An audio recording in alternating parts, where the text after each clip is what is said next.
celebrated the end of the year by posting a video in which I went over every single movie I watched in 2023, and I ranked them in a 5-tier list.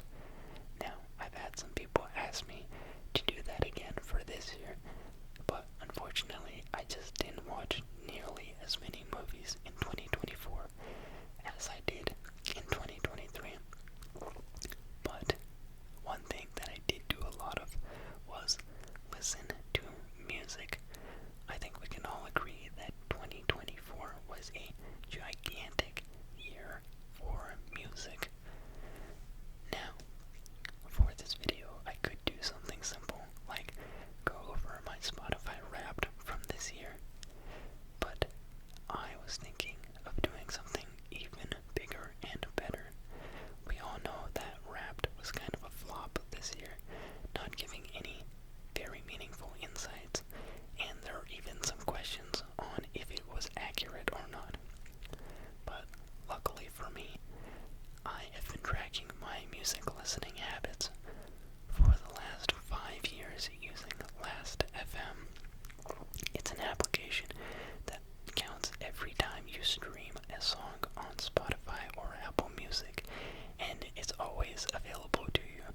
So imagine a forever accessible, completely transparent version of Spotify Wrapped that you have at all times. So instead of doing 1 year of music review, I thought, why not do all 5? So to cap off 2024, we are going to be going over my top 20 most streamed artists of the last 5 years. Now, this is going to be potentially a very, very long video. I don't know how long. Could be longer than last year's. Maybe it could be shorter. It depends on how much I end up yapping. But there are a few main things I'm going to go over for each artist. First, I'm going to go in ascending order from 20 to first, but I'll timestamp all of them in case you don't care about the 2019, 18 artists. So I will timestamp them, I will do all of that, but for each artist, I will go through who they are, how I first discovered their music, when I listened to their music the most in the last 5 years, how many streams I accumulated in the last 5 years, my favorite album of theirs, and finally, my favorite top 3 songs of theirs. So, that's a basic gist of how this video is going to go. And, yeah, so feel free to relax, put your head down, and buckle on in, because this is going to be a long one. And, yeah, Happy New Year's once again. Alright, so first up, coming in at number 20 with 308 streams, or roughly 1 stream every 6 days for the past 5 years, we have Chance the Rapper. Chance the Rapper is, he is a rap artist, and he is someone that I first started listening to in high school. And to be quite frank, I'm surprised that he's actually still in the top 20. He isn't really in rotation all that much at all anymore. He's someone that I listen to mostly because of a friend. Back in high school, one of my close friends, she was a very big Chance the Rapper fan. He was her favorite artist at the time, and we were good friends, and I thought, let me check out some of his music. And Chance the Rapper was actually supposed to be the very first concert I was supposed to go to. She didn't know a ton of other people who listened to his music, and I had listened to a decent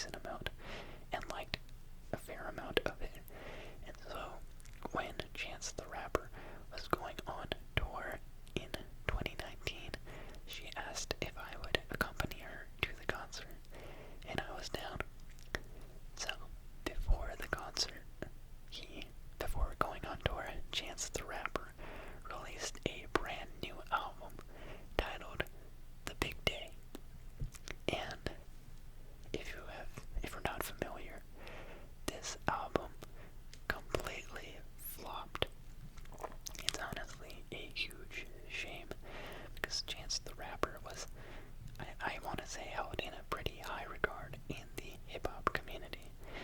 And after the release of this album, people trashed him relentlessly. If you are familiar with music's busiest nerd, I believe that's the line, Anthony Fantano, he listens to albums and reviews them, and he infamously gave this album a 0. Now, everyone is entitled to their own opinion, and while most people do think that this is a piss-poor garbage album, I do think it is slightly overrated. I remember listening to it upon release and thinking like, hey, some songs really aren't that great, but there were definitely a handful that I liked. For example, Slide Around, Big Fish.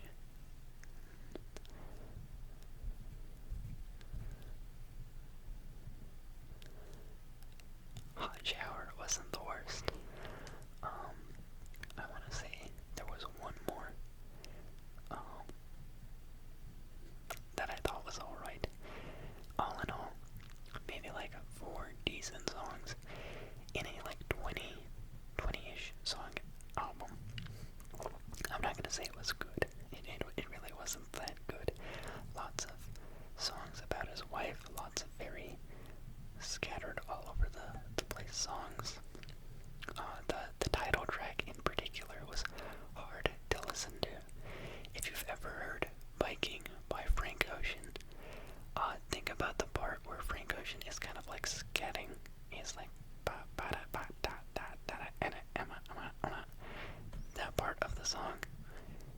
I think Chance the Rapper heard that and tried to recreate that on the title track for The Big Day, called The Big Day. And it's kind of horrible. I do remember that being the worst song on the album, and I thought that was extremely ironic. But this is not meant to be a hate session on Chance the Rapper. I am simply explaining. Let me get to my point. Basically after Chance the Rapper's album was so poorly received, he would go on to cancel the tour. So I never got the chance to attend that concert with my friend, and not too long after that, maybe a year or so after, that friend and I unfortunately had a falling out, so I never really listened to his albums or music as much after that.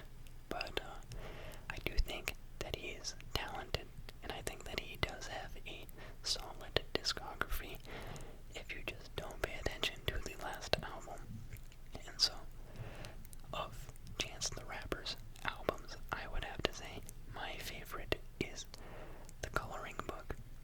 The Coloring Book is I think, his first released album.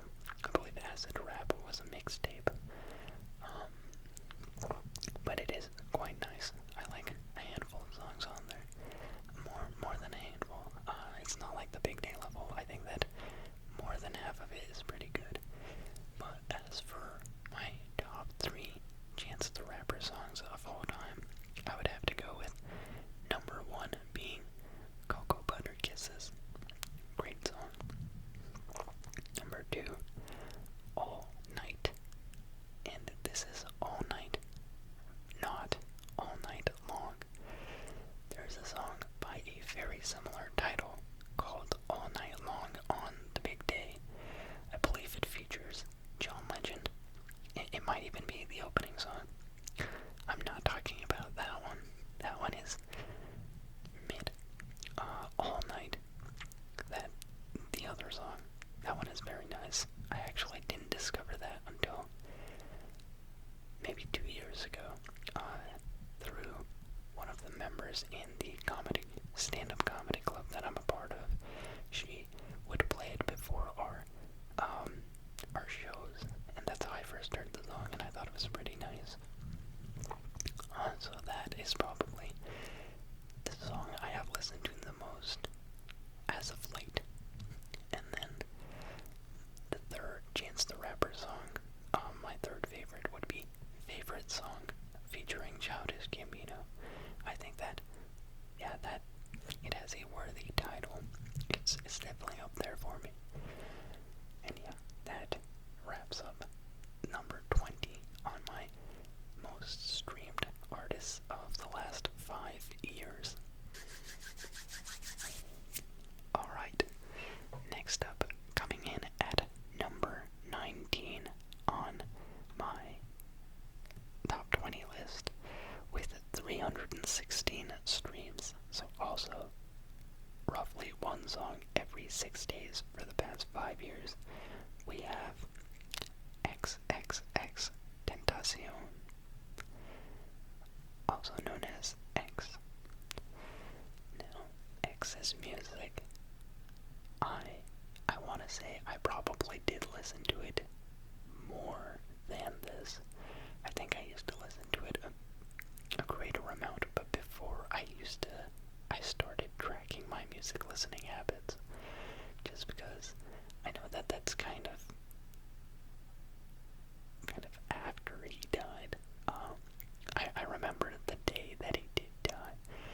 I knew who he was at that point. I was at my friend's house, and I remember seeing Instagram, something about him being shot in a car, and then we learned that he died, and it was kind of shocking, surprising. I think he was the first artist where, like, I was aware of who he was.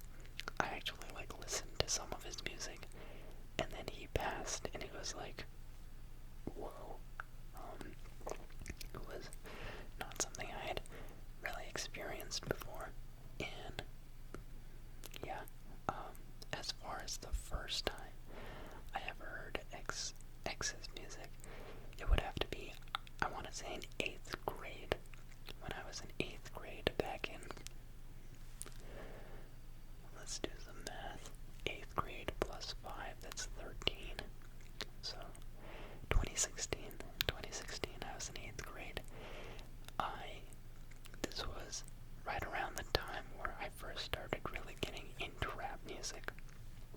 I wasn't allowed to listen to rap music at home. My dad is actually very against rap as a genre. He is only into like folk and acoustic music, or indie music, because we're Indian. And so growing up, I didn't have much, if any, exposure to it, and it wasn't until I learned like about friends listening to it, or I got on Instagram and I heard like songs in meme page audios, that I really got exposed to rap music like that. And one of those songs that was featured in the back of some like memes on Instagram was "Look at Me" by X. And I remember looking up the song and looking up the lyrics and thinking it was absolutely hilarious at that time. And then, yeah, I have vivid memories of being in my 8th grade science class and one of my classmates singing the song. Not all of the words, but he was doing his best rendition, and that was my first exposure to X. Now, when it comes to my favorite album of his, I don't think I've ever actually tuned in to his album like that. There are definitely many artists where I've like gone through their discography and like made an effort to listen to their music. I think I was just aware of X for a long time, and I have listened to his stuff, but more so the songs that people know, I would say. So 17 is the one where I looked at the track list. It probably has the songs where I've listened to the most of.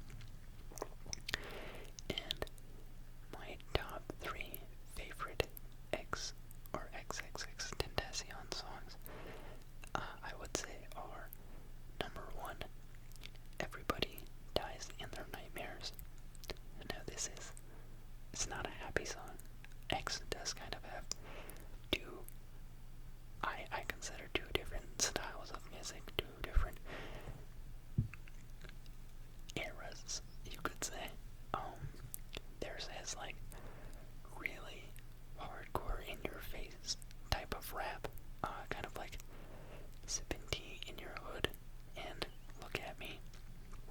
where it's like loud and abrasive, and that's actually my freshman year roommate's favorite kind of song. XXXTentacion is his favorite artist, and usually his top most streamed artist.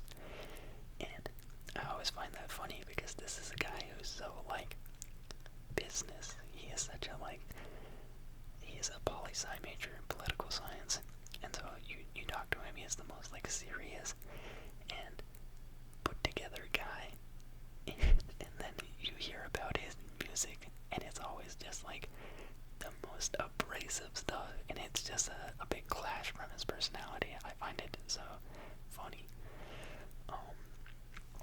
But yeah, I do like the flip side of that. X is more sad, suicidal, almost music. Just because in some of those songs, like Everybody Dies in Their Nightmares, I feel like he does a great job of eliciting like emotions of sorrow. It's a song that when I'm feeling down, I can play it and I will feel infinitely worse. It's definitely something that I want to say happened during pandemic times, even pre-pandemic times. Not something that, it's not really a song I listen to all that much anymore, but even now, if I listen to it, I will get like glimpses of sadness. And I would say the same goes for the second song on this list, Jocelyn Flores.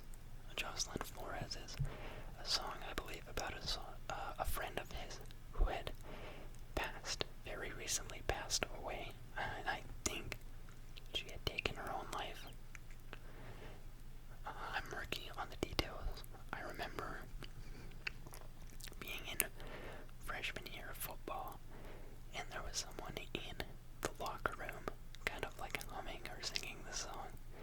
And I think like this is another song where like just the lyrics combined with the instrumental and the sample, it's all just a very gloomy and sad atmosphere that it creates, but one that's enjoyable. I think he does a great job in both of these songs. These are two of my favorite songs of his. And then lastly, I would have to give the nod to Look at Me for, just being one of the first rap songs of its style that I heard, the first X song that I ever heard. And it left an imprint. I think it's one of those that was more notable for its time and left me wanting to discover more rap music. And so yeah, that concludes XXX Tentacion, my 19th most streamed artist of the last 5 years. Next, coming in at number 18 on my top 20 most streamed artists of the last 5 years, with 344 streams, or approximately 1 stream every 5 days, we have Calvin Harris. Calvin Harris, I think, is an artist that, like, I remember the first song of his that I heard. It was Feel So Close. And I remember listening to it with my mom. It was back in the era where we didn't even actually stream music. You would like look up songs on YouTube, and sometimes you would have the actual song on Vivo, like the music video, and sometimes you would have just like a fake version of it, like a karaoke fake version of it, a lyric video that didn't actually use the original voice. And I want to say it was like an official lyric video, because my mom wanted us to have a song that we knew the lyrics of, like to sing a song together essentially. Yeah, so I remember being at her house, and this has to be back before 6th grade, because in 6th grade my mom moved houses from close to my elementary school to close to my middle school. And so I remember being in the apartment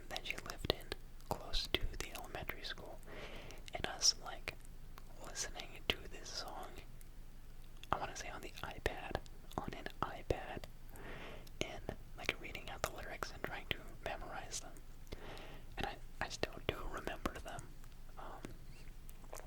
to that song. So I feel like Calvin Harris's music it's been around forever, and it's one where like when I listen to his music, I do get a lot of nostalgia from it. He's one that, unlike the other two artists, I will tune into every once in a while. And I think I've always said, like, I have a lot of friends who are into EDM, electronic dance music, and I myself have been trying to get more into it by going to a rave this year, by going to an Millennium concert. And I've grown to like Millennium, but I have always said, like, if any of these festivals had Calvin Harris at them, I would be there in a heartbeat. Like, I know, by like EDM standards, maybe he's not like touted as really an EDM kind of person. I don't know. I'm speaking from the outside looking in, but as someone who has heard his music for the longest of times, if there was a venue promoting him, I would go. I would definitely go. I would love to see Calvin Harris live. I think that would be one of the few like rave type events where I would enjoy it. Sorry, I'm shivering a little bit. It's a tad bit cold. But yeah, when it comes to Calvin Harris and his albums, as I mentioned, I kind of just heard his music. It was so around, so prevalent growing up, that if I don't go through his discography and pick a favorite album, it would be 18 months, just because of the sheer number of bangers on there. All these songs that I grew up on, that I have loved listening to since I was little, and even now, if they come on, I will absolutely groove out to them. So, my favorite, all-time favorite song from Calvin Harris, I would say, is Sweet Nothing, featuring Florence Welch. Florence Welch is the lead singer in Florence and the Machine, I believe. Correct me if I'm mistaken, but I don't think I am. And yeah, I really like her vocals on that. I like the beat drop, or the instrumentals. I don't know what you want to call it, but just the way that song sounds, plus the nostalgia with it. I feel like I don't remember the first time I heard it, but I hope there's never a last time. It's every time it comes on, it's one of those songs where I think I will always get a little bit of goosebumps. I know that some people don't have that. I think one of my friends in freshman year of college was telling me about how her boyfriend can't get goosebumps from listening to music, and I never really thought about that as a concept before. But then I became very aware of the fact that, like, I absolutely can get goosebumps if a song is good. I will not only get goosebumps, but later on, thinking about the song can also elicit goosebumps. So that's one where Sweet Nothing, if it comes on, my hair stands up. And yeah, great song. And then in a very similar avenue, we've got number 2, Blame by Calvin Harris, featuring John Newman, I believe it is. And in my mind, these two songs exist like side by side. It's like loud vocals, really good lead vocals, loud vocals, and then just like a great beat. And then finally, coming in at number 3, a much more recent song. And calling it recent is kind of weird because it's not recent, but compared to the first two, much more recent, we have Slide by Calvin Harris featuring Ocean and the Migos. This was on Funk Wave Bounce Volume 1, and I think it's the opening song on that album. Just a very groovy song. It's such a different, song or style of song from the other two. The other two are very like dance heavy type of music, like pop dance type, and this is like a groovy R&B type of song. I wouldn't say R&B, but like I guess like a groovy rap song. You've got Frank Ocean on the chorus, and you've got Migos all exchanging great verses. The song is a vibe. If you think of the word vibe and you think of like summertime, it's such a like nice summer song. I think that it definitely gets the party started in terms of like hot weather and pools and like beachside. Those are the things I associate it with. Like a warm summer night. And yeah. So with that, we conclude number 18 on the 20 most streamed artists of the last 5 years. Alright. And now coming in at number 17 of my top 20 most streamed artists of the last 5 years, with 367 streams, or roughly one stream every 5 days, we have Rihanna. And I can't lie, I actually thought Rihanna would be a decent amount higher on this list. It's almost criminal that she is this low. As far as like the first time I heard Rihanna, that's kind of an impossible task. Her music is so prevalent. It's like asking someone to remember the day they were born. I have absolutely no clue when I first started hearing her music. I can't really imagine a time before I knew of her music. Like, I'm sure at some point I didn't know who she was, but I can't actually think of like music before Rihanna. And yeah, another artist where I've grown up on her. She has so many timeless hits, classic songs, that 367, yeah, that might be for this past 5 years, but I guarantee you I was bumping her stuff to the max way back.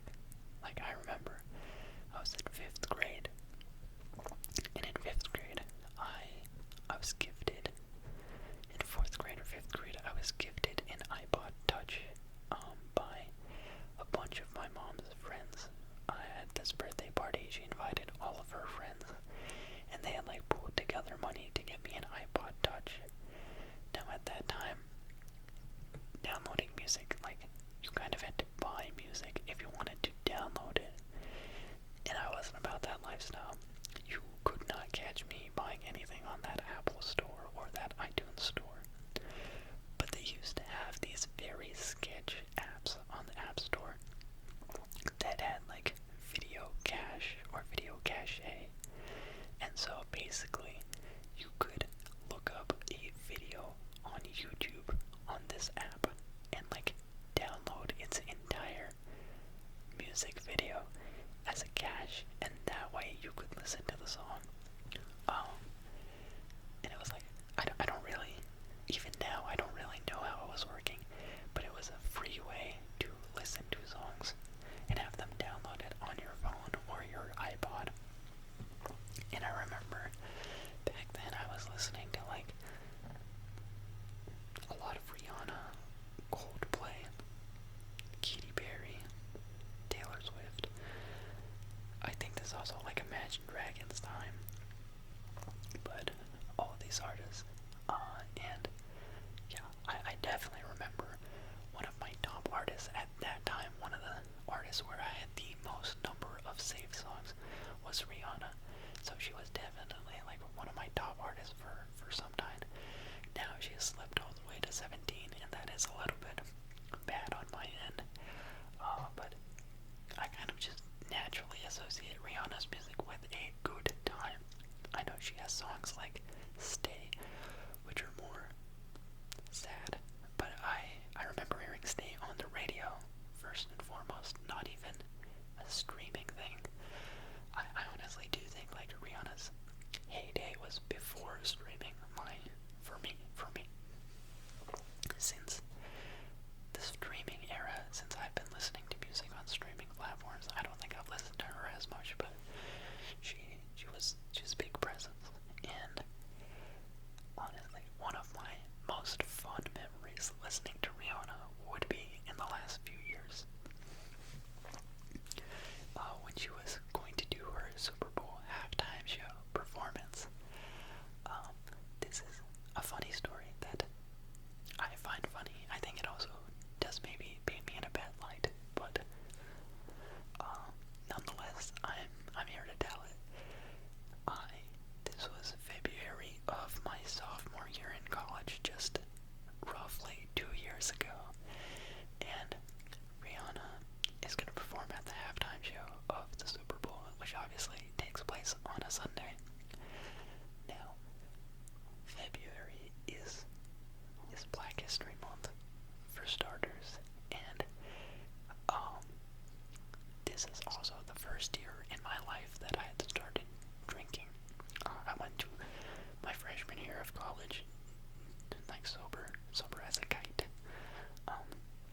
While all of my friends really partied it up and lived it up, I was kind of the mom friend of the group. I would go to the party, drop them all off, kind of hide in like the parking area because I'm not a huge party guy, and then when they were all tuckered out, I would take them back into like their apartment where we all hung out. Not their apartment, but there's like a suite style dorm where we would all hang out, and that was more my vibe.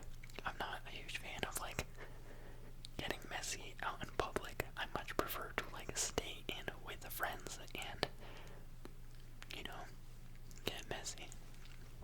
And that's exactly what happened on this day. It's the day before the Super Bowl, and I guess I had realized I have never blacked out before. I was, I guess, fairly new to drinking. I had only been doing it for a few months at that point, but it was something I'd heard about, and I was like, wow, that sounds like, you know, a cool new experience. I can't wait to try it. And I decided, like, why not today? Why not today? And yeah, that day, it was me and a few friends, and we started to pre-game. We called it pre-gaming the halftime show. We basically just took Rihanna's like biggest hit playlist, put it on shuffle, and started board up. That's what we did. And it was such a fun night. I succeeded in my goal. I did eventually black out. Didn't throw up. Didn't have any accidents. But I didn't realize, like, obviously, the first time blacking out, you don't realize what it's like. So I didn't know. I woke up the next morning and I thought that everything was fine. But then, like, one of my roommates asked me to try and remember what happened. And I was like, this is all that I remember. And then he was telling me all these details about things that I had no recollection of happening. And there are a couple of videos of me dancing to Umbrella, because I'm not a dancer. I'm very awkward and shy when it comes to dancing. I'll say I'm awkward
her songs and dancing around. It was fun. It was great deals of fun. So yeah, I think that Rihanna is kind of like the queen of good vibes and good party music, good vibes. And my favorite album of hers would have to be Good Girl Gone Bad Deluxe. I need that deluxe because Disturbia is on it, and I do think that Disturbia is a classic, a hit. You can't live without it. Now, as far as my top three, it is tough. It is tough picking three songs that I think are my favorite. But number one, I would go with S&M. Because, with everything I've described, I do like those, songs that go hard, want to bring you out to the dance floor, even though I'm not going to the dance floor. If you played this song, there's maybe a 5% chance instead of a 0% chance. One that my head will definitely start popping. Maybe I'll start moving my shoulders even. So risque. But yeah, it's kind of like a party anthem in my opinion. And then number two, this would have to be Bitch Better Have My Money. A song not as much like that, but I think the song is vibe. It's like her delivery on the song is so fun. I like singing along to it. I think that it's amazing that she opened her halftime show to this song. Leading up to the halftime show, there was this TikTok prediction that was going around. Someone was saying I've done an analysis of all the last 15 artists that performed at the halftime show, and based on their most family-friendly biggest hit that's in this time range, this is usually what they pop out with as their first song, and that's why my prediction is this. And it was some song, I don't remember what they predicted, but one of the comments in that thread, in that video, was, I hope she plays Bitch Better Have My Money first, because one of the things that they said was it's not going to be something that's overly explicit or has an expletive in the title, and then she actually came out to that, and I went back to that post, and everyone was blowing up her comments, and she was like, wow, I can't believe I got it. But yeah, very fun song. If you haven't heard it, I would recommend checking it out. You probably have heard of it. But yeah, especially the gun parts, the blah blah blah. A lot of fun. And then finally, the third Rihanna song that I would put in my top three is Please Don't Stop the Music. Very similar energy to S&M. One that it comes on, I kind of know all of the words already. I know how it goes, and I think that's a big thing for me. I really enjoy music that I have grown to know, grown very familiar with, and I think that's why Rihanna being this low on the list feels wrong, because I know her music a lot more than some of the people above her, just because I've heard it so many times, and it's the old emotions, the memories, the familiarity of the music that sometimes can't really carry. I think it's the number one thing for me. Obviously, you come across new music, you like how it sounds sonically and things like that, but if there is a nostalgia factor, if there is a oh, I grew up on this, it's big. It's got a big impact, and Please Don't Stop the Music definitely has that. With the a little bit of techno beat to it, and you've got the Michael Jackson. He's used it. Rihanna's used it. Some other artists have used it. They're Mama say, Mama sa, Mama pusa, Mama say, Mama sa, Mama pusa. That I never remember what they're actually saying, but that's what it sounds like to me. It's like an earworm, and yeah, that's my top three, and that concludes number 17 on my top 20 most streamed artists of the last 5 years. Alrighty, so now coming in at number 16 on my 20 most streamed artists of the last 5 years, with 435 streams, we have Brent Faiyaz, and that is approximately one stream every 4.2 days. If you are wondering, Brent Faiyaz is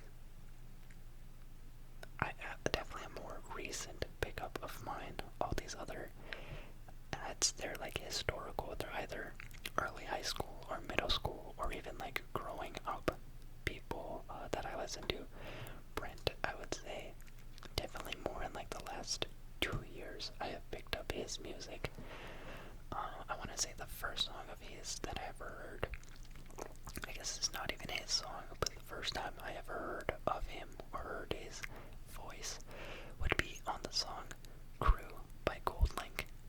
And the thing that stuck with me, and the thing that still sticks with me about Brent Faiyaz's music is his voice. I think he has the most silky, smooth, angelic voice of any hip-hop or R&B artist. And I think it's really up there with, like, you think of the people at the top of that totem pole, like a Frank Ocean.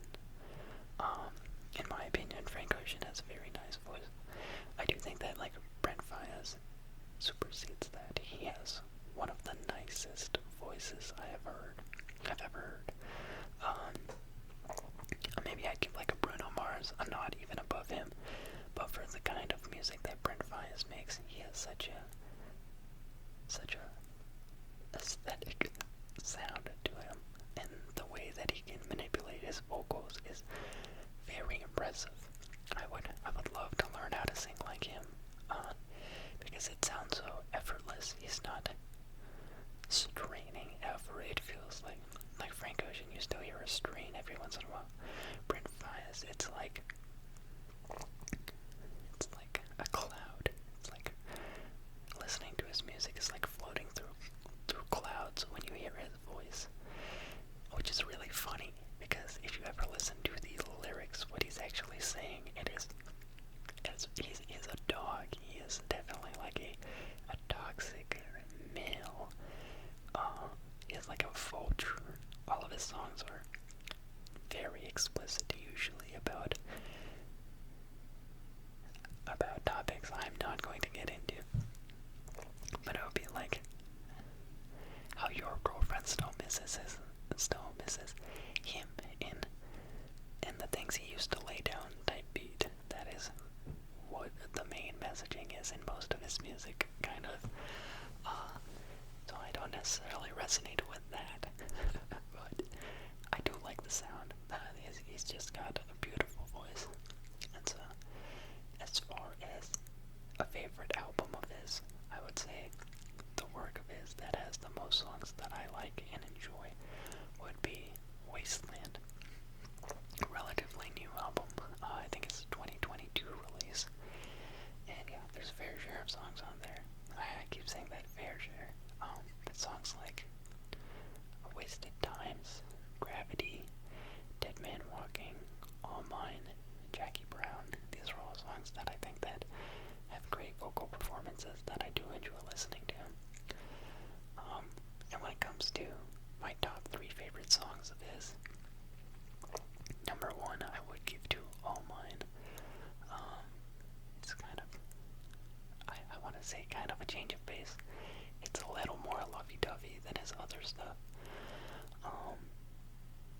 Because some of them, just talk about banging a girl and leaving and stuff like that. Like, sometimes I don't care about what they're saying. Sometimes I do.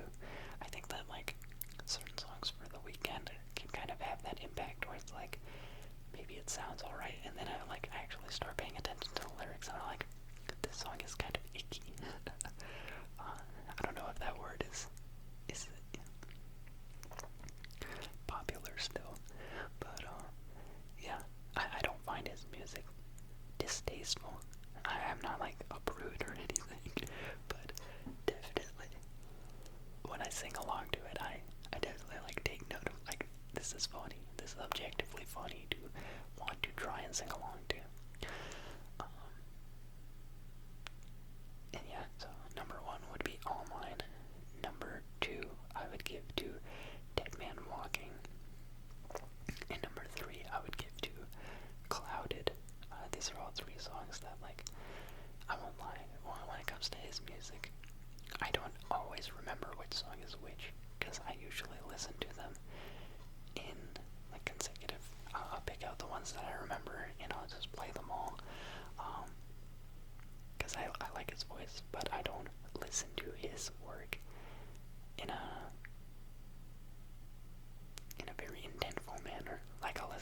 songs, and when a new song comes out that I think sounds cool, like Forever Yours on his latest album, that one I liked a decent amount. I'll come back to those songs, but I don't like tune into his albums when they come out or anything like that. I'm not that deep into his music.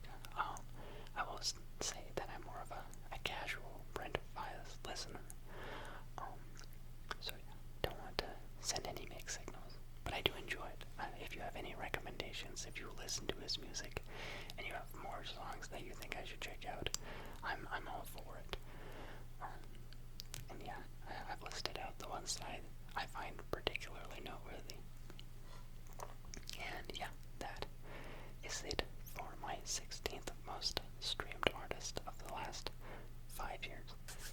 Alrighty, so after that we move into the 15th most streamed artist of the last 5 years for me, and coming in at number 15 with 522 streams, which I forgot to calculate. Let's calculate real quick. 522 divided by 1825 gives you 0.286, and if you do 1 divided by that number, 3.49, so 3.5. So with 1 stream roughly every 3.5 days, or 2 streams a week, we have Ariana Grande. Ariana Grande is an artist who I feel like I've kind of grown up alongside. I'm not gonna say that I grew up on her music, because that would imply that it existed when I was young, but I feel like her trajectory into fame and into like a pop superstar, I was there to witness all of it. I, growing up, watched Victorious, which she played a role in. She was Cat. I want to say like Cat Alvarado. No, that is someone else. I think that Cat Alvarado is the name of like a Santa Barbara local comedian. Cat something. She has some last name in that TV show, but she had red hair and she played like this very ditzy, airheaded, kind of like cutesy character, naive, didn't really know what was going on, and to see her go from that to start making some music. I don't really remember the first song of hers that I heard, but I remember being around it. Songs like The Way with Mac Miller, and moving into her second album, she definitely got bigger in the music world. Songs like Break Free, and yeah, I remember hearing about her dating these guys like Mac Miller, Big Sean. I want to say there was someone else in the middle, then like Pete Davidson, Dalton Gomez, as she like started climbing up. Sorry. I accidentally hit the hand crank for my desk. As I was saying, as she like gained more popularity, became a bigger artist, I remember like hearing about all the like gossip and rumors, and like just kind of being there for her big hits. Like obviously she had a lot of radio play, and she would come on in like Spotify shuffles, and I think other people listened to her a good amount. I personally, though, I wouldn't say that I ever like considered myself a fan or specifically tuned in to her music until the pandemic.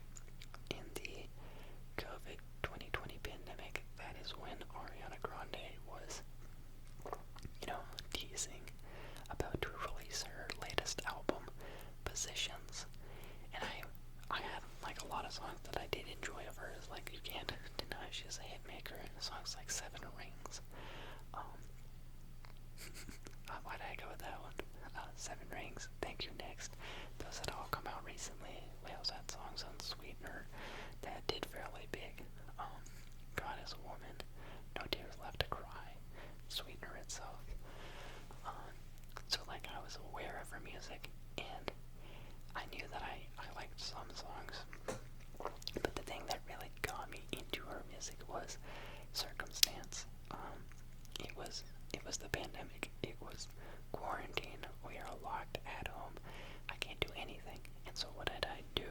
I leaned into big music releases. This is a time where I was spending a lot of time on Twitter. I'd never really been on Twitter before the pandemic, and one thing that people really like to talk about on Twitter is music. So I saw the music hype. I was excited, and obviously I wasn't doing anything.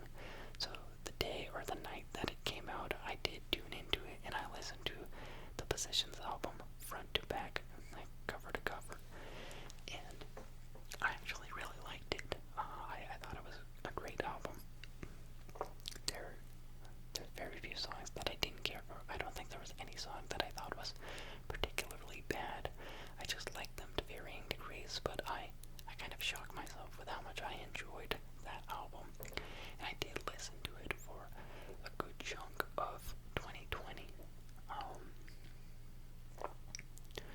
And yeah, because of that album, I was actually pretty excited for her latest album this year. But in my opinion, I didn't really care for the album this year. I already have forgotten the name. You can tell I'm not an Aria. Is it Arianator? I think that's what it is.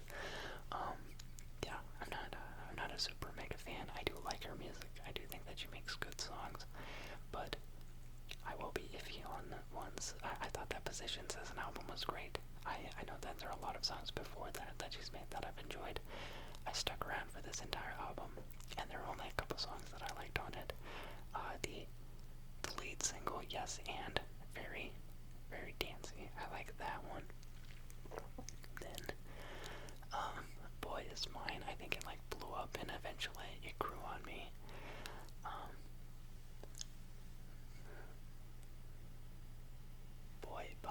Bye Boy, something like that. That one's also decent. And then We Can't Be Friends. That one, I'm kind of conflicted on. I can't tell if I like it or I dislike it. It's definitely a very memorable song. But I think another thing with Ariana Grande's music is it is very, very much funny themes. If you pay attention to the gossip that revolves around her life, you probably have heard that she is questionable when it comes to her decisions and her love-making choices. She's been in some interesting situations when it comes to her love life. Now, I don't want to fully speculate. I don't know all that much, but from what I have gathered recently, she's in that movie Wicked, which I saw. I thought it was a lot better than I was expecting. I'm not a huge musicals guy, and my girlfriend and a couple other friends wanted to go, so I went along for the musical, and I thought that the acting was enjoyable, and the singing is it's very high-pitched at times, but yeah. Basically, there's this guy on the Wicked cast by the name of Ethan Slater. So Ariana Grande starts working on this project Wicked. He is working on this project Wicked. Ariana Grande gets a divorce. Ethan Slater gets a divorce from his wife, and he already has a child. And then Ariana Grande and Ethan Slater get together, is my understanding of what happened. And very messy. Very, very messy. Sounds like she is a messy individual. That's just, outside looking in. And the way that she talks about things in her songs, a lot of her songs, she has this cute, dainty persona that she maintains, but her songs are almost all about sex. She is a horny individual. Brent Faiyaz and Ariana Grande both silky voices, angelic singing, and raunchy, horny lyrics. But yeah, stuff she has a song called Break Up With Your Girlfriend Because I'm Bored. Stuff like that doesn't track well when you get in all of this media heat. this like relationship drama. But yeah. When it comes to my favorite album of hers, I would say Positions. It's the only one that I've heard front to back, and I really like it. I could go out and discover more, but I'm happy with where I'm at. I tried this latest album, and it wasn't as much my taste. I don't really feel like going back and listening front to back the other albums. And when it comes to my favorite songs of hers, I would say number one is Motive on Positions featuring Doja Cat. That one, I'm just always in the mood to listen to it. If I stumble across it, I will immediately start playing it in my head and think about it. I like the low singing. You know, Ariana Grande can hit very high notes, but this is more of like a low, sultry song. Both her and Doja Cat are in very low voices, not quite whispers, but like, I don't know, I imagine it being played at like a dimly lit bar and people are snapping to it. That's what I imagine. It's like, tell me why you got this feeling. And yeah, I like that song a good amount. Good feature, good song. Then number two, I would say my second favorite Ariana Grande song would be Boyfriend, featuring Social House. This is a single. This is not a song that is on any of her albums.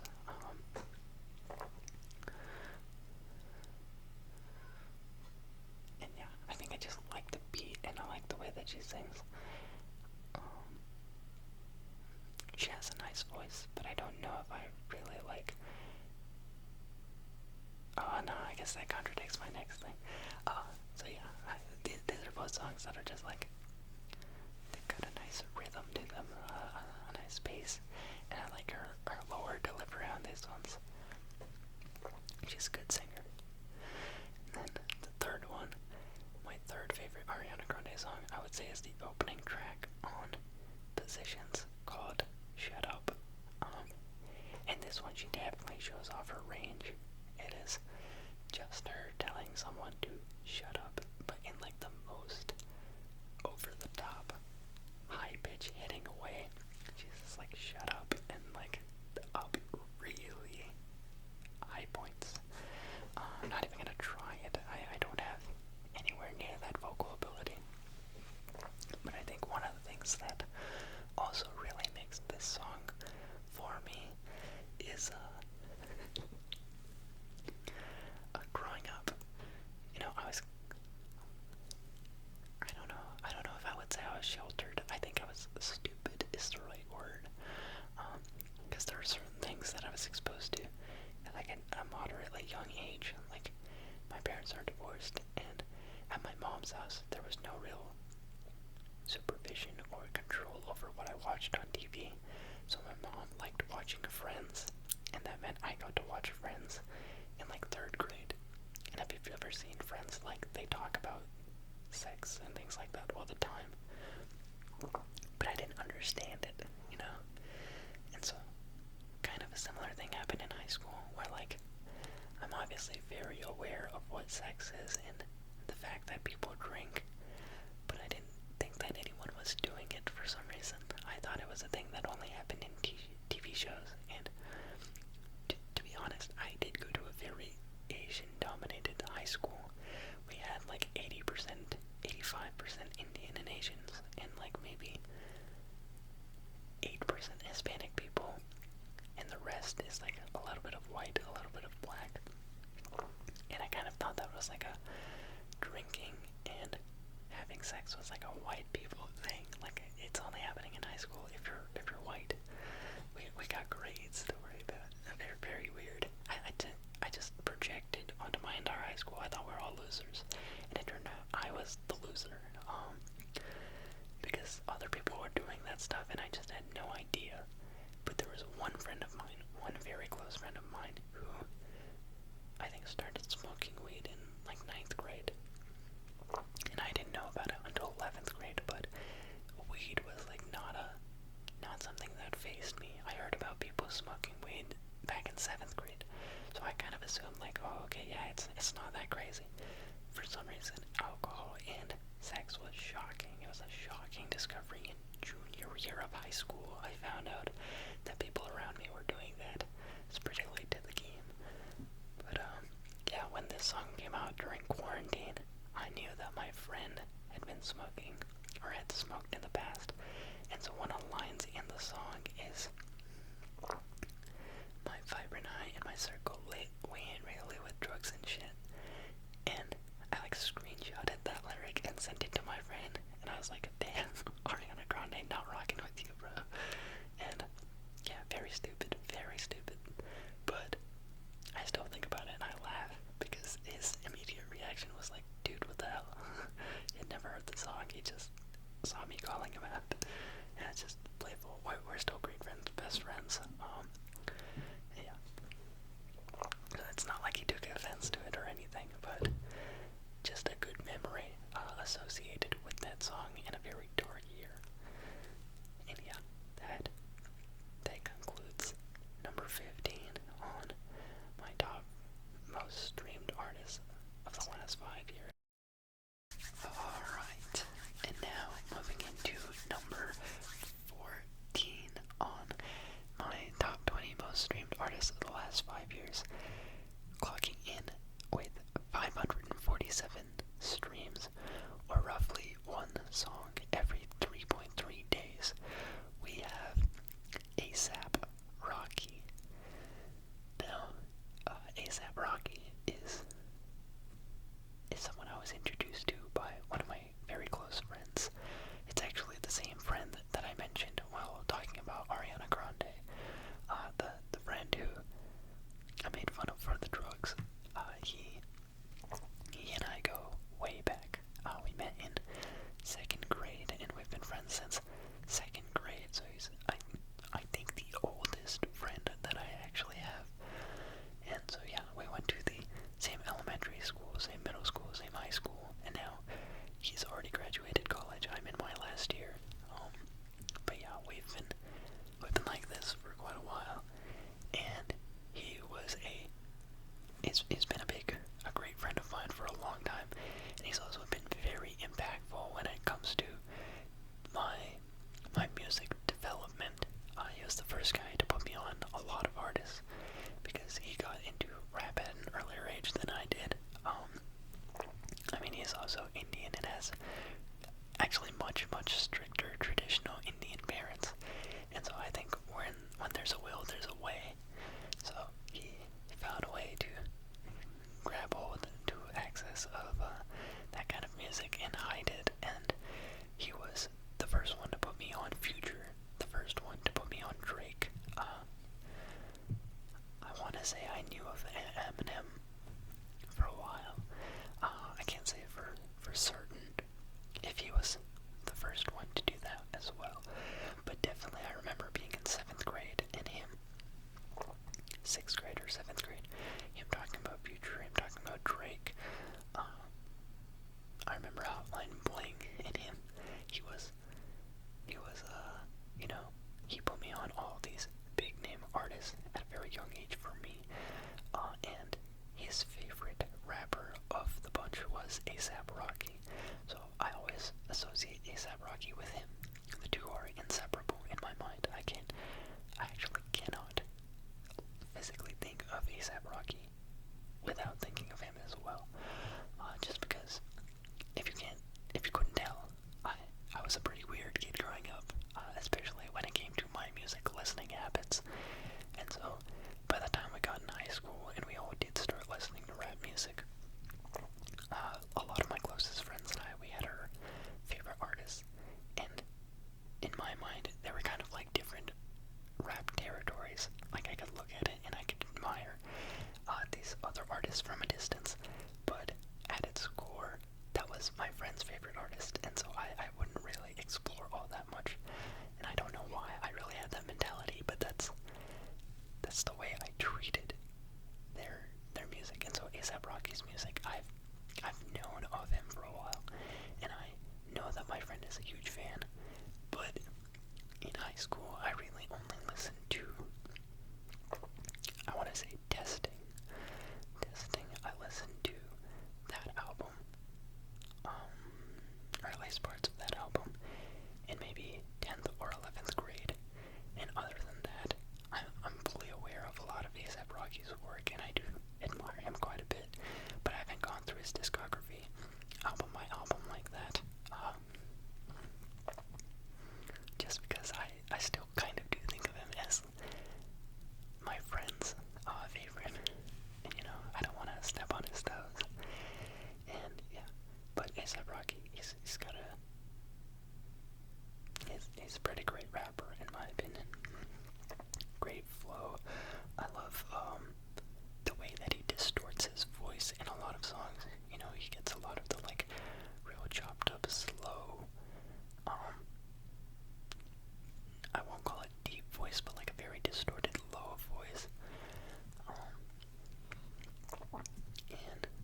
these projects confused from time to time. I know that a lot of them have like some sort of incorporation of ASAP, and I mean like testing is easy because it's testing, but like at long last ASAP,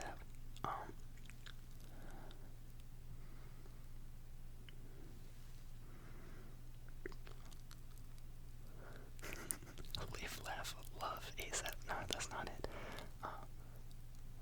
I'm gonna have to look it up probably. I know of them. But when I try and think of them, I can never get the names right. It's one of those where it's kind of like Lil Uzi's music. Lil Uzi makes a lot of music, and I know his works. But when I actually try and think of the names, they all blend together for me. They're all kind of some variation of Love is Rage 2 and Love being Lil Uzi Vert. And kind of the same thing happens to me for A$AP Rocky's music, because I know of the songs on the album, but the actual, and I know like the covers, like I know the first one has Pace, and then I know the one that I really like has, I want to say Excuse Me, and a few others. I kind of just like, as I mentioned, I don't listen to his songs by album like that. I kind of just pick and choose songs here and there. And yeah, A$AP Rocky. The album that has the most songs that I enjoy would be At Long Last A$AP. And I would say my top 3 songs from A$AP Rocky. I have to extend this to top 4 because I did leave one off that I can't leave it off, but I don't know what I'm gonna boot. So coming in at number 1, I would give it to Lovesick by Muramusa. I think it's Muramusa or Muramusa, featuring A$AP Rocky. I do like that song quite a bit, and when I was looking through his discography, I forgot about it because I don't think I looked through the features all that well, and I just remembered now. But that's one that I really like. And then second, I would give the nod to R. Kelly. R. Kelly is the song that he made for the Grand Theft Auto 5 soundtrack, and I feel like a lot of A$AP Rocky's production is really good. It's very high level. These songs, like, yeah, his flow, his delivery is really good, but I also am there for the beat. Usually the beats are hard hitting, and definitely for R. Kelly, it's one that recently I've been playing it a lot because I really like the way it sounds. And then coming in at number 3 is Praise the Lord. I do think that Praise the Lord is like a very big song. Most people know about it, but I would say it's kind of cemented itself as like a classic, a timeless song. I don't think there's ever a time where Praise the Lord comes on. Like, I haven't reached the point where I think it's overrated.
I'll get over this like stepping on toes phenomenon that I have in my head, and check out more of his work. Honestly, I'm waiting for the next album.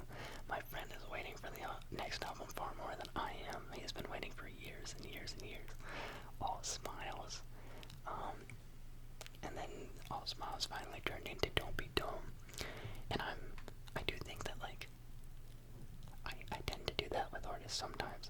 Sometimes I'll discover an artist and like some of their work, but I want to be there in the moment that they release a new body of work. I think that's a really fun experience for me, to go back and explore everything. Sometimes it can be cool, but I feel like I have to be really into it. Sometimes I will like someone's work, and if they're releasing an album, and I'm there for the release, I feel like that kind of like stamps you in the moment. You're part of the release. It becomes more special. So if A$AP Rocky ever does release this, I do think like opening week I'll try my best to listen to the whole album, and that'll be like the first front to back album that I've heard, maybe outside of testing. And yeah, so that concludes number 14 on the top 20 most streamed artists for the last 5 years. Coming in at number 13, we have, with 794 streams, or one song every 2.3 days roughly, we have Tyler, the Creator. And I do find it very fitting that he is on this list right next to A$AP Rocky. Couldn't have planned it any better myself. Tyler, the Creator, is an artist I was first introduced to by a friend in either middle school or high school. I definitely remember already listening to his music by 10th grade. So I want to say 8th grade or 9th grade is when I was first put onto his music. But I think I learned about him more as like a figure, kind of like a comedic figure, before I learned about his music, per se. Because I knew about A$AP Rocky, and I knew about their friendship. And I knew that one of my friends was really into golf weighing, like golf merchandise and the whole aesthetic of golf. And yeah, I think eventually I decided to check out some of his stuff. And that was after the release of Flower Boy, but before Igor had come out, because I was definitely around for Igor and I was tuning into Igor upon release. But yeah, Tyler, I think of as such a creative soul. He is definitely one of those guys who can really do it all. He is very funny. I wasn't around for it, but like taking a look at like his Odd Future days, he's just always been like a really funny guy, and he carries that energy into his music, into his clothing. He's just like, he seems like a very genuine and silly person. He's just got a great energy to him. Like the way that he talks, the way that he carries himself. His like Nardwar interviews is just a very cool personality to observe. And yeah,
she was a sister to a twin brother, and her twin brother is one of those four close rap friends I was talking about.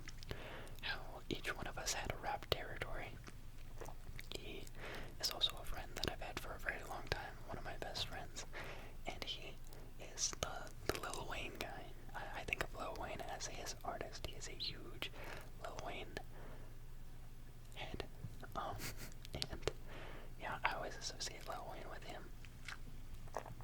And that came as a big surprise. But I had him for Secret Santa, and she had me. So I gave him, I think it was like an indoor basketball, like a mini hoop, and she gave me a flash ornament, and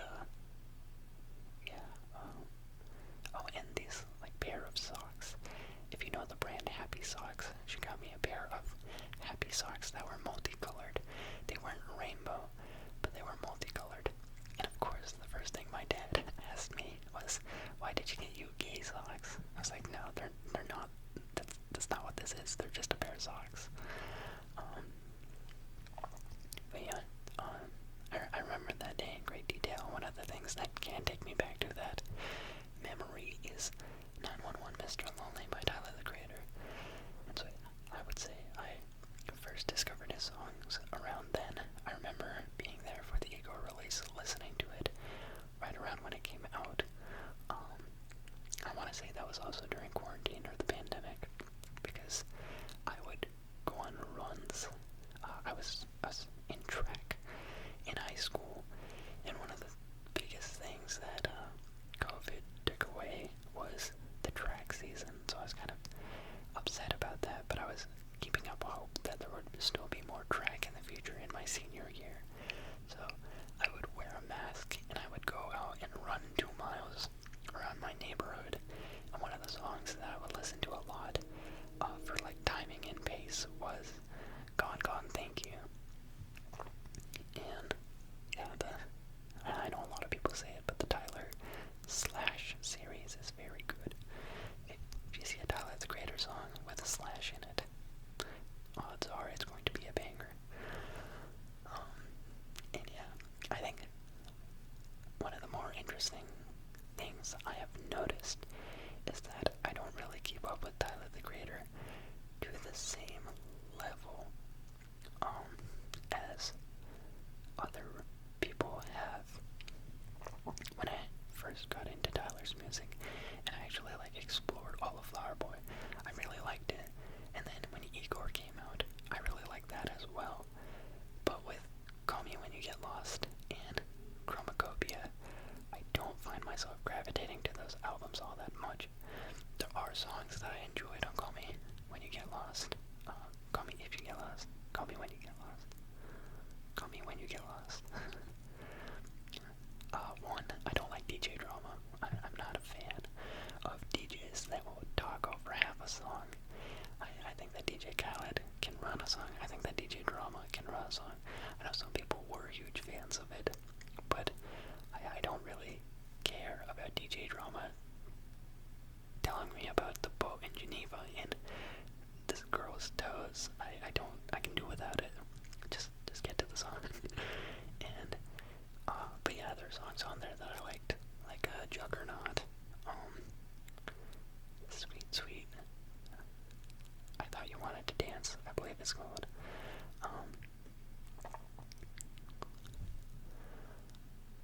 And didn't really care for Lemonhead all that much. I like the lead single, Lumberjack. Call Me Lumberjack, because I wish would. That one. And then I want to say there's like 1 to 2 more songs on there that I enjoyed, but it just didn't hit. It didn't hit in the same way. I didn't really tune in for the deluxe because I wasn't a huge fan of the original. Not that it was a bad album. It didn't speak to me all that much. And then with the release of Chromacopia, I gave it 1 listen through, and yeah, it didn't stick with me. I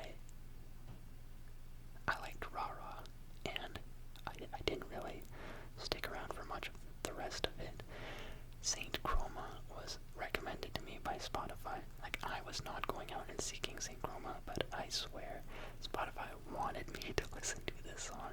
It would put it in my radios, in my recommended, over and over and over, to the point where it has grown on me. I didn't really, I thought that the build-up was really long, but now I like it. I do enjoy it now, but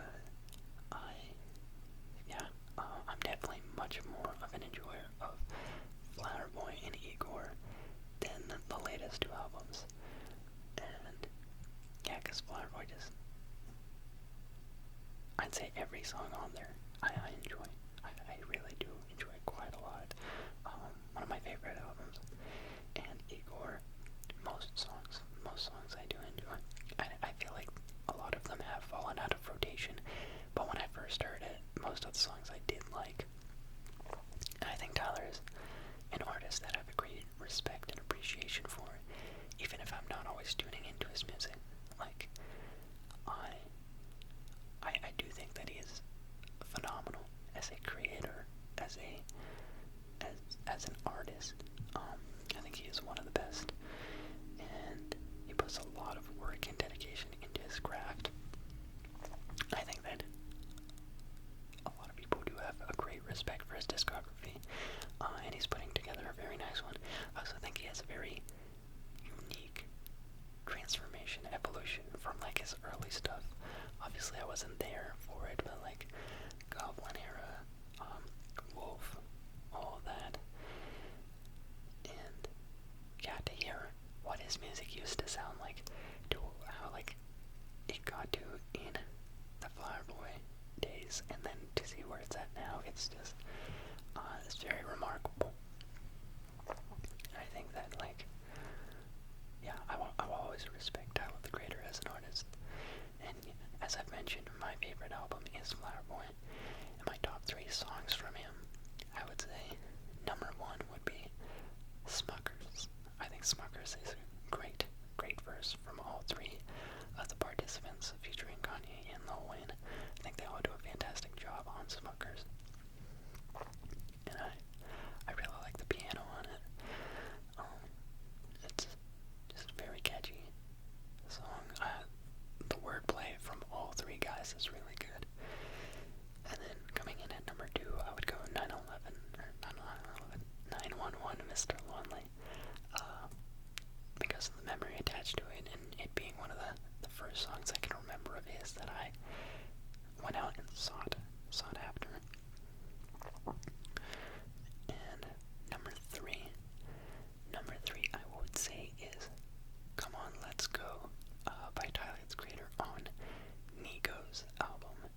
Nigo is a producer, I think a Japanese producer, that's tied to the Teriyaki Boys, and he put out an album not too long ago where he produced the tracks, and he had a bunch of big name artists on it, and one of the songs to come off of that album was Come On Let's Go. The production and the song, it's very unique. There's not a lot of songs out there about like waiting for your girlfriend to get ready. That's the entire premise of the song.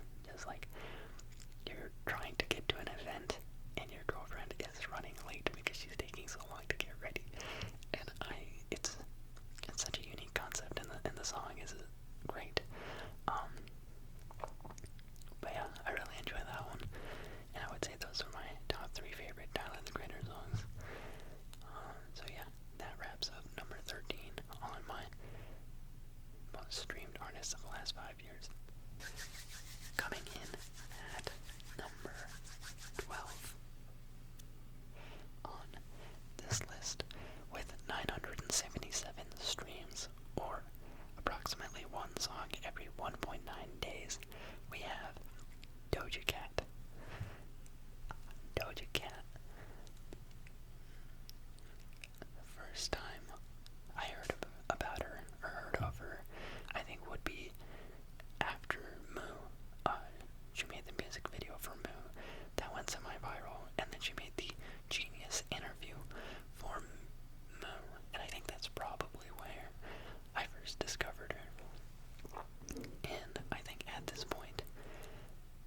releases now.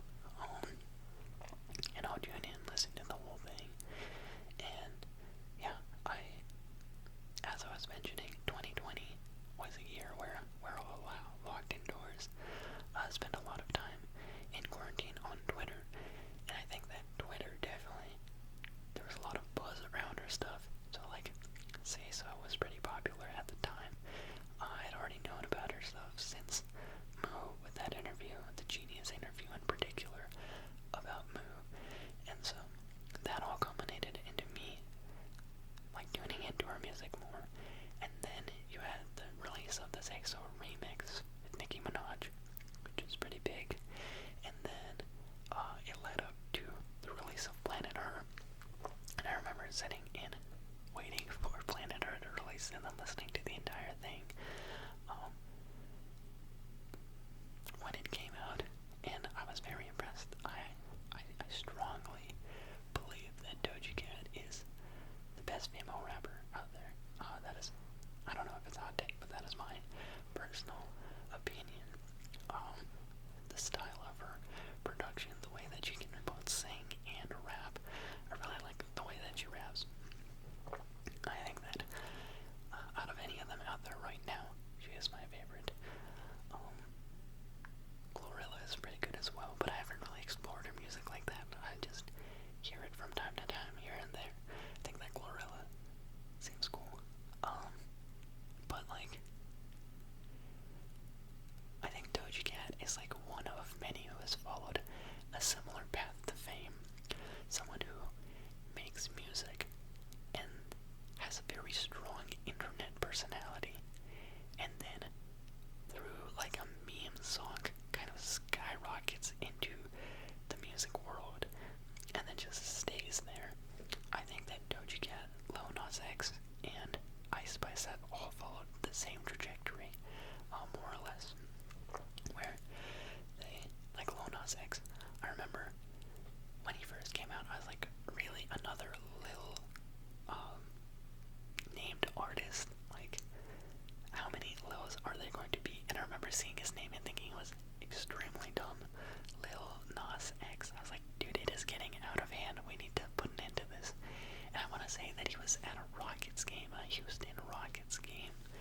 But then Old Town Road came out and blew up. Like, sorry, bro, blew up. And he was like the talk of the town for a long time. And he only had like one EP, so very limited amount of music. But he had such a strong internet personality, and he was so active on Twitter and very funny, that he kind of stayed in the public eye. And from then on out, because he stayed making music at a very high level, he stayed at like the top. And I think Doja Cat was the same thing. She had been making music, but with Moo, the music video, and then the Genius interview, I think that she got her like meme fame, and then she rode that really hard with her internet personality and her Instagram lives and her Twitter persona, and she had the release of Planet Her and like all the Say So remix stuff, and she like took off. She absolutely took off. And I think that she does have some like beef with her own fame, it feels like she followed this path. Oh, let me touch on Ice Spice real quick. Ice Spice, I think, kind of has the same trajectory with Munch and Bikini Bottom. They all picked up around the same time as meme songs. People tuned into it. They thought that was really funny. Ice Spice started to blow up. Then she put out a couple songs that were like all this attention was on her, but then she put out good songs like Boys a Liar Part 2, her feature on that. I want to say she has at least one other good song. And then all of a sudden, like, skyrocketed in fame on Taylor Swift album. She is everywhere. Everyone is talking about her. But I think with Ice Spice, the quality of music is a lot lower. I listened to Y2K because I was bored one day and I was like, you know, let me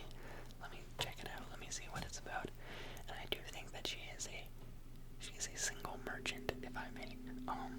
She can be really good on features. Production on, like, Ice Spice is very production dependent. If the production on her song is not good, I don't think that the song makes it. Cause like, all of her songs are about dookie and doo-doo, and they're stupid. Like, rap can be stupid sometimes. I'll say that, like, even some of her dookie doo-doo songs are good. I think that Think You the Shit fart. I find that song funny and entertaining. And I think Did It First was a pretty catchy song. I enjoyed that one quite a bit. But I do think that, like, the production plays such a huge part in her music. Doja Cat, I actually think, is talented as a rapper. I think that she has great wordplay at times. And I think that, like, her flow is way better. She had her meme fame, but then, like, she stepped into stardom, and I think that she stayed in it pretty well until all this, like, controversy stuff came out about her, and then she decided to, like, kind of clown her entire fan base. I'm not, like, I don't really associate with her fan base that strongly or anything like that. So watching it all play out, it was kind of funny. Just because to say that, like, your last two albums, your two very commercially successful albums were sellouts, and that, like, your new upcoming stuff is the real you, the real music, and then she puts it out, and I feel like it's just a weird marketing ploy. I don't think that she did anything all that different or groundbreaking with Scarlet, and I don't think it was that impressive compared to the other two either, so I think that kind of backfired on her. I think that she is, like, a little bit interesting, but at the end of the day, I will be there for a Doja Cat release. My favorite album of hers, it would be Planet Her. I remember listening to it when it came out front to back a couple different times, and this is the COVID times, so I knew other people who, like, through the track team or on Instagram, also were big fans of her, and I remember discussing with them, because there wasn't a lot to do back then. Someone releases an album, tune into the album, strike up a conversation with someone you don't talk to as much, and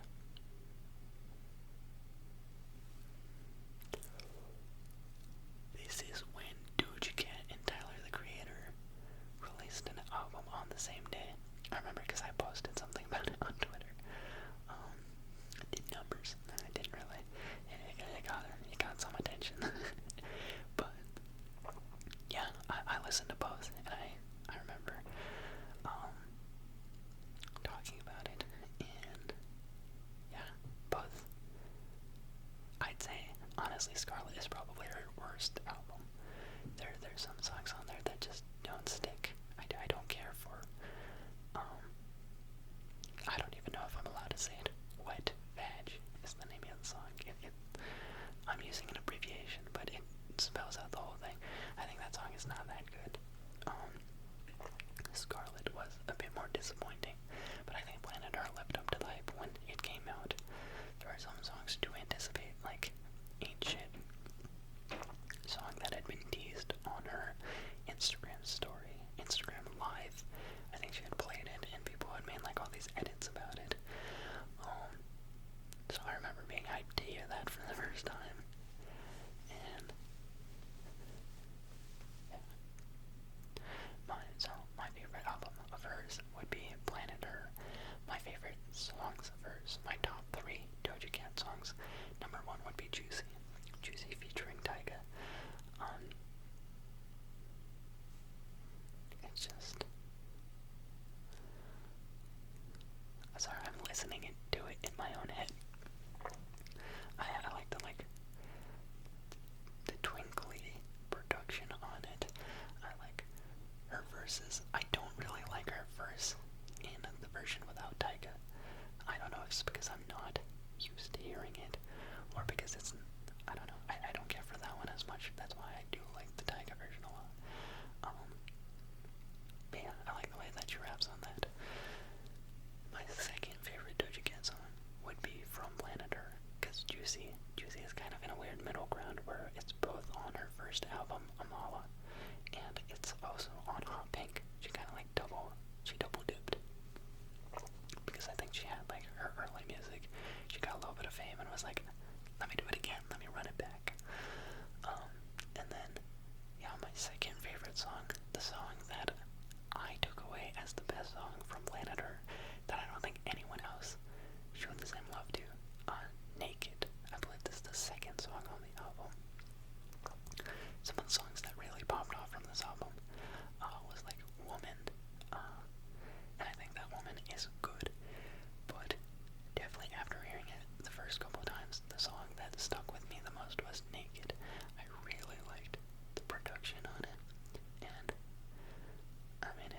Oh, she has Burr.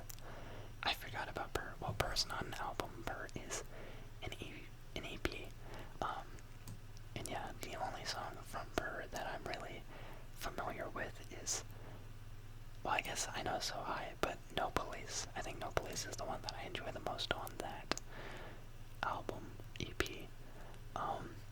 But yeah, off of her first album, her first actual album, 2018, Amala, I would say I like Cookie Jar. Cookie Jar also has a very, like, sex-forward theme to it, but the tempo, the pace of the song, plus the way that she raps, I think that she has clever wordplay. I think that I like the things that she raps about and the way that she delivers it. I'm a fan. I am definitely a fan. I think that her fame is well deserved. Whether she likes it or not, I think that she's talented, and I look forward to hearing what comes next. I wasn't the biggest fan of the last one. Scarlet and Scarlet 2 Cloud. I think I heard what OK Loser was decent, and Piss is kind of catchy. But yeah, from that era, from the most recent era, I do think that most of the good songs were released as singles. You had Demons Paint the Town Red, Agora Hills. Yeah, Attention, all of them were basically released as the singles leading up for it, and the rest of the album wasn't that impressive. But Planet Earth, I'd say it's like 80% songs that I do enjoy. Hot Pink, also very high hit rate, so both of those albums, very nice, very good. And I do think that she's kind of versatile. She has slower songs where she's singing, she has very high-pitched poppy songs, and then she has like rap songs. I think that she has a lot of facets to her music. You can get a lot listening to her, and it's nice. So I would recommend checking it out if you have not. And yeah, that concludes number 12 on my 20 most streamed artists of the last 5 years. Next up, coming in at number 11 on this list, we have with 1,071 streams, or one song roughly every 1.7 days, the king of 2024, you might call him, Kendrick Lamar. I do think that 2024, he is the one that dominated this year, came back in a big fashion. Thinking about, I think I first heard of Kendrick Lamar and started listening to Kendrick Lamar. I first heard of Kendrick Lamar with Humble, when Humble released. It was really big. I believe I was in 8th grade, and that's at like the start of when I started exploring rap music.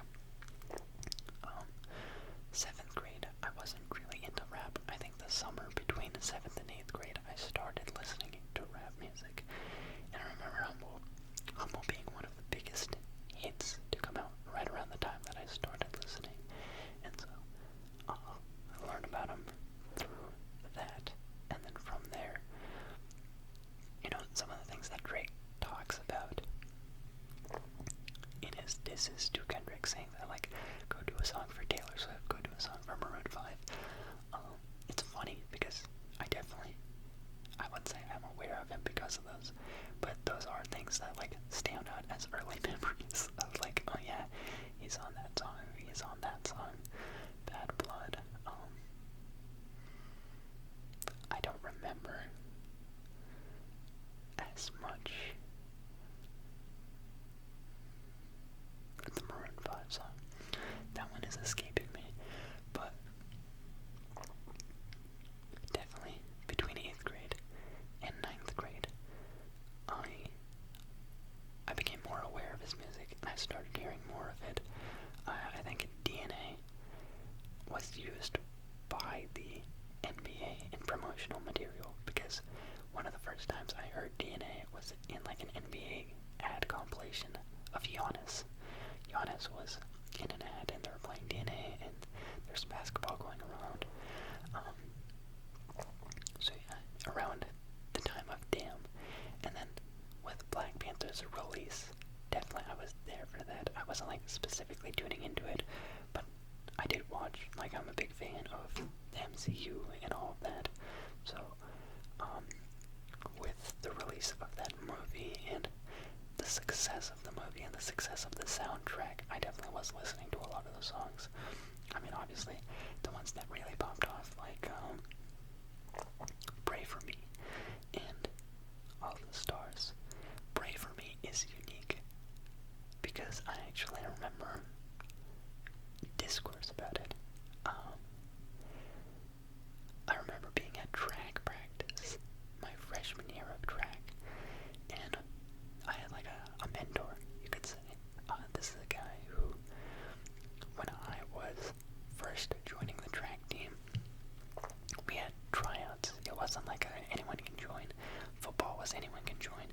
And honestly, most school sports at my school were like anyone is able to. But there were a few where they actually made cuts because they didn't have the coaching staff for it.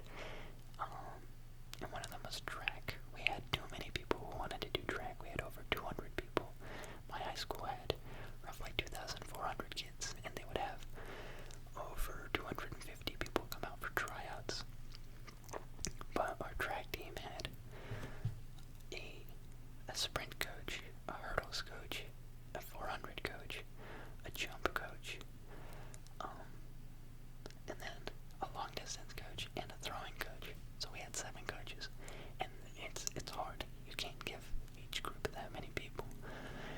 And so we had track and field cuts, and a lot of my friends decided that we were going to try and do track. I had been attending track optional track conditioning since after Thanksgiving break. I want to say that they started it towards the end of the football season. Maybe like beginning of November. I finished up football, and I had a couple friends who already had begun doing it, but I didn't really think I needed to go to conditioning. I was like, well, I'm conditioned. I was just playing football. I was sitting bench, but I was going to practice every day. And yeah, eventually, during tryouts, they had this day where they called out, okay, 400 runners, go with Coach Billy to the other side of the field. All the other sprinters stay here, and this is day 2 of practice, or day 2 of tryouts. And I saw the group that went with Coach Billy for the 400s, and it was like a group of like 10, maybe 12 kids. And I was like, okay, I have a split second decision to make. Do I think I can stand out in this group of hundreds here amongst all these male sprinters, where I'm not really going to get a chance to stand out all that much? It's more just staying out of the back, out from like, just don't make a mistake basically. Or can I go and try and join this group of 400 runners and try and stick out in a group of 11? Like, just me being there already is going to be kind of sticking out, because I think it was only returners. I didn't see any other freshmen go with them.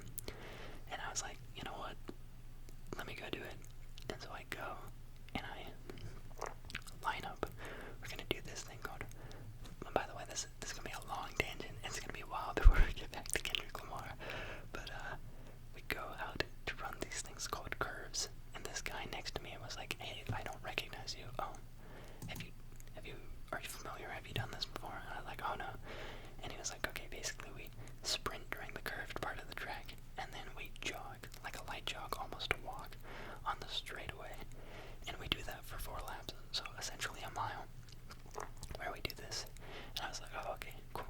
And he was the first guy that talked to me, so I thought, like, okay, let me try and keep pace with this guy. And so we ran the 4 laps, and I was pretty much with him the entire time. And at the end of it, he was like, "Wow, that went really well. Are you a freshman?" And I was like, "Yeah, I'm a freshman. Are you a sophomore?" And he was like, "No, I'm a senior." And I felt really embarrassed in that moment. But that guy was essentially my mentor. When I first joined, I was the only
Messenger, and he was really the only reason I used Messenger.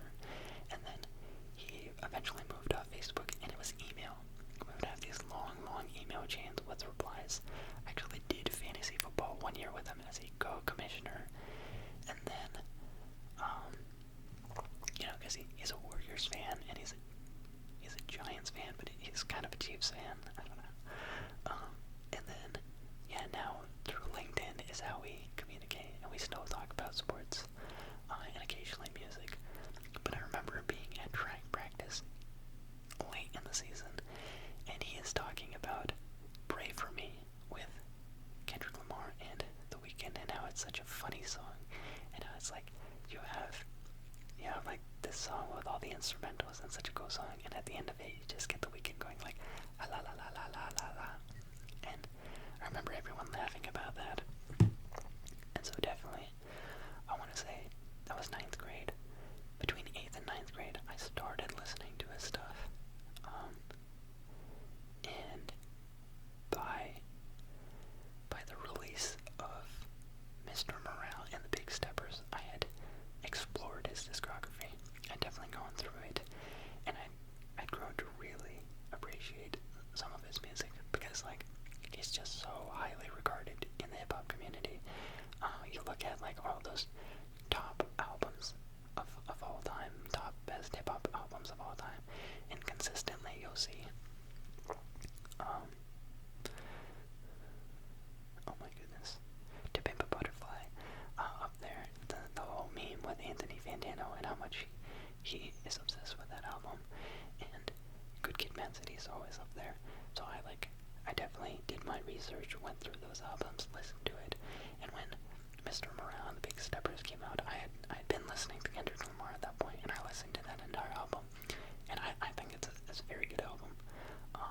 But I think the hard thing with Kendrick Lamar's music is like it's all such high quality. All of his projects are really good. I don't think that he has a bad album by any means. So yeah, I've been keeping up with him. I liked Mr. Morale and the Big Steppers a lot. Big fan of Father Time, Count Me Out, Die Hard. A lot of the songs. Kodak Black even has like a couple good songs on there. I think Purple Hearts, Silent Hill. And then with everything that happened this year, just pandemonium. All hell broke loose. We've got Kendrick Lamar and Drake going at each other's throats. And in my perspective, the way I believe things panned out, I do think that Kendrick Lamar got the best of Drake in that rap battle, rap beef. Because if you look at the way all the things spelled out, you start off with the Super Bowl song, because what is the name? The J. Cole Drake song that kicked it all off. I can think of what the song sounds like. I can remember who's on the song. I can even remember details about the music video and how corny it is. But the name of the song eludes me at this particular moment in time. And yeah, talking about the big three, and then Kendrick Lamar clapping back with like that, saying there's no big three, just pick me. Then J. Cole stepping in with his diss on Might Delete Later, and then him actually deleting it, and then coming out at his festival saying like, hey man, I don't actually want any part of this beef. His verse coming out on the second Metro Boomin Future album. They still don't trust us. No. We still don't trust you. And then Drake finally dropping Family Matters. No, that's not the right order. Drake coming out with push-ups leaking, and then Drake actually coming out with push-ups. At this point, all of rap is already going at Drake. Then him trying to drop Family Matters, immediately getting met with Meet the Grams, and then subsequently with I forgot about Euphoria in the middle. Okay, my timeline's all messed up. But, yeah, you get Euphoria, then you get,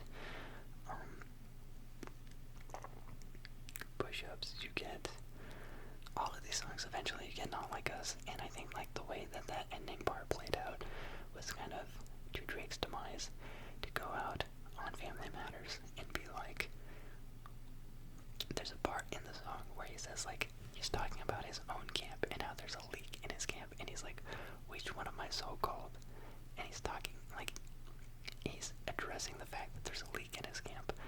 Then the next Kendrick song comes out, Meet the Grams, where he talks about Drake's alleged daughter, and then Drake is like, actually, we gave him the information in that song. We were the ones who planted the leak. And then Kendrick comes out with Not Like Us, and he calls all of Drake's camp pedophiles. And then they were like, whoa, this is wild, bro. And then they try and sue him for defamation, and they try and sue UMG and Spotify for all this stuff. So it's like, but bro, I thought you gave him the information. I thought you said you gave him all this information. How can you possibly be mad about this information? I don't know. You can spin it however you want it, but I definitely think it will forever go down that Kendrick Lamar bested him when it came to this rap beef. He had the better songs. He had the better song, the one that blew up the most. I think he had the best diss track in Euphoria. I think that he never really flinched, even with what happened with Drake. Like, Drake, after Not Like Us, released Hard Part 6, and then he took down Hard Part 6, and I think that really tells you everything you need to know. He caved, he folded, he gave up, and Kendrick Lamar is not corny like that. Drake all throughout has like these weird subliminals and these little things that he'll post on his Instagram story, like, that was a fun ride, guys, see you with summer vibes, or like going on Excuses stream and doing these little things, going in someone else's stream comments and commenting custard. Like, Drake will forever be a cornball, goofy guy, hitmaker, absolutely, but like, Kendrick Lamar, I do think is like much more of a serious artist. I think that his body of work is very impressive, and I think that even with the release of GNX, a lot of good songs on there. Luther, he's already gotten big plays with Squabble Up and TV Off. Hey Now, Say Now. What's the other one? With SZA.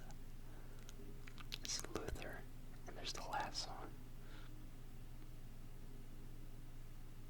Don't remember the name, but I think that the album did well, and I like to buy into the conspiracy theory that there's more on the way before the Super Bowl.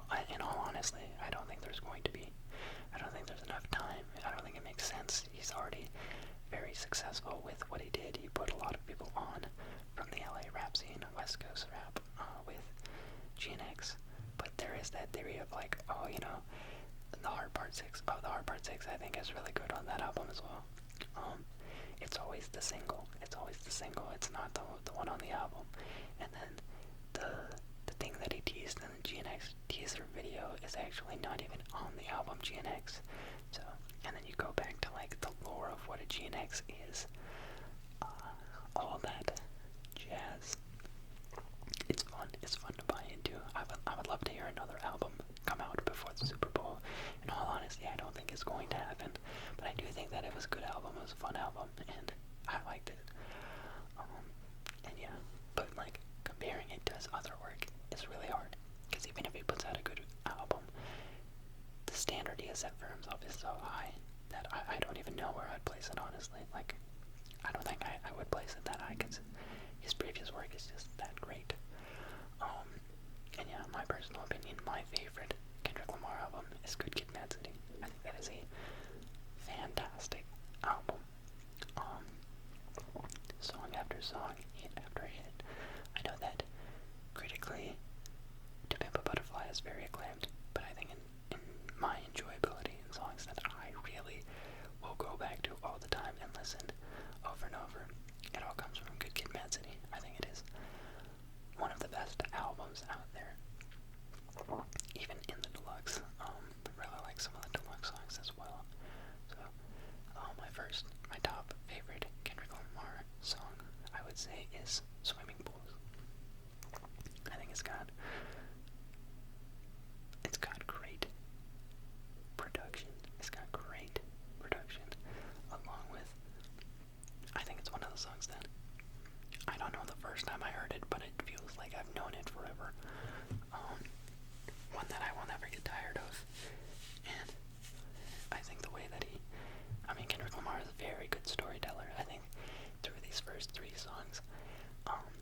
varying degrees of his storytelling ability. Swimming pools probably showcases it the worst, but I think the way that he can take you through a story in a song is one of his best qualities. He's an amazing storyteller. And yeah, he doesn't have the best voice. I think he can be very unconventional at times with his delivery, but he's a good rapper. He puts a lot of thought into his lyrics. Very good lyricist. One of the best. And Swimming Pools, you take all those great things about him and you combine it with like orchestral production, and it's such a beautiful song in my opinion. Just like the way that like I don't even know what they are, horns or trumpets. I'm not a saxophone. I don't think it's any one of those in particular, but I really like everything about that song.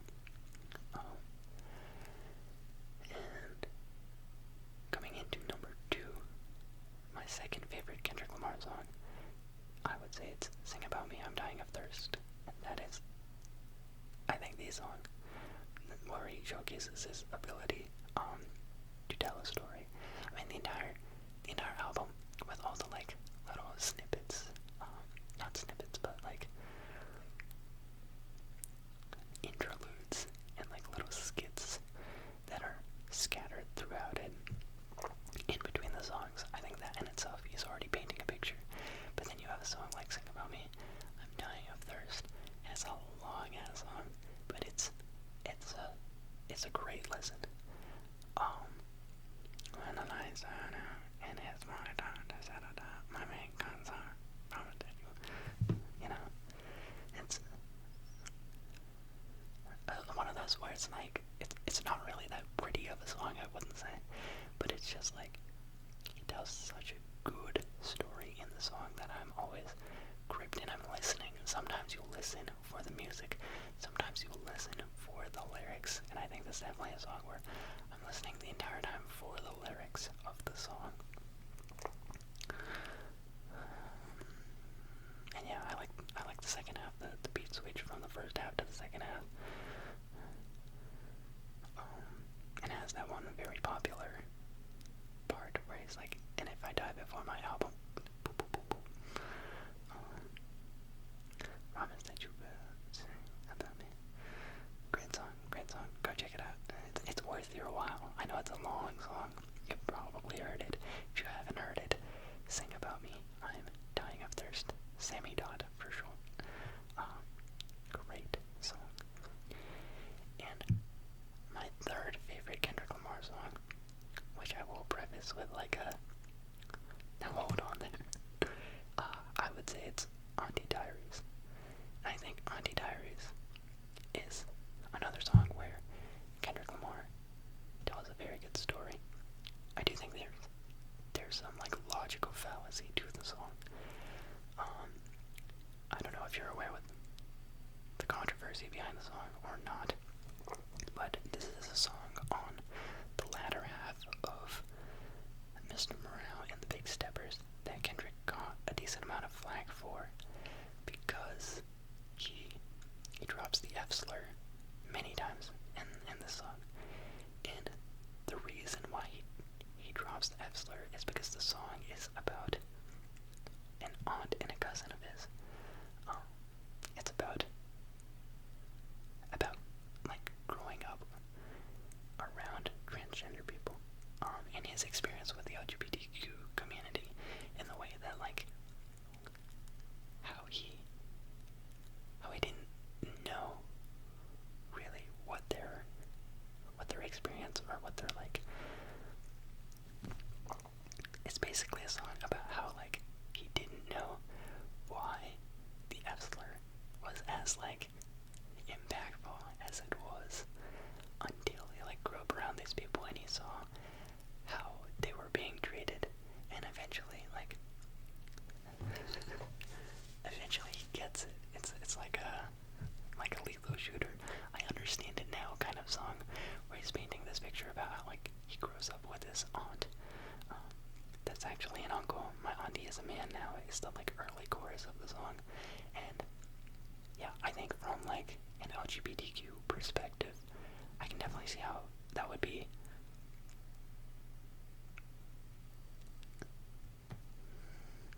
perceived as disrespectful, because not only is the premise of the song like he's kind of, you could say like he's dead naming, he's dead gendering, if that's a thing, and he's talking about like this idea of like having a relative who was born one gender, but then you grew up around them being a different gender, and like trying to grasp the concept of like what that is. And so he talks about like the word itself, how like he never really thought anything about the F slur because it was just a word that people said, but then growing up with these LGBTQ transgender like figures in his life, he saw how it affected them, and he came to the realization that like it's actually a word that he shouldn't be using, and a word that has a lot of power, and he can see how it's used in a negative way, and he ties it to one of like a big controversy of his, I feel like, because if you've ever seen the clip, there's this time where Kendrick Lamar is performing Good Kid, Mad City, Mad City in particular, and he's on stage, and he invites this white girl up on stage to rap the song, and the song starts, and she starts rapping it, but she is not, like, censoring herself. She is dropping the N-word every single time, and he's like, hold on, the other guy who came up here, he kind of knew the deal. You can't say that word. And she was like, oh, was I saying it? Oh, I'm so sorry, I didn't even realize. And then, like, he got in, like, negative publicity for that. Obviously a lot of people were bashing on her, but there was also a lot of people bashing on him, saying like, what does it matter, it's just a word, you invited her on stage, what did you expect? And so the song is kind of like, it ties that experience with the LGBTQ transgender experience, and shows like the song ends with a callback to that, saying like, you can say the F slur, but only if you let a white girl on stage and let her say the N-word. And that was like the clicking moment for him, where he is like, I get it, I understand how this word makes your community feel. But then he goes out and makes a song where he drops it like 40 times. So like, I want to say that like the intent is very cool, and I feel like it does tell a very good story. But like, bro fumbled. This is one of the few times where I think like he did fumble on the execution, because like maybe he could have just had his aunt come in and ad-lib it for him. Maybe there would have been no controversy if he, well no, I guess there would have been some controversy. Maybe people still don't like the terminology of my auntie is a man now, Demetrius is Marianne now. I guess the like now aspect of it people will get upset about, but I think that like the thing about the song is like, it is a straight man's perspective on dealing with LGBTQ people in his life. And I think if you take it at face value as that, I feel like I can understand where that is coming from. I feel like the song like that makes sense to me.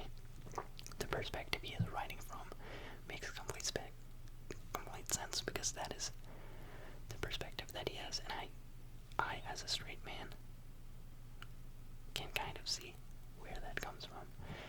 Should he have released the song? Should he have said the F slur? That is beyond me. Probably not. No. I don't really have the authority to speak on that. I'm not going to be sitting here being like, yeah, he should have said it. Like, no.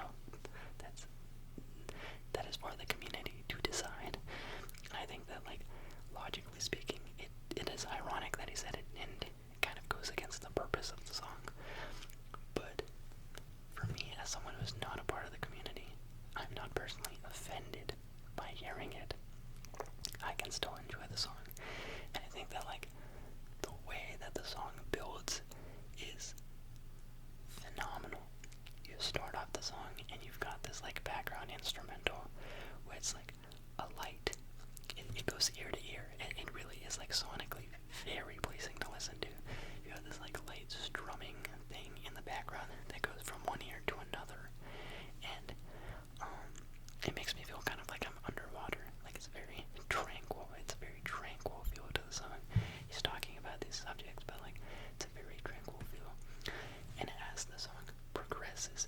as like he gets deeper into the story, he's talking about like the injustices that his family is facing and how like it's starting to make sense to him, and he's like pushing back against the community he was raised in because he's seeing the wrongs in it. And then he has like the climax of the song, the actual part where he talks about everything coming together. Is like slur, slur, slur, we can say it together, but only if you let a white girl say other slur. And the instrumental build up from the start of the song to that point of the song is magnificent. Like, even if you tune down all of the lyrics, if you just listen to how the song builds, it is amazing. Like, I'm wearing it, but I do have goosebumps every time I hear that song, every time I think about that song. Just the production, the way the song builds is a huge part for me.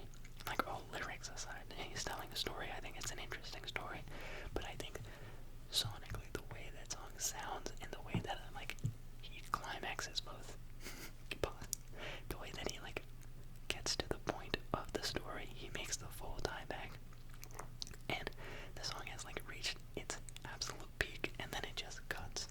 I think it is cinematic. It is a song I would describe as cinematic. And I truly apologize if that is a song that cuts deep for you. I'm sorry if that song released and you feel betrayed by it, or if you feel like that song is hurting you in any way. I truly do apologize. I can definitely see how a song like that could be very easily misinterpreted. I feel like people would hear it and be like, oh, he's saying the app slur, I guess I can say it, and then all of a sudden you have a wave of all these people who think that is something that's okay to do. And I can see how it can probably set like a bad example or a bad standard of practice. But I think like, as someone who really has listened to the song for its meaning many, many times, I can see that it is flawed. It has an error in its ways, but I do appreciate it a lot. I think that it's a very cool song. And it's one that I listen to more so alone. I don't play it out loud. That's one that stays in the earbuds. And yeah. But that's my tangent to I feel a lot more strongly. I don't know if you can tell about the way that I've described these songs versus some of the other songs on this list. But I definitely, some of Kendrick Lamar's songs I think are great. They're phenomenal. I think that he is a wonderful artist. And I do feel strongly about his songs, some of his songs. I think that he's just very talented. And yeah, so that concludes number 11 on my most streamed artists of the last 5 years. Alright, now coming in at number 10, we have, with 1,084 total streams, approximately 1.7,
biggest artist in the world, and yeah, has stayed up there with .fm. He has an upcoming album too. Forget what the name is. Like don't stop tomorrow. Something tomorrow. And yeah, The Weeknd. I feel like he has a lot of big hits. He has a lot of really big songs. Definitely After Hours was the first album I tried listening to, and then I want to say during quarantine. At some point I thought like, hey, let me try hearing out this album, and so many of the songs on After Hours got massive play on the radio. He had a stretch where like every year for 3 years he had a #1 song off that album. I think he had like Heartless, Blinding Lights, and then maybe like Save Your Tears. Across 3 different years, and he kept just going and going with that album. And yeah, it's just like massively successful album, and it is a really good album.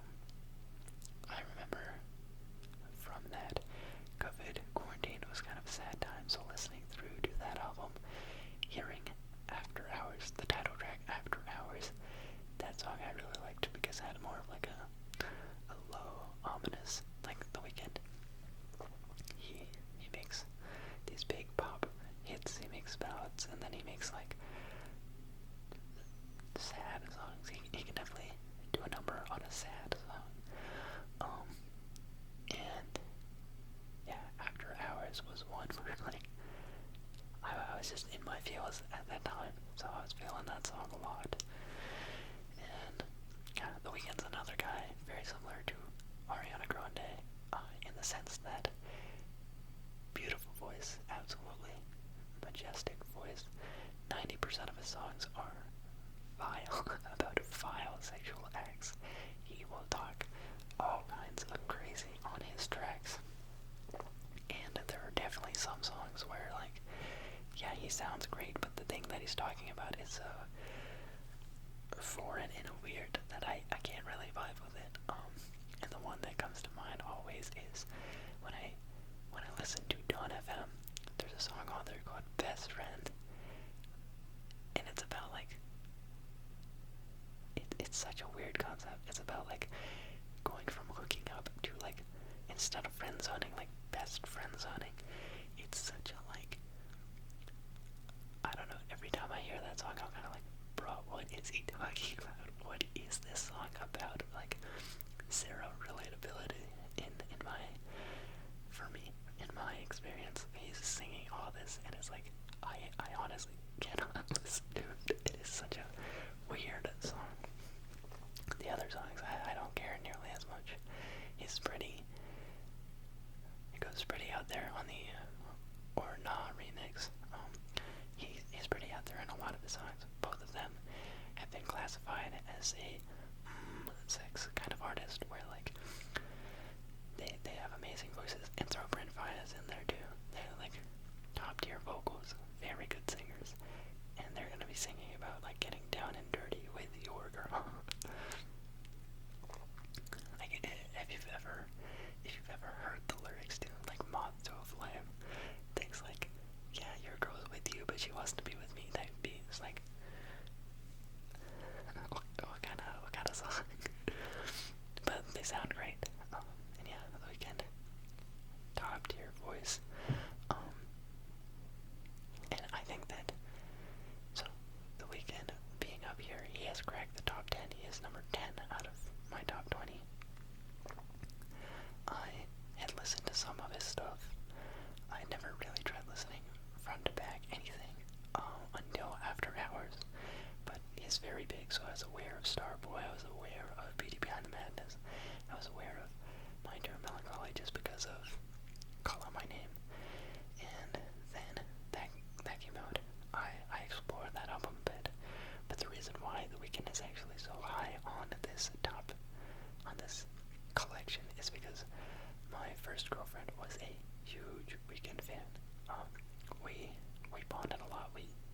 almost got together basically because of a shared taste in music. It was one of the key defining things in the relationship.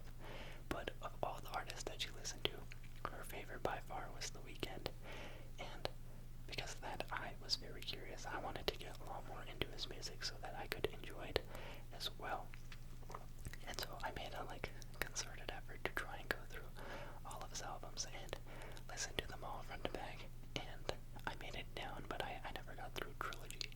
I went through Don't Have Him. I was around. I was with her for when that released, and I think we were on FaceTime. We got off FaceTime, both listened to the album, and then reconvened.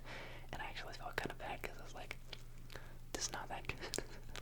It's not that it's not that good, but it's not nearly as good as After Hours. I didn't think it was all that. And so I was like, I don't know if I should really express my opinion. But she also was just like, yeah, it's good. And she didn't think it was it's amazing. It's the best ever. So yeah, The Weeknd, I was there around for the release of Dawn FM, and that's one that I remember. You've got the Jim Carrey interludes. You've got the weird radio-esque theme to it. And probably through that, I listened through my favorite song would be Less Than Zero. A very light-hearted, romantic song at the end of the song. At the end of the album. And yeah, so then after that, went through all of After Hours again, went through My Dear Melancholy, went through Starboy, went through Beauty Behind the Madness, went through... There's another one there. That's a weird name. There's definitely one before, the Trilogy ones. And, yeah, I can't remember what it is. But the funny thing about that, the very funny thing is, we broke up. That is my ex. The two of us broke up. And my current girlfriend, my girlfriend now, she hates The Weeknd. She cannot stand the sound of his voice. And it's not even a who he is or the way that he carries himself kind of thing. She will hear a song, a new song that has just come out, when Travis Scott dropped his album, Utopia, and Circus Maximus came out. We were listening to it live on call, and then she was like, I don't like that voice. I bet you The Weeknd is on this song. And she just has a distaste for his voice. And I find it hilarious because she's she is very talented. She knows immediately right off the bat, and she'll skip the song. She's not gonna sit through it. She is going to skip it. So I went from opposite ends of the spectrum where I was with someone who really liked The Weeknd, and I was trying my best to get more into his music, and I somewhat succeeded. I found a lot of songs of his that I hadn't heard before that I thought were good, and then all of a sudden I'm with someone who hates his music, does not ever want to listen to it, and now I'll listen to some of the songs. I don't think I need to listen to them nearly as much as I did in freshman year of college, and mostly freshman year of college is when I listened to the most Weeknd. That's when I really tried to expand and get into his stuff. And yeah, now I'm more aware of some of his songs. But when it comes to a favorite album of his, I think that After Hours is so good and so commercially successful that I feel like it's almost like a cop-out answer. Every song on that album is so big, everyone knows every single song, that it's not I respect a lot. I think it's a great album, but I think the album that really impressed me was Starboy, because when I started listening to Starboy from cover to cover, I really liked a lot of those songs, Secrets, Rockin', Party Monster, I want to say Reminder, Sidewalks with Kendrick Lamar, and then you have the ones that obviously blew up with Starboy title track and Feel It Coming with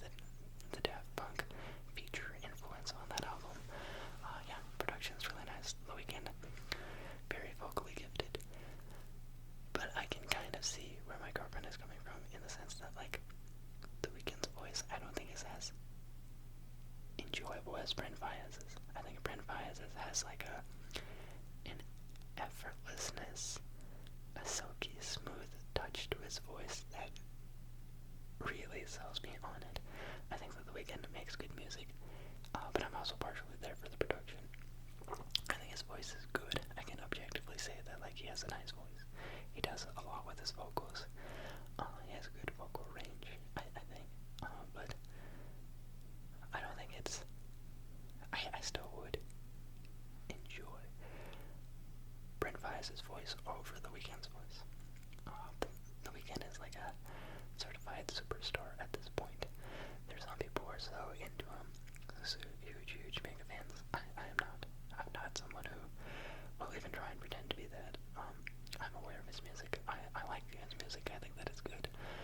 But I wouldn't even consider myself like necessarily a fan of The Weeknd. If The Weeknd is going on tour, I'm not going to go and try and find tickets to it. I don't think I deserve to be in that crowd. A lot of these other artists that are below, I would, like Kendrick Lamar, I would definitely try and go to see him. Doja Cat, I would definitely go and try and see her. I would love to see both of those artists. Tyler, the Creator, is kind of iffy. I think I've kind of missed my chance.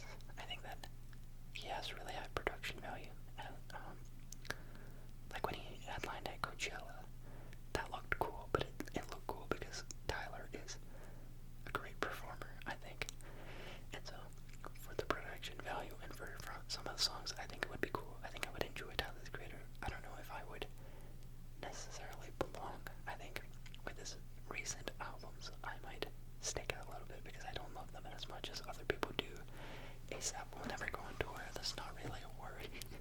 Ariana Grande, I more so know her for her hits. I don't think I would stick out like a sore thumb there too. Brent Faiyaz, if I got into him more, I think he does smaller venues and more expensive venues. I don't think it's worth the investment quite yet because I don't know enough of his stuff. Rihanna is like a Rihanna concert. I don't know who's saying no to that. Calvin Harris, I would definitely go. That's not a worry. that's not something that will ever happen. I'm not gonna go to like a Fortnite concert of his if they try and host that. And Chance the Rapper, I tried to go to his concert and that didn't work. So, yeah, that's a rundown on who I would go try and see and who I wouldn't see. Like, don't get me wrong, I wouldn't mind going to The Weeknd, but I'm not dying to go to The Weeknd. I'm not going to pay my own money to go try and see him because I know how popular he is. I know how coveted he is, and I don't think I have that much of an inclination towards him or his music. Because I think that, like, seeing artists while they're still making music you like is kind of like a bucket list thing in my head. All of my top artists that I'm really into, I do hope that, like, before I pass, before they retire from music, I get a chance to see them live. And so, Doja Cat and Kendrick Lamar, I really would like to. Kendrick Lamar, unfortunately, when he's touring, I didn't get tickets, but I think it was also just like an awkward time. It's in the middle of the week. Wasn't gonna work out, and I missed Doja Cat and her last tour, but those two I would definitely be interested in, and hopefully one day. The Weeknd, not as much so, but let's get into my top 3 favorite songs of his. And number 1, I would go with Rockin', the song on Starboy. When I was doing my weekend research through his discography, that was the one that I think I was the most impressed with. I had never heard it before, and it's very lively, very energetic. I like it. I think it's gets you in a good mood. Pretty dancey. And good production. It's a nice song. All in all, it's a nice song.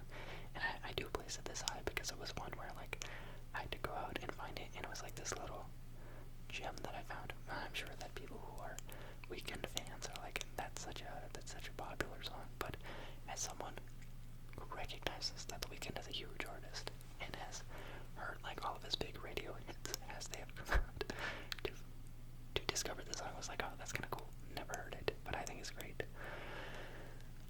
Number 2, my second favorite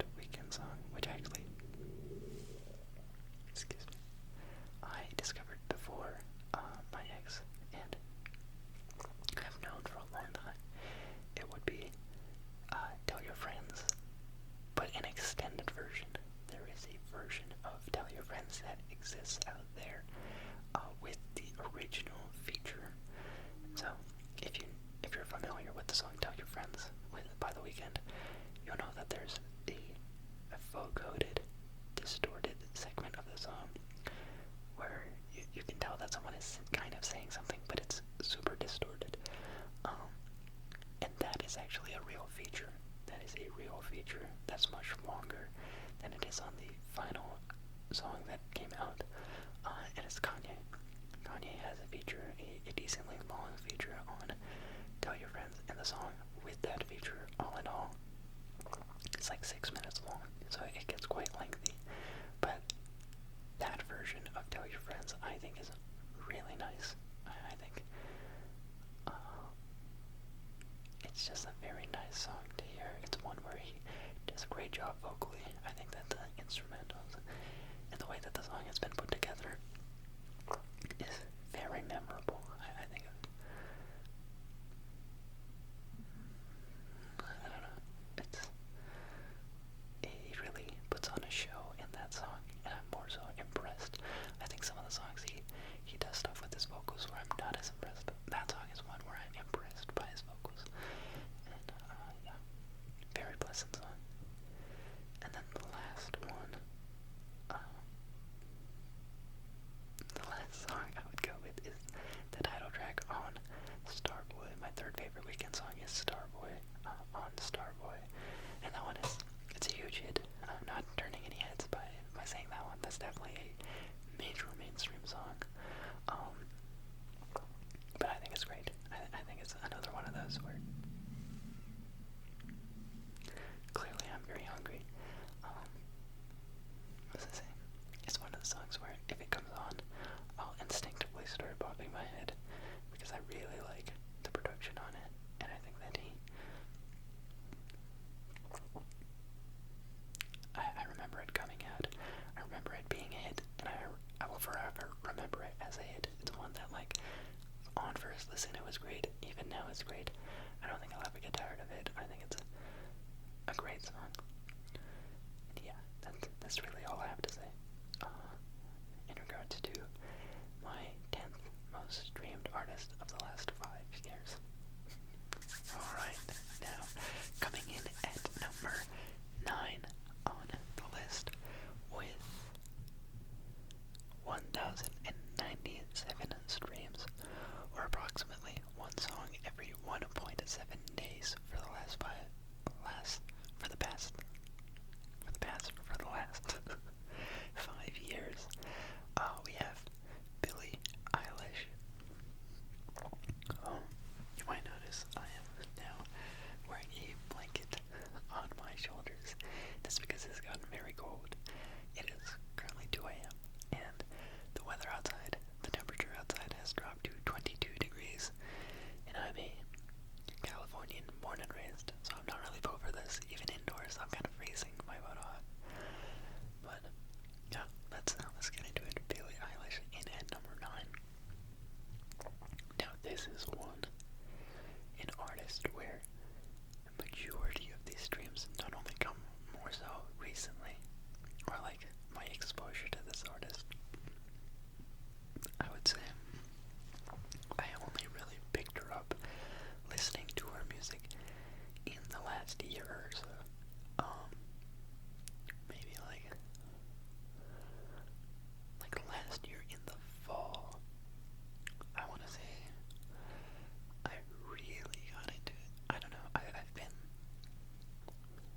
associated.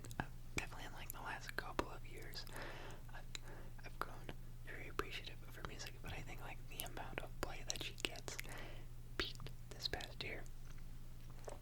Of the 1,097 streams, she was my number 2 artist this year, cracking the top 5. No one else that I have listed yet on this list cracked my top 5 on the year for Spotify. So yeah, Billie Eilish, definitely someone I've been listening to a lot more of recently, and I really like her music. First Billie Eilish song that I heard, probably Ocean Eyes.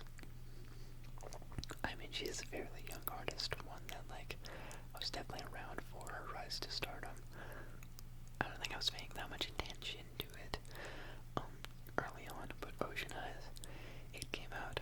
I really remember that first edition of the, like, I think it's Vanity Fair does a yearly interview with her every year. It's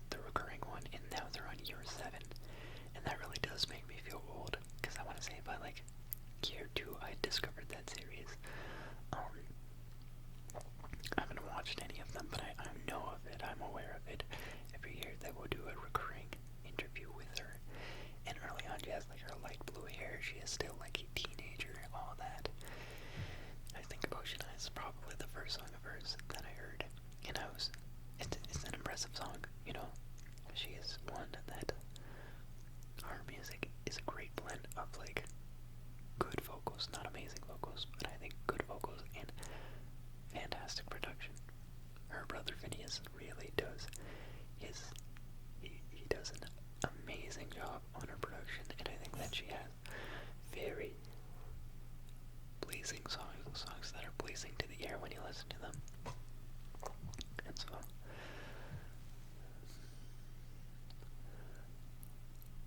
yeah, she was making music, she was producing music, or she was putting out music. I don't think I actually stopped to try and look at her music until Everything I Wanted came out. Everything I Wanted came out. Somehow I heard that song. I thought it was really good. That was the first song of hers. I remember categorically going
supposed to say it. Ilomilo. That's how I pronounce it in my head. Ilomilo. That song, I heard it, and that kind of triggered me really rabbit holing down the rest of her discography, because that song has such a cool production to it. It gets to a certain point where it just starts like it's I don't even know how to describe it. It gets all choppy, like it's an intentional vocal chop that surrounds your ears, and all of a sudden it's like it's you've got to check it out. You've got to check out that song and what they do on it. I'm maybe overhyping what it is. Maybe it doesn't sound that cool, but if you listen to it with headphones, there's a part in the chorus where it goes like and I think that's really cool. And so with that, I kind of got intrigued by her production with her music, and I decided I wanted to hear more of it. And I went through the rest of that album, realized it's like almost all good. I like almost all the songs on there. Then went through the Blondie album. That one's also all pretty good. And then with the release of Hit Me Hard and Soft, that was one where it came out and I really want to listen to it, because at this point I've been listening to her stuff, I've gotten into it, and I'm excited. So I listened to that entire album as soon as it came out, and I liked it. I didn't think that it was better than anything she's made before. I think it's probably her weakest thus far, but there's definitely a lot of songs to like, and I enjoy some of the risks she took on it. Definitely more interesting songs. That's when you can tell. On this channel, I did do a video about Billie Eilish's album where I ranked all of the songs on Hit Me Hard and Soft. And predictably, it did pretty bad, because most of my channel's focus is sports. So, and I know for a fact 99% of the audience of the people who tune in are guys. So it is going to be a little bit far-fetched to take a group of just guys who are interested in football and feed them here's what I think about Billie Eilish's album and have them think anything of it. But if you are still watching this video at this point, let me put you on. This shit smacks, man. This is good music. Highly recommend checking it out. She does this thing where, I think if you like ASMR, you would like her music. She kind of whispers. She whispers and mumbles in a lot of her songs. It's very light. She has a light, airy voice.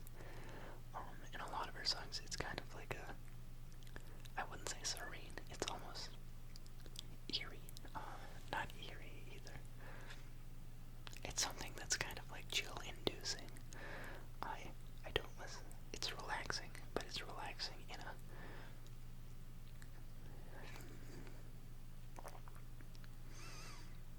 I don't know. It's hard to describe, but I think that she has a great voice. I think that she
this is like, imagine Brent Faiyaz's music where it's more like laid back and good vocals, but you take it a notch even further where she doesn't make high energy music, and I'm not listening to her for high energy. I'm listening for a low energy, very intriguing sonic production and like good vocals. She has good vocals. I do enjoy the sound of her voice, but it's very chopped up and manipulated. Like, it's not all in one take. It's just not gonna give you like an Adele Set Fire to the Rain kind of performance, but I like her whispered, soft, murmury delivery. I think it is very peaceful. I think she makes pretty peaceful music. And so, yeah, as far as albums go, my top would be her debut album, When We All Fall Asleep, Where Do We Go? I think it winning all those Grammys is well deserved. As far as songs, my top song of hers would be Bored, just because it's one that, like, it's a song that I do enjoy singing along to. Singing is something that I didn't grow up doing at all. Very, very vocally shy. I've never sang in front of anyone in my life prior to college. I think like maybe once or twice. Like my parents wanted me to sing, like my dad in the car when Gautier's Somebody That I Used to Know came out. He was like, oh, this is a song that we all know and we all like, we can all sing. And then I never sang. I like music. I do like music quite a bit, but I don't come from a musical background whatsoever, unfortunately. Never played an instrument. I like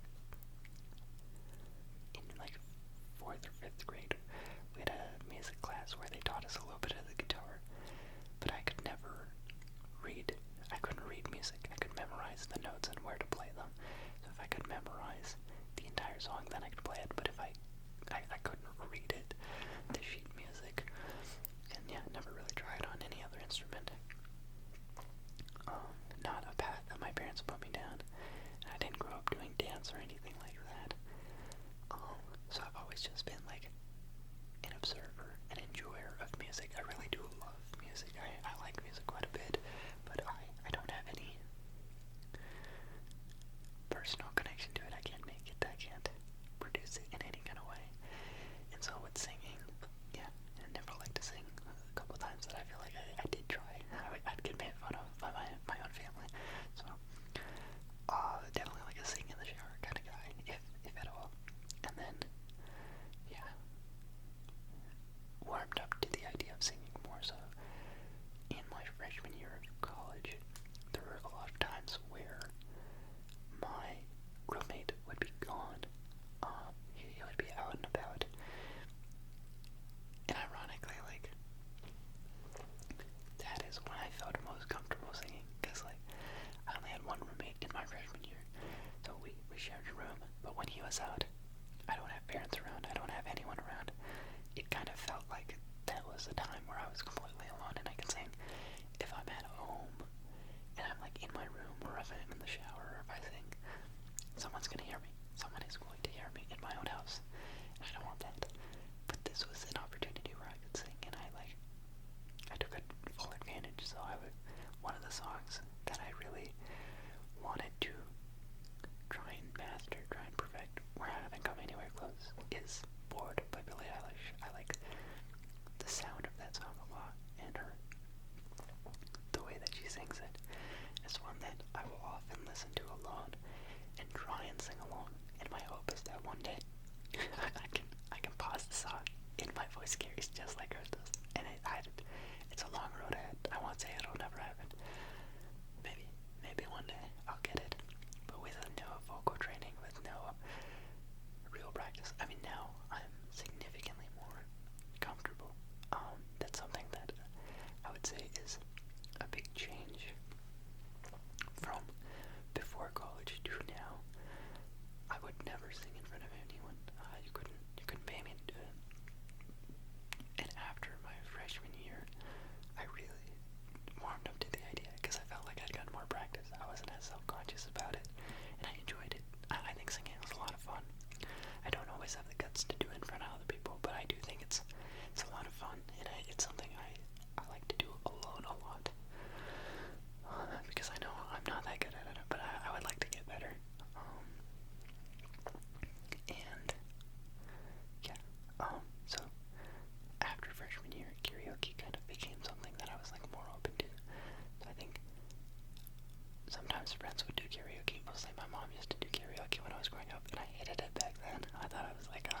hate this. I don't want to be here.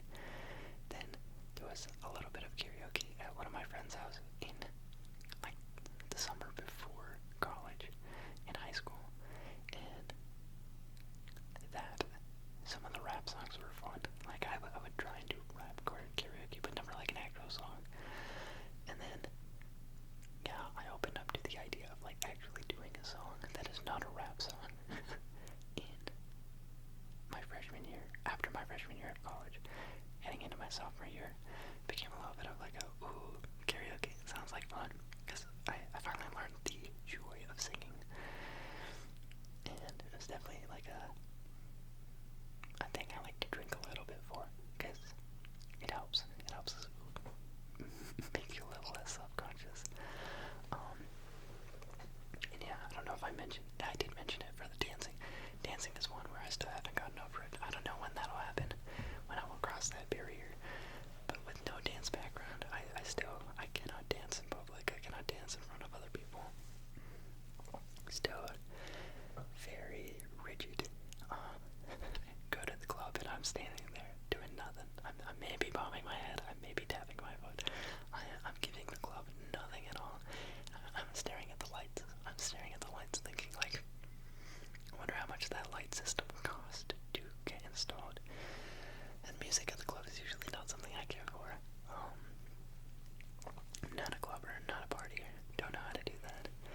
But if I resonate with the music, I can have a good time.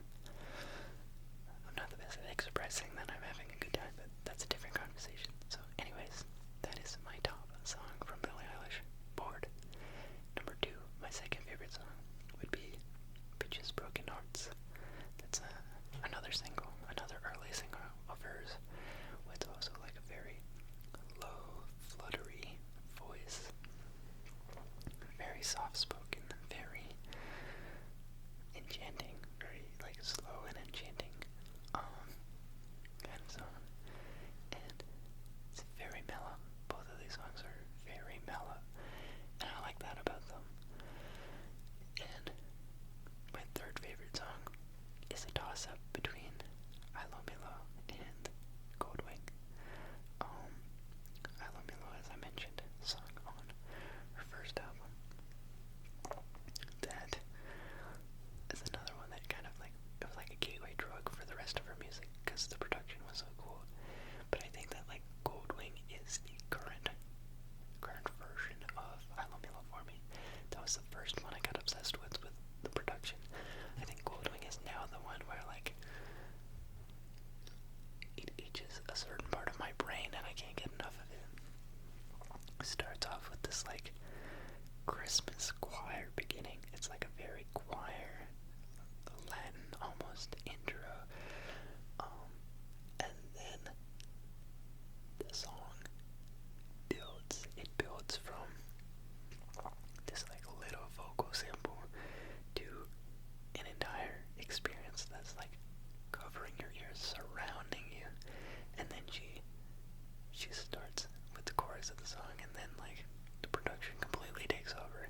It is such an experience. Her music is an experience. It is a full-on package. And yeah, that's what I really like about some of it. Even on her like early stuff, there are some songs that are just so catchy, like Watch, or like End Burn with Vince Staples. That song. These are songs that I'm currently like, I'm a little bit obsessed with them, I would say. Maybe I'll get bored of them later, but they just have such a cool production to them that I want to listen to them over and over and over again. So yeah, that concludes number 9 on my most streamed artists of the last 5 years.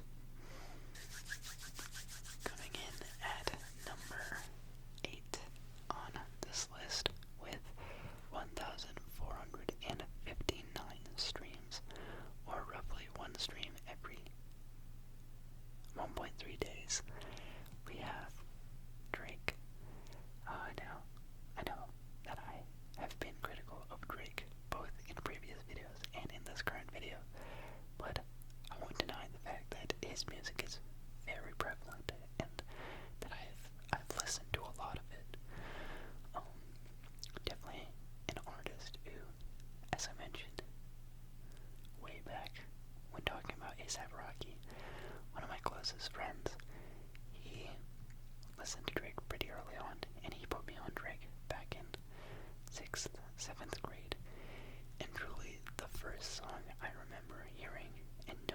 was a Drake song. It was a song that I heard at a 7th grade school dance. And I was like, wow, that song was cool. I wonder who it was by, what it was called. It was Hotline Bling by Drake. And that was the first one in memory I remember. It was the first song of his I remember hearing, wanting to know who it was, and thinking like, oh, that's a cool song. And then I'm sure I had heard other Drake songs at that point, because Drake has big hits and things like that. But from then, I feel like it was just hit after hit after hit. After I learned about Drake, I could never forget about Drake. He has been at the top of the charts since then.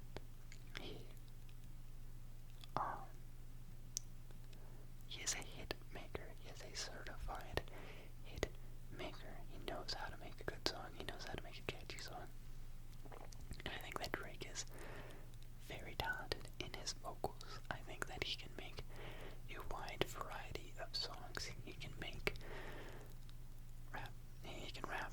He can make R&B songs. He can make pop songs. He can make dance songs. He can do a lot of cool things with his voice. He can rap in a lot of different ways.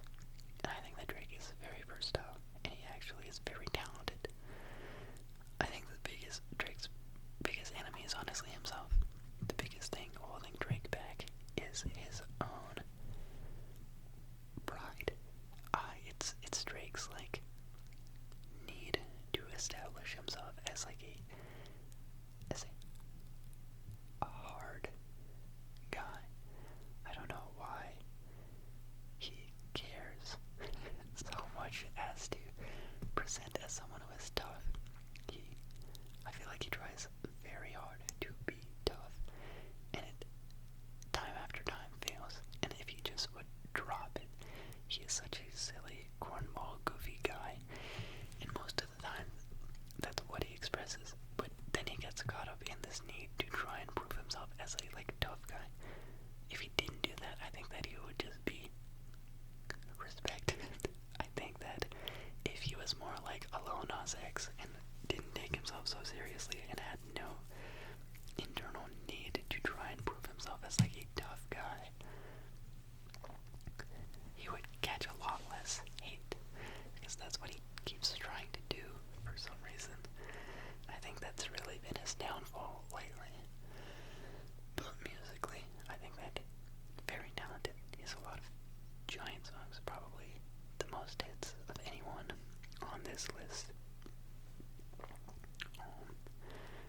And yeah, I don't see Drake leaving the music scene. I don't think that Drake, even after all this Kendrick Lamar drama and this beef, another beef that he has lost, I do not see him on the decline.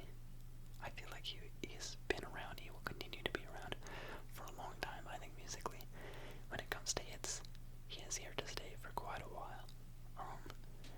Now I think the interesting thing is, when I first heard of his music back in 7th grade, and I started to become more aware of his music,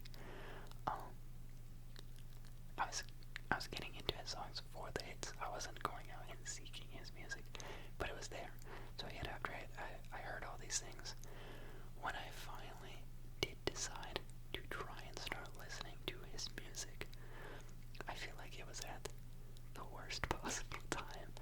Like the first Drake album I tried to listen to all the way through, unrelease, I should add, I think was Certified Lover Boy, and that album came out, and I was like,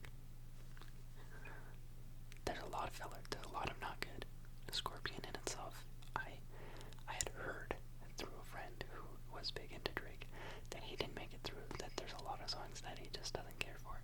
Now there are a lot of big hits, but outside the big hits, there was nothing drawing me to it. I didn't want to listen to his stuff.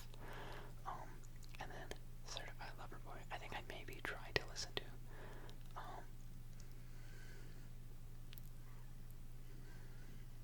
Take Care.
was the same. Yeah. I'm sure at some point I went back and listened to those. Tried to listen to those. But Certified Lover Boy was the first album where I had been listening to Drake enough that I was like, hey man, I want to see what this album is like on release. And I wasn't impressed. I did not think it was that good.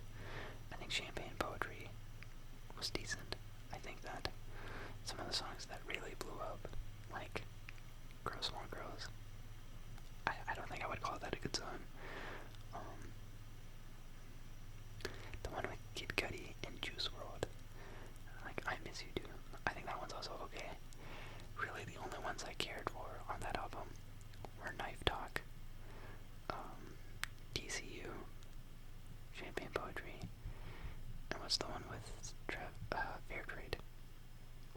Rest of the album, you can take it away. Don't need to see it.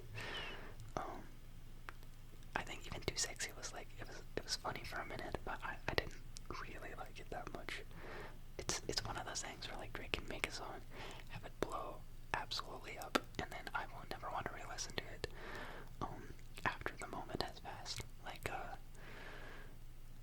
I can't for the life of me listen to Fake Love anymore. Like when Fake Love came out, it was huge. I want to listen to it. I was going on YouTube trying to listen to it, and this is still in that era where like I don't think I had streaming. I don't think I had access to streaming. And on YouTube, you had like someone else doing the song because Drake hadn't put it on YouTube himself. And so I'm listening to someone sing Fake Love and it's not even Drake, and I was like, this doesn't bang like the actual one. And now the song comes out and it's like an immediate skip. I heard it too much. And there's another one like In My Feelings. When it came out, it was huge. It was absolutely huge. But like, Drake is so big that his songs will get overplayed, and I don't really want to hear them. And that's like, his virals are so viral. One Dance was like that for a while. I think it's finally getting to the point where I can listen to One Dance again. Not that I've been trying to, but I think it came on. That one, there's a little more nostalgia with it. Hotline Bling, I guess I never had that problem with it. I think the Hotline Bling has held up really well. I can listen to that one pretty easily. I think that like, when it first came out, it was popular with the video and the first part. It was kind of like a meme. But I think that the second part of the song, with the like slow down beat, holds up really well. That part of the song is really good. And I don't think I grew to appreciate that until later. That song, yeah, didn't suffer the same fate as some of his other biggest hits, but yeah, suffering from success he is. But yeah, as I was saying, Certified Lover Boy, not really that big of a fan. Then he had, what's the one with like Massive and Sticky? Honestly, never mind. Then he's in his cringe phase, his cringe title. I don't know what he's doing. But like, yeah, the cover for Certified Lover Boy was weird. Then you've got Honestly Nevermind, which was different. It was different for him. I appreciate that he tried to do something different. Didn't care for most of it either. But there were some songs that I walked away with that I thought were good. Like Sticky. I really did like Sticky. Some songs I tried. I mean, I give it an honest shot, an honest effort. I don't remember the other one that I enjoyed. It might be Text Go Green. It might be one other one kind of towards the top of the track list. I know that Jimmy Cooks got really big. But Jimmy Cooks is one of those where it's like, it got too big. I heard it on too many like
is where I was like, you know, a good number of these songs are above decent. I liked quite a few of the songs on Her Loss. 21 came to the rescue. Like, On Some BS, Gucci and Millions, Circo Loco. Oh, what's the title track that got really popular? 21, can you do something for me? And Middle of the Ocean. There's one more that I really like.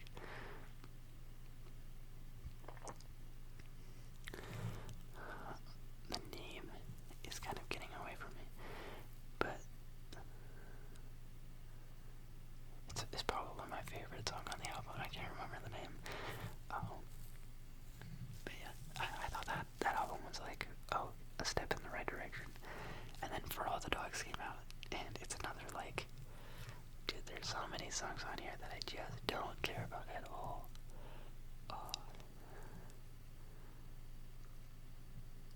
Yeah, it's hard to remember any,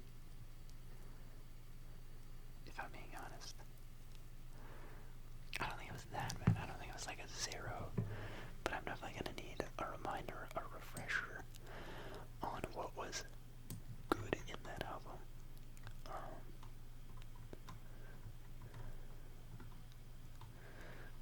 I thought that For All the Dogs Scary Hours edition was kind of cool. I liked the idea of another Scary Hours back, and I really did like You Broke My Heart. I think that You Broke My Heart is one of his best songs. That was my favorite on that album by far. I was listening to that song quite a bit once he dropped the deluxe or the Scary Hours edition. All the other songs on this album, a first-person shooter. Well, I mean, in IDGAF. That's it. Slime You Out is solid. It's really just the singles. The singles were nice, and anything else after I listened to it wasn't enough to make me go back. And I do not like Rich Baby Daddy. I cannot stand Sexy Red's music. I feel like the ones that I've heard, it's bad. It's real bad. I only know her for her stuff on this song and her stuff in that one. Babe, I love you. You're my everything. Like, from those two things that I've heard, her voice is so bad. And that's all I know of her. And it's like second nature. It's like flight or fight instinct at this point.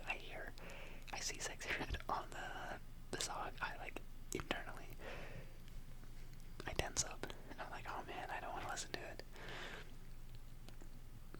No, it's just like from the 3 songs that I know her from her 3 biggest songs.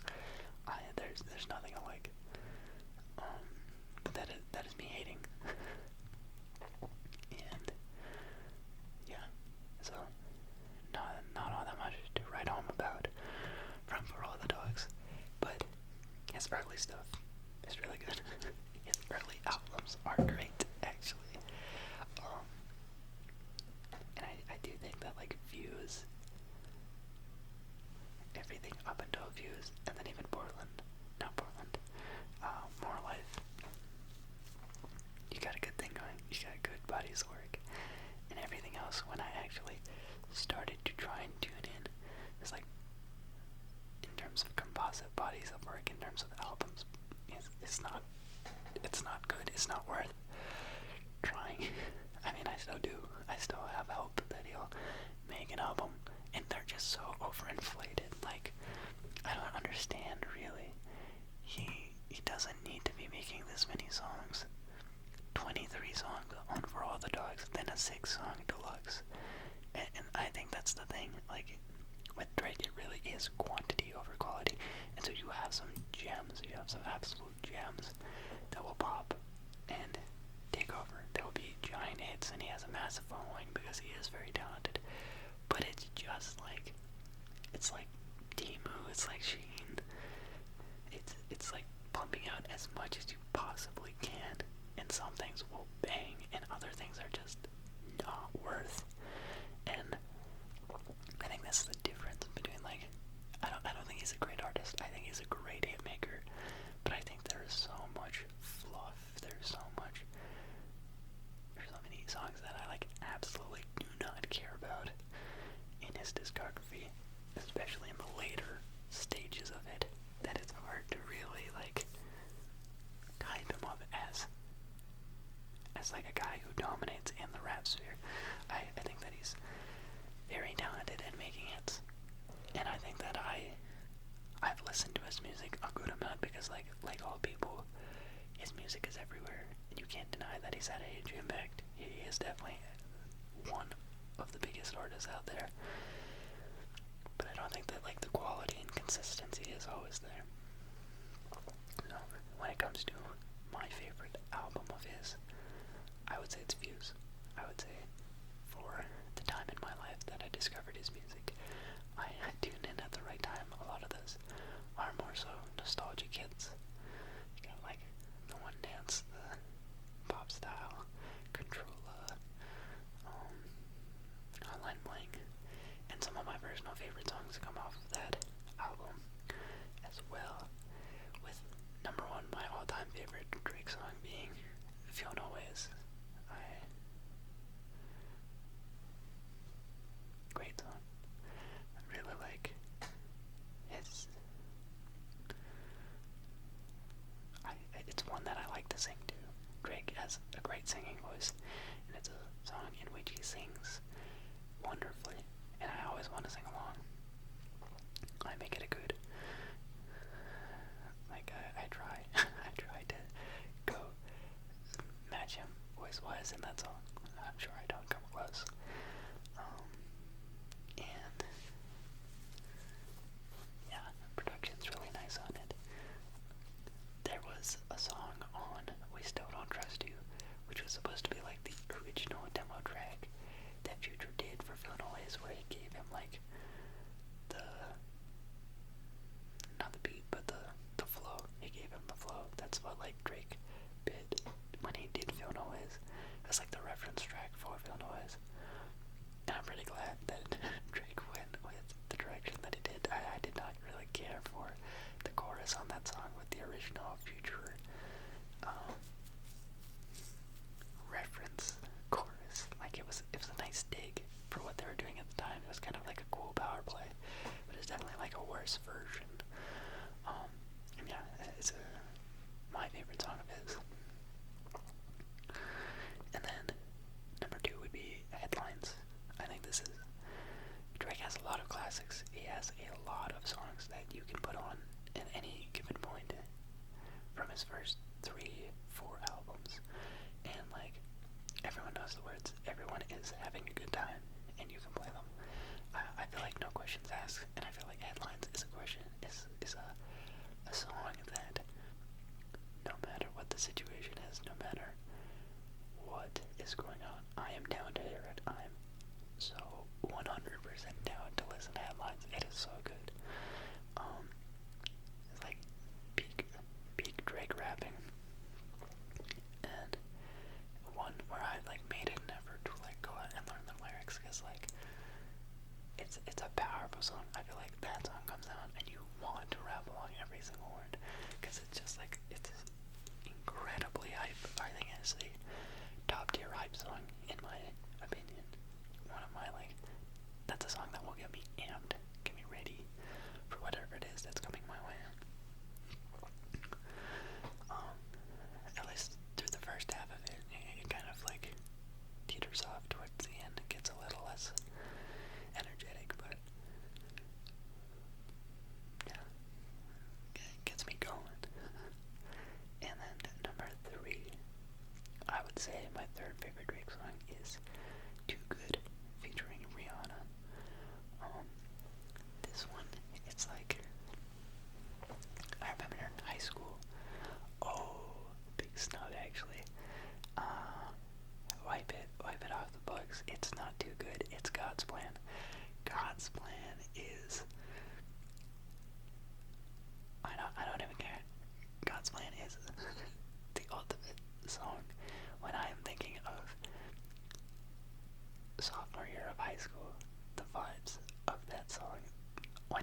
that same friend that we clown, or sorry, I didn't even say that we clown, that A$AP Rocky friend of mine, he was also known as the Drake Rip, because Drake was like, he was the first one to be listening to both A$AP Rocky and Drake, and he kind of became more of the A$AP Rocky friend because Drake would sometimes put out songs and we would clown him for them, and every time we saw this friend, like, I'm talking in high school, 10th, 11th, 12th grade, every time he is coming to sit down in the car, we are either playing Passion Fruit or we're playing God's Plan, and we're gassing him up, we're like egging him on, being like, dude, I love this song, this is my favorite Drake song, this is my absolute favorite Drake song, this is the best song ever. And I did that so much that I actually gaslit myself into loving the song. That song comes on, I'm instantly having a good time. God's Plan, it's funny, it's silly, it's super catchy, it's super viral, and it's just that, like, I will shamelessly start busting down to that song. It's just like, it's too much of a good memory. And yeah, I'll die on that hill.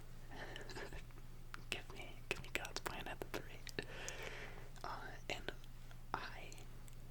I won't get into it too much in detail, but I actually got to see that song performed live, and I was joking about it. I didn't think I would actually get to. Drake is an artist where I did get to see him live. The only caveat with that is I saw Drake live, and he picked out his own set list, and he picked out only stuff off Certified Lover Boy, and so it was a lot of shit. It was a lot of really shitty songs that I didn't really care for, but he did play God's Plan, and that's a bucket list moment right there. That incredibly hype, amazing experience. Didn't think I would ever, not something I actually dreamt of. God's Plan was such a meme song, such a fun song.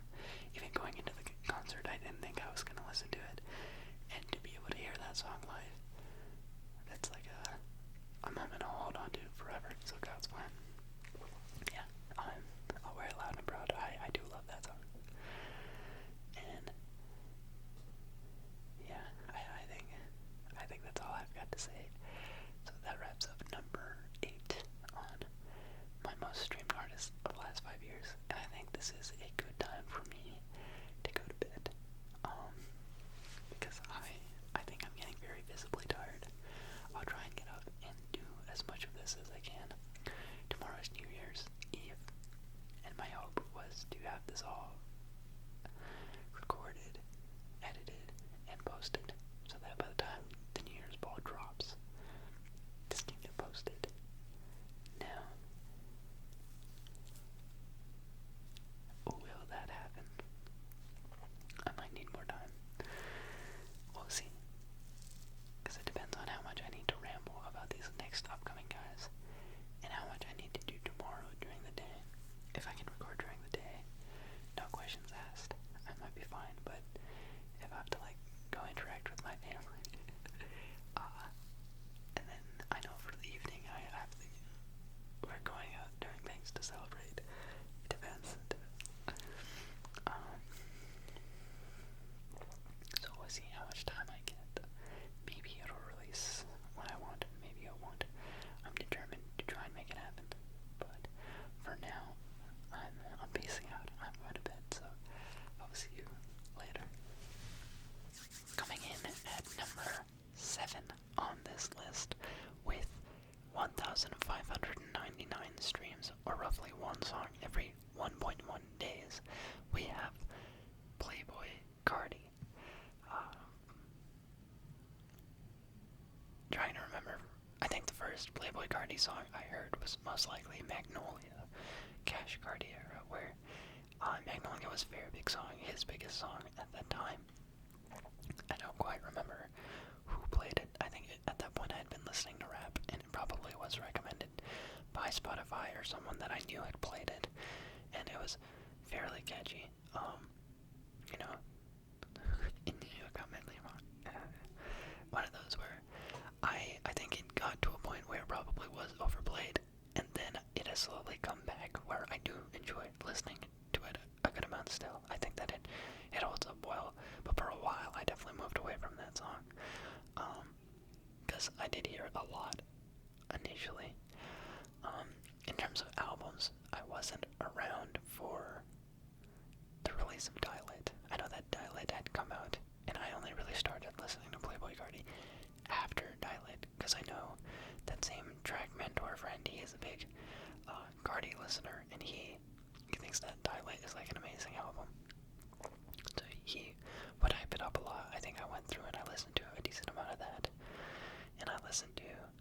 self-titled Playboi Carti album. And I, somewhere along the lines, started listening to him more and more. And I really think the thing that like fully pushed me into his music is probably the Cancun League and Kid Cudi League. Well, I guess both of those, that era of Playboi Carti. With the Brooklyn Nets, all those videos of their bench and them getting hyped to Kid Cudi, Busy Bamper, with Young Nudie, and yeah, then you've got Cancun, another league that's just phenomenal. And so, with that era, I got a lot more into Cardi, started listening to his music more, started listening to his leaks, and I got caught up in that wave of hype for Whole Lotta Red. I knew of Whole Lotta Red for a while. I knew about its indefinite delays and things, but definitely in like the months leading up to that December drop, I was also part of the hype wave, and so that is one where it came out on like Christmas or like right around Christmas. But I definitely went to my laptop and was like, I gotta go listen to this on release, and all the hype and speculation about Whole Lotta Red right before it came out was over the top sensational. They're like, oh, Pharrell's gonna be producing, you're gonna have all these great features, there's gonna be like Andre 3000, Future, all these guys.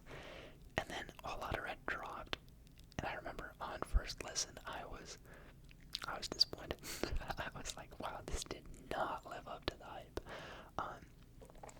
And so yeah, I definitely didn't feel the album on the first listen, and I was complaining about it to my friends because I had a couple other friends who also were aware of it, also were listening, and I was like, dude, this is not good. Because he had been in his whole baby voice era at that point for a while, with Earthquake and with some of the other songs like At Meh and some of his other features. He had been on that like baby voice for some time, but when it came out, it was like, it's a lot of ad libs. There's not a lot of like substance to the music. Some of it is just bad, like straight up bad. But I had invested so much like thought and anticipation into it that I kind of just forced myself to listen to the album over and over. And eventually, I actually started to like a decent number of songs on the tail end of it. And now, yeah, I would say that it's an enjoyable album, but it was one that had to grow on me. I kind of forced it to grow on me. On first listen, no, I did not care for it. I was like, damn, this album is not good. And then in the coming weeks, I listened to it a lot, and I think it was one of my top albums of 2021 eventually. And I enjoyed parts of it. Like, there are also some parts of it that I still to this day think are terrible. Metamorphosis with Kid Cudi, that is a horrible song. I mean, it's very fun to make fun of, but as a standalone song, when I first started, I was disgusted, and I still can only clown on it. And I think it's funny to try and emulate the way that Carti sounds on a lot of those songs, because it's fun. It's like a game. He does such weird vocal manipulations, metamorphosis. Like, it's so funny. But there are also a handful of good songs. I enjoy Vamp Anthem, New Tank, Not Playing, I Love You, I Hate You, Sky, Control. Definitely on like the second half of the album a lot more. The first half of the album I don't care for that much. Another song I really don't like is T-Nex. I think that T-Nex is not good. And I think that was what was really disappointing. Is like, oh, it was built up to have all these features and all these tracks that may be there, may not be there. So a lot of the leaks weren't on there. And then on top of that, the features I don't think stand out that well. I don't think there are a lot of songs on that album with a feature that I actually care for. But I grew accustomed to it. I eventually ended up liking it. And yeah, now Carti's on this whole other thing. But like I'll never get that invested into Carti as I was at that point. I think with that I learned my lesson. There's no reason to buy into the hype that hard. So with what's the newest one? I Am Music. I don't care. I don't care when it's will never expect it to come out. It drops, and I will listen to it at that point. I think with fan bases and listening to these artists, it's too draining to try and actually. A lot of these rappers are cappers, you know. They say at release date, they say, oh yeah, I'm gonna drop by this time, and then people run with it, but it's not real. Like Cardi 6 months ago was saying like, yeah, get ready, I Am Music is gonna come out by the end of 2024 for sure, and he said that 6 months ago, and then like the rap music account, all these different accounts are like, it's the last Friday in 2024. Is he going to deliver? Like, obviously not. He said that off the cuff like 6 months ago. It hasn't come out. He's not going to release it. And I don't know why. Like, it's not worth investing that much time in. If it comes out, it comes out, and then you can enjoy it. But the anticipation, I think, is that game is not for me. So I look forward to it. I do like his, deep voice era that he's currently in. Kicked off probably by Fiend, and then he's carried it into some other features. I guess that Camila Cabello, I Love It song. You've got his 2024 singles, Hood by Air, 2024, and I guess Carnival and Field Trip. He's been on a handful of good songs. I feel like his latest feature run is good, and I like the voice that he's going with. No idea when he's gonna release more music. And his latest single too, Upside Down, Cross to My Neck, Shut 'em Up. I don't remember the name. Something red. All red. A whole lot of red. It's all the same. But yeah, I think that Playboi Carti is an interesting figure. The way that he does his music. A big mumble rapper early on, and like unapologetically mumble, and then got into his like real baby gimmick, and people liked it at first, and then people really hated on it. I know that one Drake song, Pain, 1989. I never know the year, but that song, when it came out, everyone was trashing on it because Drake moved away from the original chorus, and Cardi's feature was like kind of nonsensical baby noises, and I think that was when people finally started to turn on the baby voice era Cardi. And yeah, but I think that it's interesting how his music is like so vastly different from each album to each album. I guess the first two albums not all that different, Cash Cardi, but like then you have a lot of red. And this next album, I think it'll be the last. Once I Am Music comes out, the last 3 albums will be incredibly different. And I do think that Cardi has great production as well.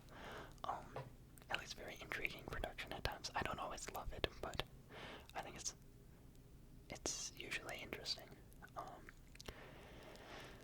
And yeah, his early works, he has a lot of good songs. I want to say his first 2 albums are very strong. I think people who like Playboi Carti really like Playboi Carti. And I can see why, because his first 3 bodies they hold up pretty well. Like, A Load Red I don't think would be for everyone, and parts of it are not for me. I think I did force myself into that, but Playboi Carti and Die Lit, 80% of the songs are good. 80% of the songs are like, they're bops. I would call them bops. Yeah.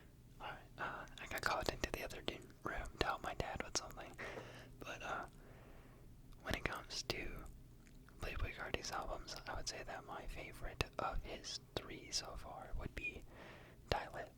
Die Lit is a very good, very strong second album. I feel like he's still quite young, very small discography, but through 3 albums, I think that he has a lot of good songs, and I think that the last one is more polarizing. Yeah, he did take a lot of risks, and I don't think all of them panned out, but I've grown to like it. And so Carti is a guy that I think one day I would enjoy going to a concert of his. I don't think I'm quite in that like a super fan. I think there are definitely a lot of Playboi Carti super fans, and I think I would enjoy seeing him perform, but I don't think I would enjoy it as much as some other people. It's not as much of a bucket list type thing. I think originally, when I was in freshman year of college, I had a lot of people go to a couple of stops on his tour when he was touring for A Whole Lotta Red, and that at the moment I was missing out on it, but now I think with enough time passing, I'm less keen, because I feel like I wouldn't enjoy the atmosphere. I think I like the music, but I think they would rage too hard for my liking. And I'm not really into like the fashion scene all that much. I would be there in like a hoodie, a regular hoodie, and some like blue jeans, and everyone else is dressed to the nines, or to the, I don't know, to the nines, but like they'd be dressed real funny. And yeah. But my top 3 songs of his, my top 3 favorite Playboi Carti songs. Number 1 would be R.I.P. Great song. Love how the beat comes out. I really like his mumbly delivery on everything. And how he is like self-aware of the fact that he is mumbling. But I crap of that mumbling. I think that line goes hard and it's funny. A lot of Carti's music is a vibe. It's really just about having a good time. And you put it on and you try and have a fun time with the beat and with the delivery. It's not going to be that meaningful. I don't think most of his songs. I'm not expecting something, verbose nor deep or insightful from his music. A lot of it is just like random words thrown together that sound good. And I enjoy it. I think that he is able to deliver a pretty high quality product for the method. And yeah, he does have like a very nice leak selection as well. One that never came out, but I haven't really followed up on it all that much. There's one song of his he was working on, I think it was called like 24 hours, or like 24 days. He's like, I've been in the studio for 24, gotta get my something. It's a very short snippet, it's like 8 seconds long, but that song, I was hoping to see that. I think I first heard that in like 2021. It has not materialized, to my knowledge. And yeah, next album when it comes out, I'm not gonna try because I don't trust him. I don't believe in him. He is a liar. He is a liar, pants on fire kind of artist. So if there's a release date, I'm just going to imagine it's pump fake. When the album has been out for a full day, then yeah, I'll take a listen to I Am Music. If it's even called that at that point, who knows when that's really coming out. But anywho, second up, my second favorite Playboi Carti song would probably be Choppa Won't Miss with Young Thug. Another song that's just representative of good times. Like, these are songs that aren't like necessarily getting you fully hyped, but R.I.P. would get me hyped. Choppa Won't Miss, I think, would get me in a good mood, not quite hyped level, but I'd be grooving. And then the third entry on my favorite Playboi Carti song would be Rockstar Made, and that's one where I've kind of conditioned myself to like it. It's like God's Plan, but for Playboi Carti. It's the opening track on A Whole Lotta Red, so it got a lot of plays, and it was so weird, but it's so weird that I made an effort to try and learn it, and it's the funniest thing to be in a car with other people and then request that song and then sing it like word for word. You get weird looks, you get crazy weird looks, but it's fun. Highly recommend if you karaoke, next time you're doing karaoke, next time you're on the aux, put on Rockstar Made and do your best Carti impression, and you are bound to change some people's lives and some people, the way that they view you, maybe for the worse, but it's a lot of fun. Very long-lasting impressions are being made, and yeah, that's one where purely for the entertainment out of performing it, is it this high? The actual song itself, I get excited because I know that like, oh, it's time, showtime.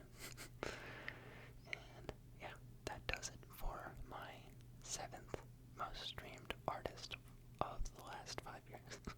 Alright, now coming in at number 6 on this list with 1,621 streams, or roughly 1.1 one stream every 1.1 days in the last 5 years. We have Joji, Joji, Frank Miller, Pink Guy, Filthy Frank. He goes by a lot of names. You might know him from his YouTube days. He started making YouTube, he was a YouTuber, made a lot of intense content, kind of like Adult Swim-esque content, and then I think the personas he was taking on, it started causing him to have seizures, and so he had to step away from YouTube, transition into music, became a sad boy music artist, and I discovered Joji through a friend, one of my closest friends, who, in my core group of friends, he was the one who I would think of as the Eminem friend, and so he, for a while, I want to say this the summer before senior year, in quarantine, him and his girlfriend, two of my very close friends, they broke up, and I was trying to help him through his breakup, and we're all in quarantine. We're not really allowed to go outside. He got broken up with kind of towards the beginning of quarantine. I want to say June of quarantine, and quarantine started in March, and we never really got to go back out until way later, so it was definitely tough times for him, and I tried my best to help him by telling him to channel his emotions through music. That's something that I thought helped me, and I thought that maybe would help him. So I said try and find songs that articulate what you're going through and listen to those. And one of the songs he found that he really enjoyed was Test Drive by Joji and Yeah Right by Joji. Two songs that are pretty grim in nature, talking about love that doesn't last, relationships that don't last. And so at that time, while he was listening to the music, I was also making recommendations in playlists and listening to the music as well. And so that was the first time that I had heard those songs. I think that Slow Dancing in the Dark had been pretty popular in memes, because it has the part, the build up and the drop of that song was used in a lot of memes. And yeah, right, and Test Drive, they're really the first songs of his that I went out and I listened to, and I thought his music it had a sorrowness to it, but it was nice, and I started listening to a little bit more here and there upon my friend's recommendation. So I discovered other songs I think Give Me Love, Sanctuary, songs here and there, and I think when Nectar came out, I was aware of Nectar coming out, but I didn't listen into it. And I think I also had known about him through 88 Rising. A lot of people that I knew, very Asian high school, as I mentioned, they're into 88 Rising. They're into that scene of Nicki, Joji, Rich Brian, all those artists. And at a certain point, I picked up a couple of those songs off of one of the 88 Rising albums. I think Midsummer Madness. And I thought that Joji had a decently nice voice. And I'm trying to remember when I really took that next step. I had heard some of his music, and I enjoyed it, but I don't know. At some point, I think I started listening to it more than just casually. Maybe not quite cover to cover, but there are quite a few songs. At some point, I must have been sad, and I was just going through his stuff, and I was like, wow, he has a nice catalog. And then eventually I got a lot more into his music because I had been listening to him, and then Smithereens, his latest album, released when I was in freshman year of high school, sorry, not high school, college, and that would be like 3 years at this point. Yeah, 3 years ago, he released, wait,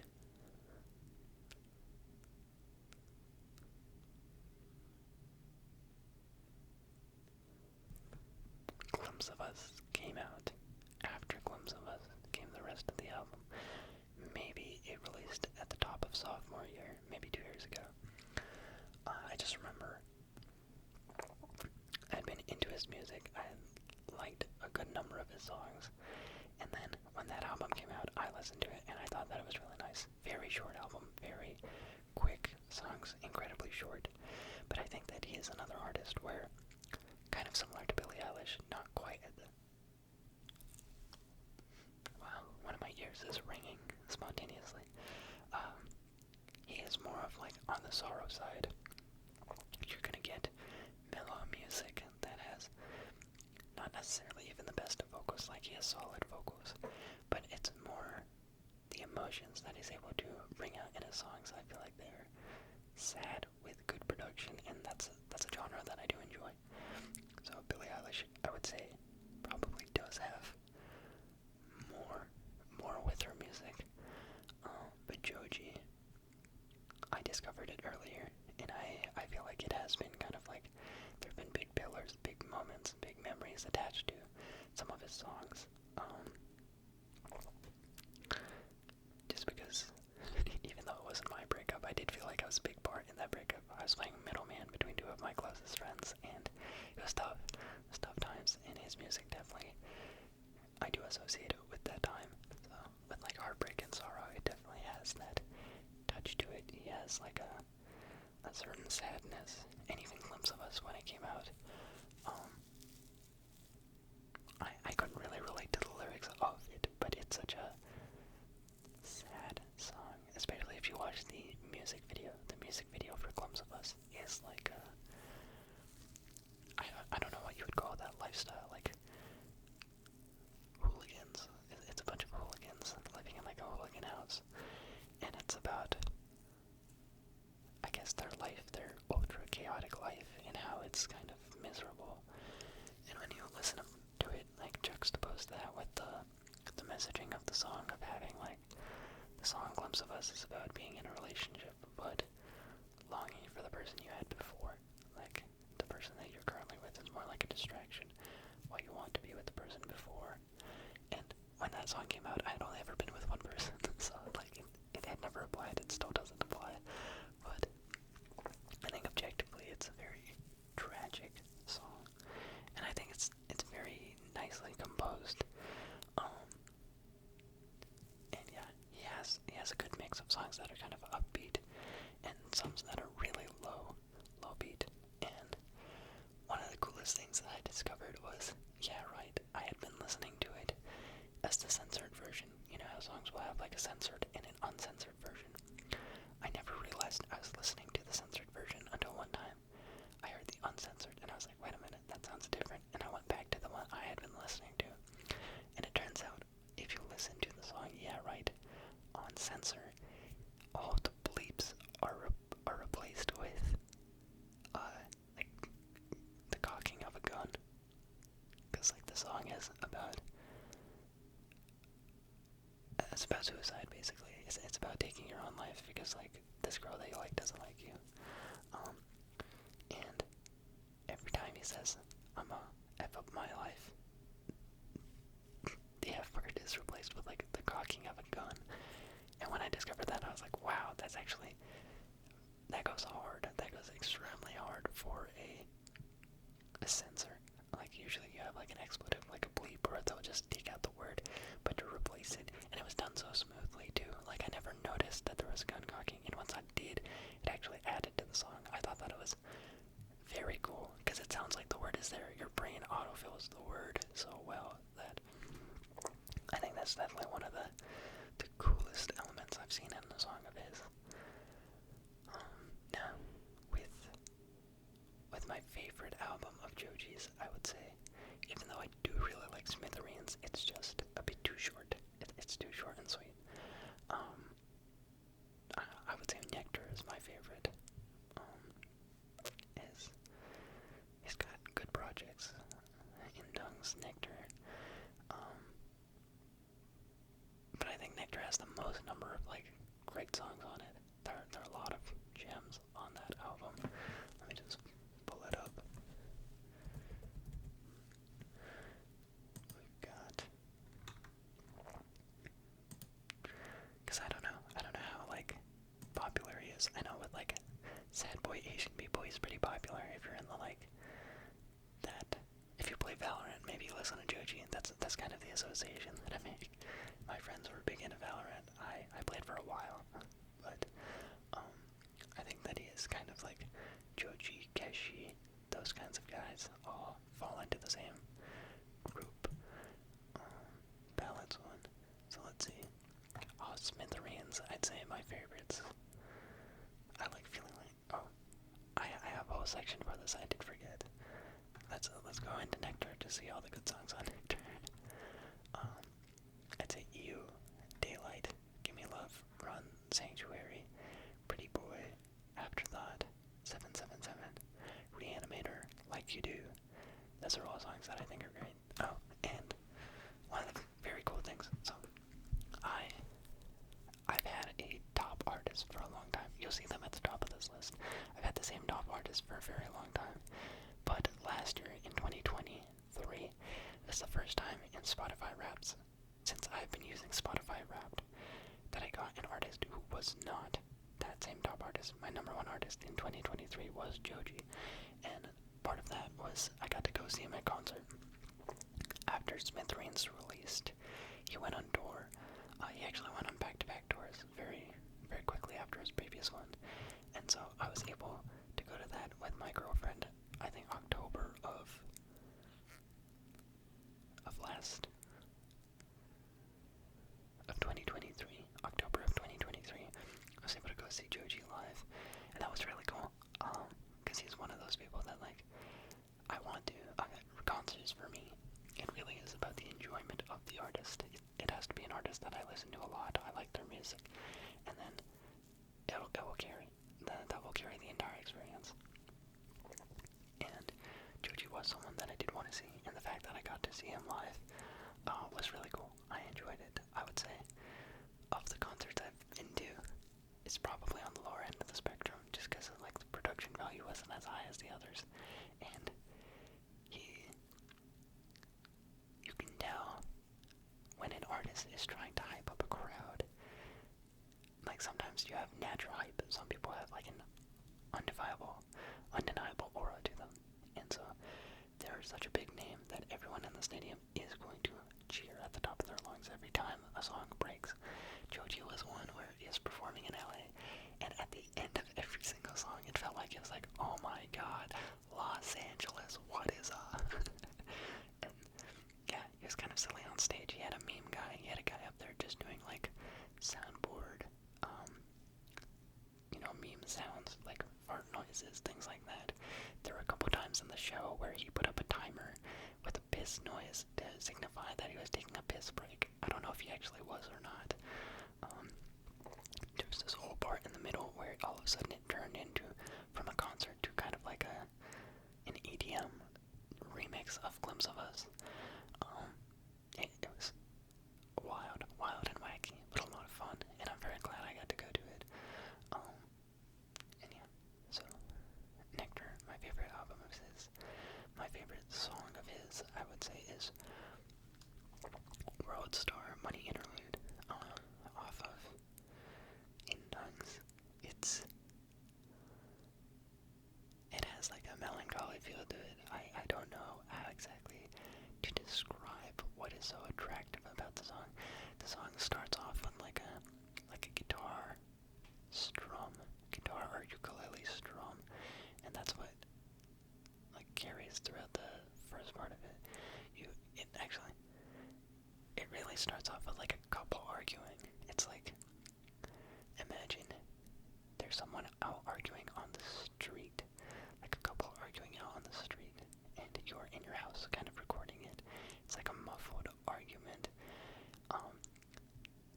So it has that, and then it has like the strumming of the guitar that comes in, and then finally he starts to sing. And he sings for a very brief amount of time, like just a couple lines in there, and all of a sudden it gets to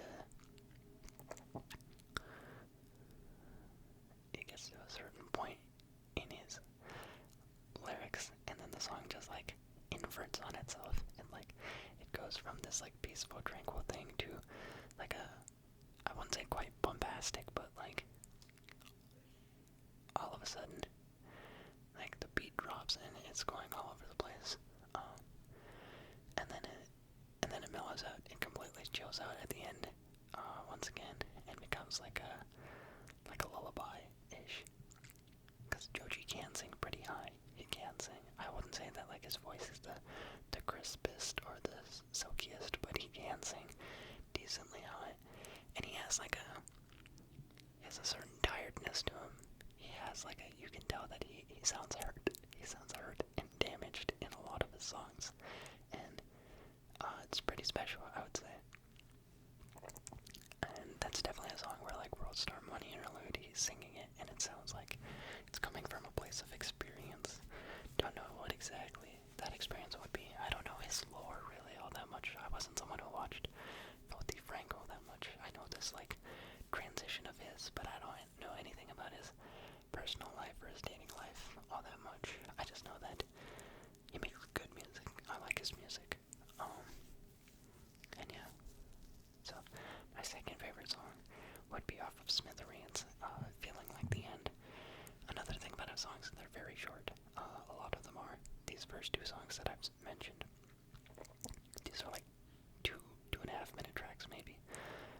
Feeling Like the End is the second song on Smithereens, and I think I really like the production. It's incredibly short, but very catchy.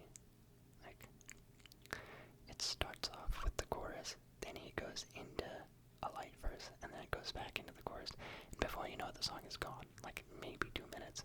And so it's one that I can listen to on repeat a lot, because it's just, I don't know, it's very much an earworm song, in my opinion. The first time I heard it, it captures you with the instrumental, and then you get drawn in by the chorus, and then it like switches. I feel like a lot of his songs have like hard switches from one part to another, and I do like that.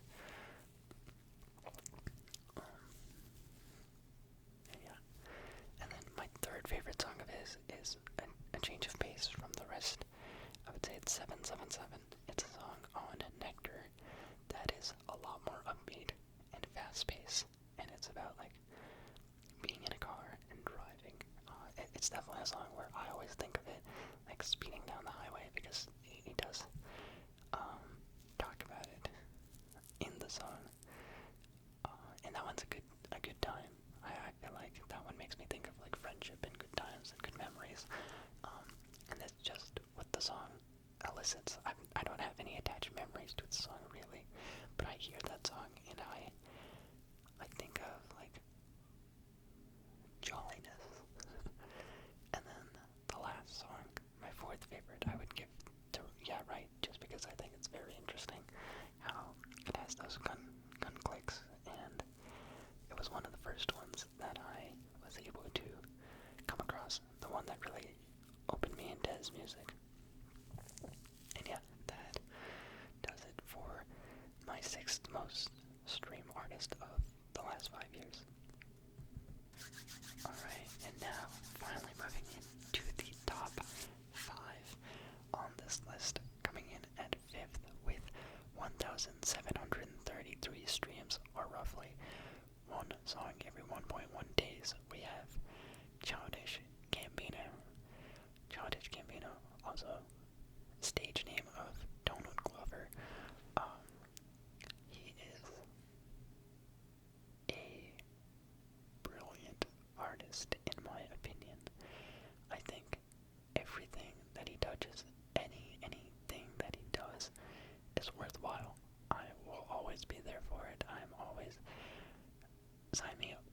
is on anything. He is multi-talented to a degree that you don't see that often. He can act, he can direct, he can make music, he can also do stand-up comedy. He is so funny, so creative, and just anything that he does, I think, is pretty great. He's pretty great at all things. His stand-up is funny. He's obviously put it down, but I'm trying to think about like the first thing I knew him for was. I think it was for music. I think the same friend that was really into Tyler the Creator was also really into Childish Gambino, and probably Sweatpants and 3005 were the first things I knew from Childish Gambino, Donald Glover, and then I think not too far after that is when I started watching Community, and I thought that Community was really funny, and I thought that his character Troy was really funny, and then I want to say I got into his stand-up, and I thought that his stand-up bits were also great, and then I kind of learned more about the like Miles Morales, Black Spider-Man lore, and then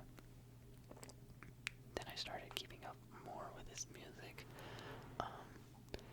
with the release of Get Out and Redbone. Redbone really took off, and so Redbone's success, I think, drove me to discover more of his music. And then, again, with a lot of these artists, the pandemic was like the heyday for me to get more into their stuff, and his Untitled album, which now is out of Vista, but his like blank white album, which was I think 3/15/20.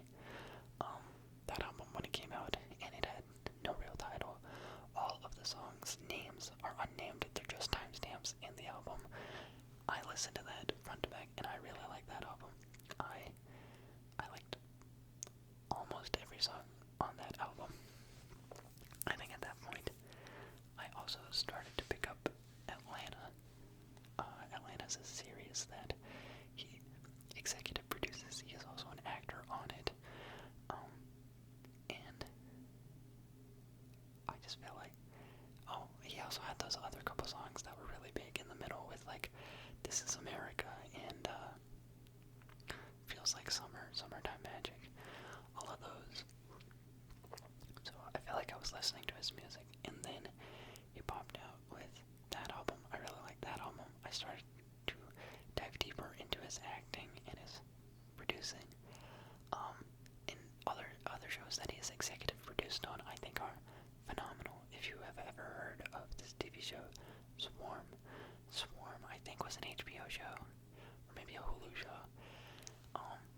That was executive produced by Donald Glover, and it's about like a Beyonce superfan, about this woman who is in love with Beyonce to the point where she is willing to like murder other people who slight Beyonce.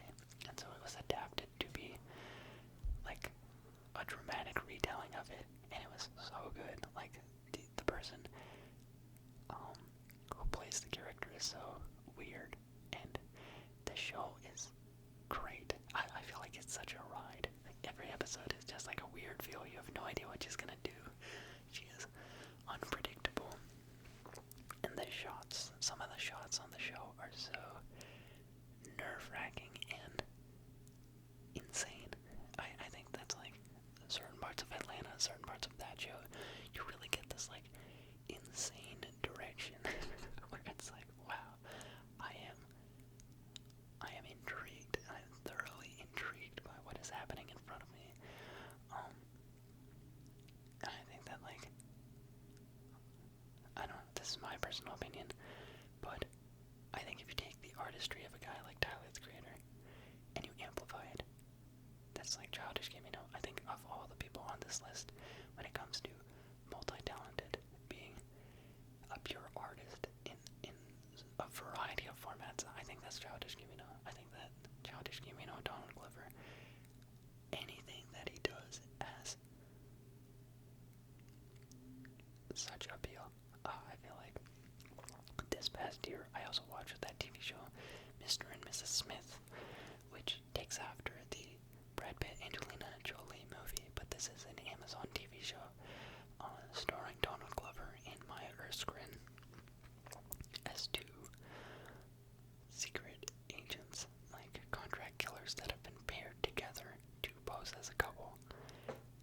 that show was also great. I really liked it. I really liked that show. I think that Donald Glover does an amazing job acting. I felt for him a lot in that show. I mean, I don't know, maybe I'm also just biased, but I was watching that show and I felt for him throughout. I always felt like I empathized with his character more than my Erskines character, and he's just got like a great charm to him.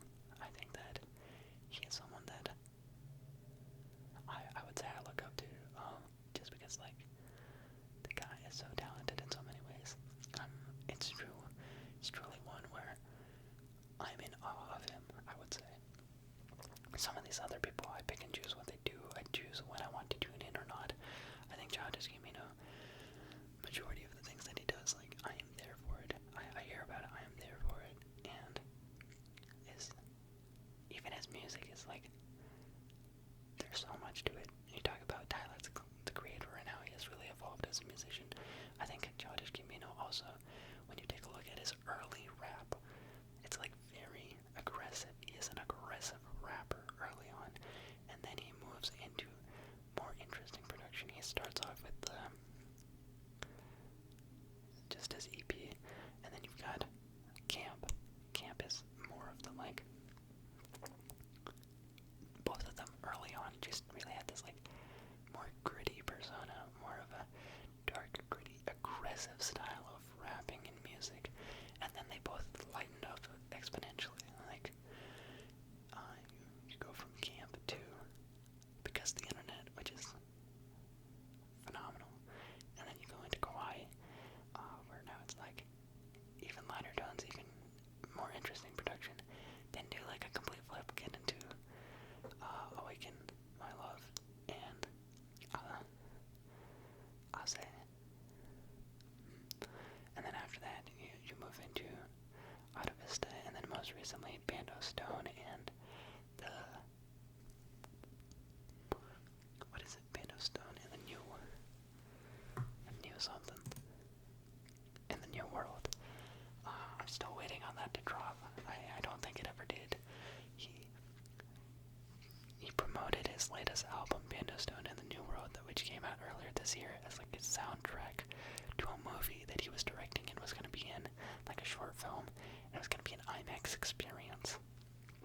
And I was kind of like really looking forward to that, but I haven't gotten the chance to see it. And yeah, I was supposed to see him. He had a concert. He was going on tour this year for Bando Stone and the New World, and he had tour dates out, and I got tickets. I convinced a bunch of friends to go. I was so excited. It was supposed to be at the very start of this quarter. Like, I was flying back to Southern California from Denver early to go to the concert, and I was super hyped. And like a few weeks before, that's when he announced that the rest of the tour would be canceled because of his, like a physical ailment he had to attend to. And then later he would cancel the rest of the tour completely and refund the money. And I'm still kind of torn up about it, because he is absolutely like one of those people, I think, of a like legend status. I didn't know the next time he was gonna go on tour. I was so grateful that he was going on tour, and I landed tickets. And the early like shows that he did on that tour, they looked spectacular. Like the lights, the production, it looked like it was gonna be such a blast. I was so excited, and I'll just have to wait for the next one. But yeah, his music is great, absolutely great. I'd say one thing, my hottest take regarding his music is, I don't think I care for Awaken My Love all that much. I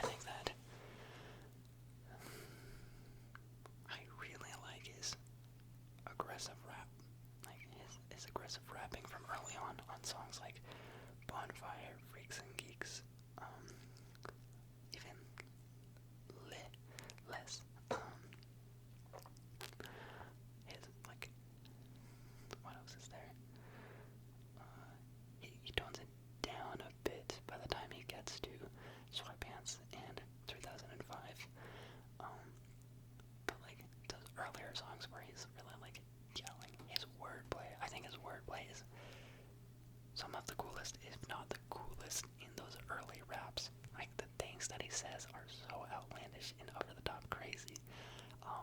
That's probably my favorite thing about it. When he is going hard on a rap song, he is going all in. He is coming up with like bars. Because like, I think you got a guy like Kendrick Lamar, and it's all very well thought out. He's an amazing lyricist, but like in terms of fun double entendres, ones that will make you go like, ooh, like it's not.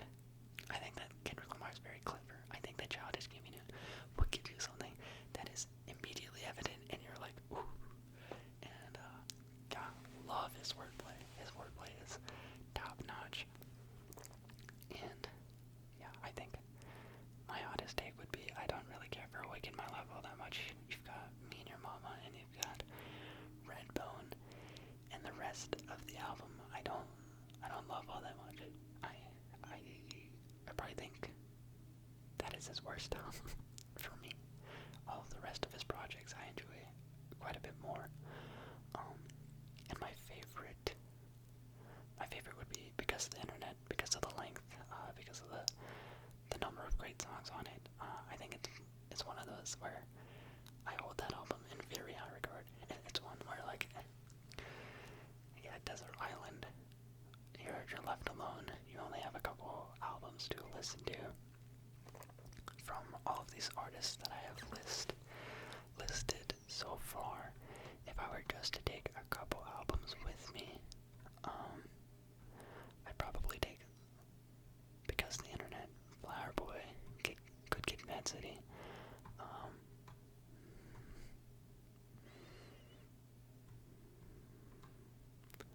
And maybe I'll take When We All Fall Asleep, Where Do We Go? Of the albums I've listed so far, those ones I think are the strongest in terms of like so many good songs that I like and I care for. And he has so much range on it. I think that he raps pretty well. You have some of the more like crazier songs with awesome production, like Crawl, World Star, another one, and then the like mainstream hits with 3005, Sweatpants, where he's still rapping. And then you also have like light, cheery songs like Pink Toes, and then the more somber ones with Oakland and Flight of the Navigator.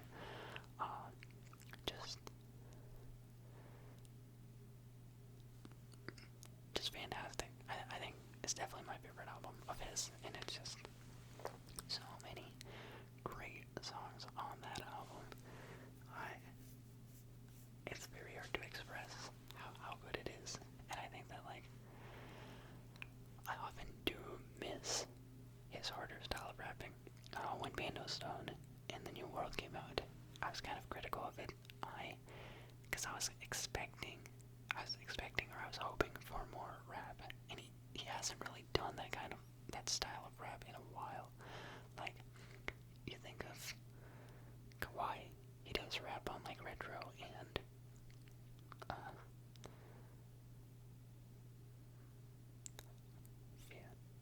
Pop It, Make It Feel Good.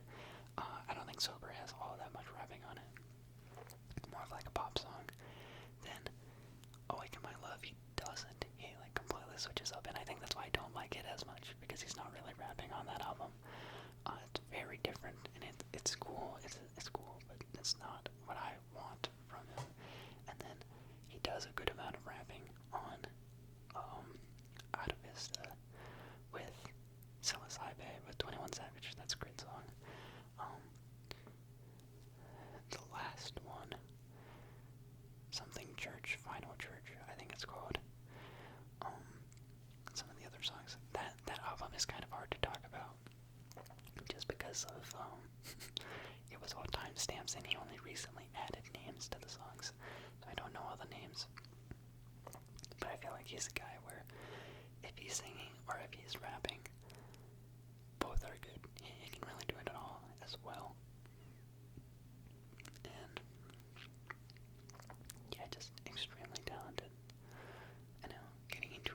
favorite songs of his, I would say. My all-time favorite song of his is Retro. Retro on Kauai. I think that has the perfect blend of all the things that I like. It has him rapping. It's got a good hook where he's singing. I think that the production is really cool. All around. Just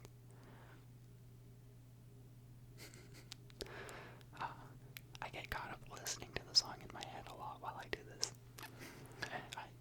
I would play it, but that's kind of against the point, and I think that would get this taken down. But yeah, definitely, if you haven't heard Retro by Childish Gambino, I would check out that song. Number 2, my second favorite song is Telegraph Avenue, or Oakland. Another song where I think that he does a lot. He has layered audios. He has more slowed down of chorus, very cool, very aesthetic sound to it. And then you've got the parts where he's rapping more aggressively, where it sounds like he's raising his voice and kind of yelling in the rap. I do really like those. And then number 3, I would give it to Freaks and Geeks. Just like an orchestral rap song. It has this orchestra going behind it, and he is just laying down the craziest bars that you ever heard, and he is like on 100 the entire song. That's one where, like, if I heard that live, man, I feel like I would lose my mind. That would be so cool. Extremely hype song.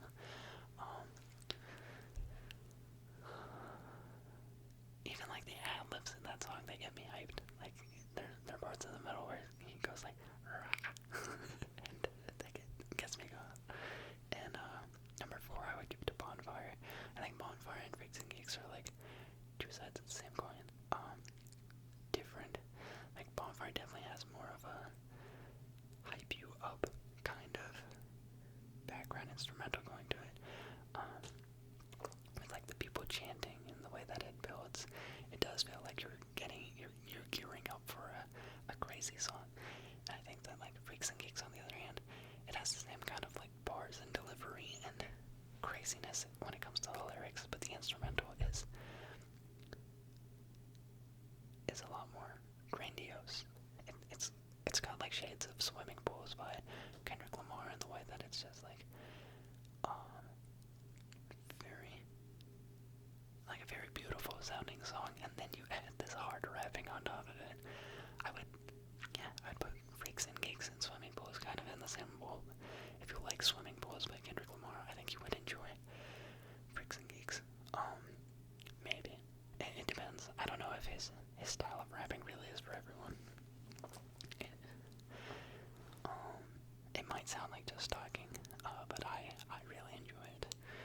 And yeah, I would definitely recommend his catalog. If you can check out his work from because of the internet. Because the internet. Is there enough? I think it's because of the internet. Because the internet. Oh, he says because of the internet in one of the songs.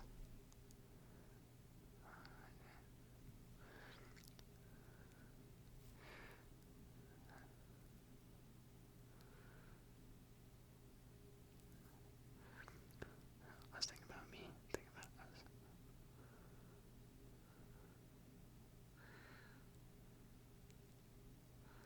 Oh, Oakland, yeah, on Oakland, or Telegraph Avenue. While he's talking in the song, he says because of the internet, and that's why I get the album name confused. But fantastic project, definitely go check it out.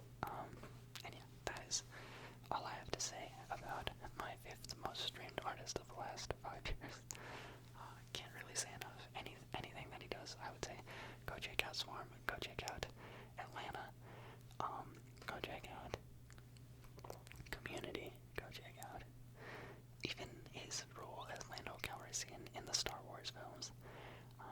Kind of a treat. And then his stand-up comedy is great. If you've ever, I don't know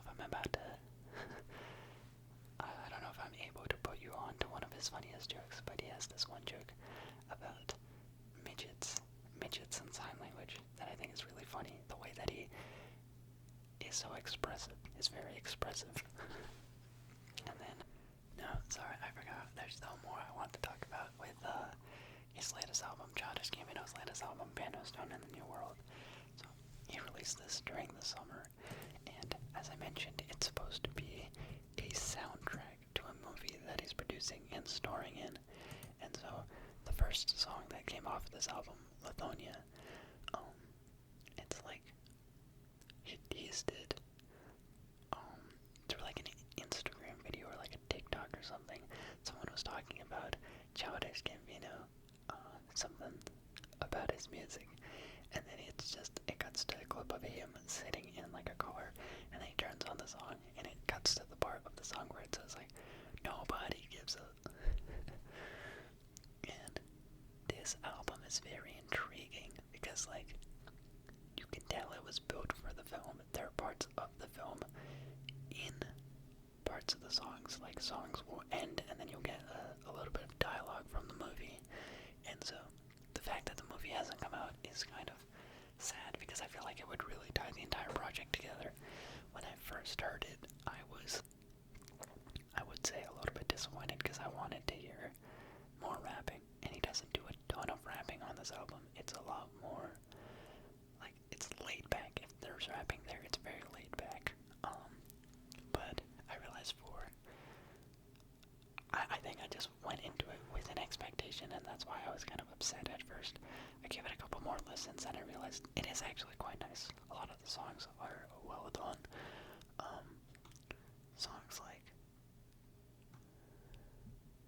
Survive. No, Survive's okay. I would say Step Speech is really nice. It has like a romantic song. Talk My Shit. Talk My Shit took some time to get used to because I don't really love Amare's voice. Amare sounds like a 13-year-old girl in my opinion. Very high-pitched, very over the top.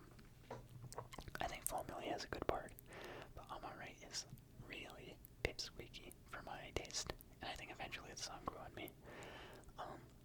Got to Be is probably my favorite song. It is such a chaotic production behind it. It starts off very sing-songy, and then all of a sudden it like boom, it gets all weird, and I really like it. I think I'm much higher on that song than most people. I saw a lot of people do album reviews for him, and not many people rated Got to Be all that highly, but I think of all the songs on this album, that's the one I've revisited the most and the one that I like the most. Real Love, I would put that right with like a Step Speech of like a very cutesy, coupley, romantic song. Real Love is more upbeat. I'd say Step Speech is romantic, but it's low, low energy. And then In the Night is nice, one of the singles. Yoshinoya, I don't like it. I don't really like it. I know that it has like a little bit of a Drake diss in it, and people talked about it. I don't like his flow. I think his flow is very boring. I don't care for that song. One of the few I don't care for it at all, really. And then Can You Feel Me? I think that's the song with his son. I think that one's it can be kind of cute, but I'm not gonna listen to it. I think it's cute what he's doing, incorporating his kid into his music, and I'm sure in the context of the movie, it's like a cute scene. It's okay. No Excuses. That one is definitely a song that is like a lot of filler. It's a lot of like instrumental. Not a huge fan of that one. Cruisin' Feet. Cruisin' Feet Heat, I think is nice. Another one, probably one of the better ones on the album. Running Around, I really like. I think Running Around has like an early 2000s pop punk feel to it. Definitely a song that like I imagine driving around in like a a sunny day. That's the kind of feel I get from it. I really like that song. The Advocate is interesting. It's kind of like a Donald Glover country hippie type song.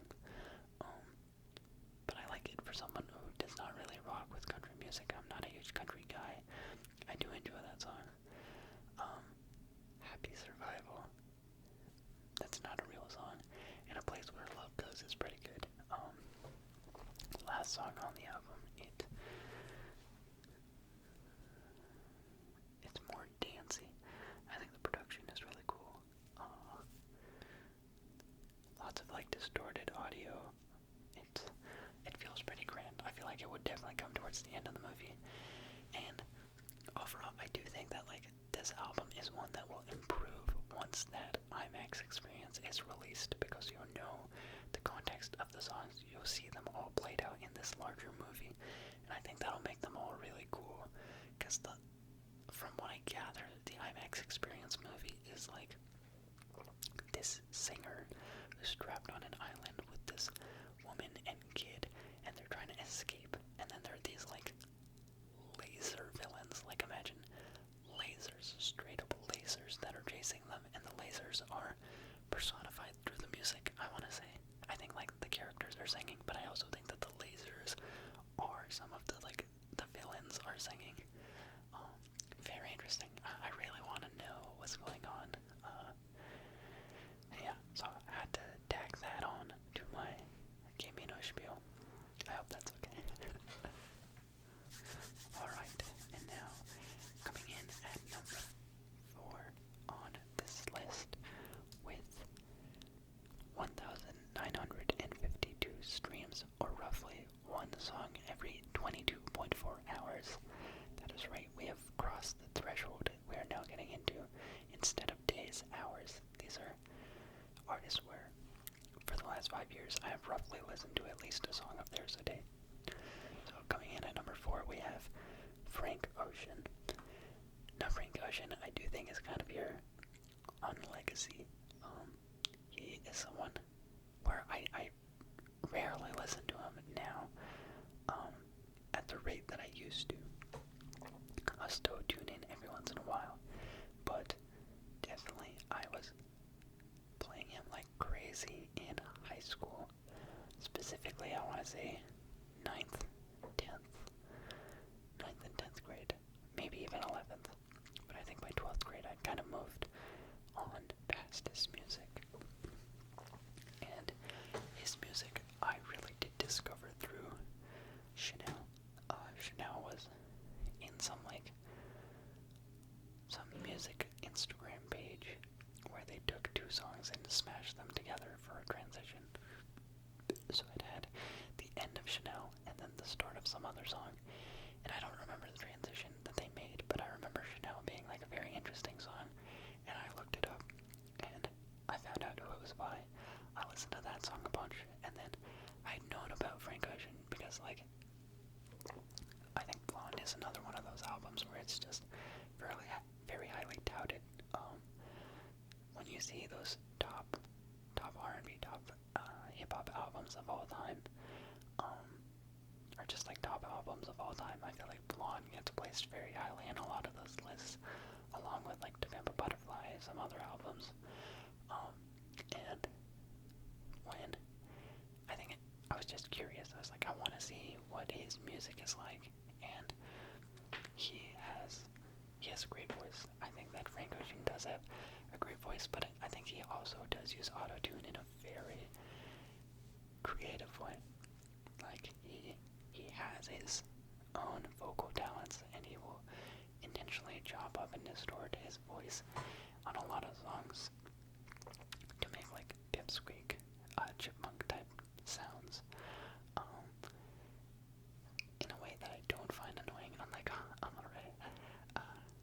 And yeah, I haven't discovered all of his work. I've never really gone through Nostalgia Ultra nor Endless because they're not on Spotify. I know about them. I know about what he did with the visual album of Endless, and then to release Blonde. And I have a lot of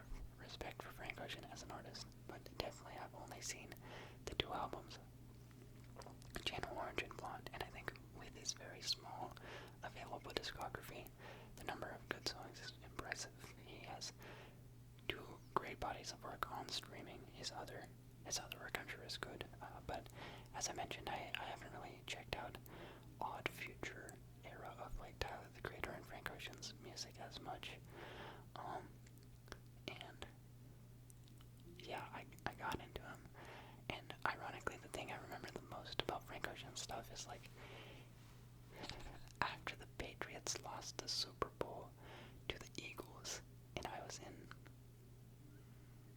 9th grade. I remember anticipating that I was going to be sad, and then I remember being surprised because the songs that I gravitated most towards were Channel Orange songs, and I was like, wait a minute, these aren't even sad songs. But that's what I wanted to listen to make the loss of the Patriots Super Bowl feel better. And yeah, I feel like I honestly don't have all that much to say. I guess I could get into it a little bit.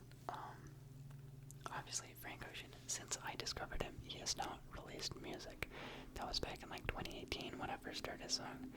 Chanel was actually my most played song in one of those years, 2018 or 2019, was my most streamed song on that year.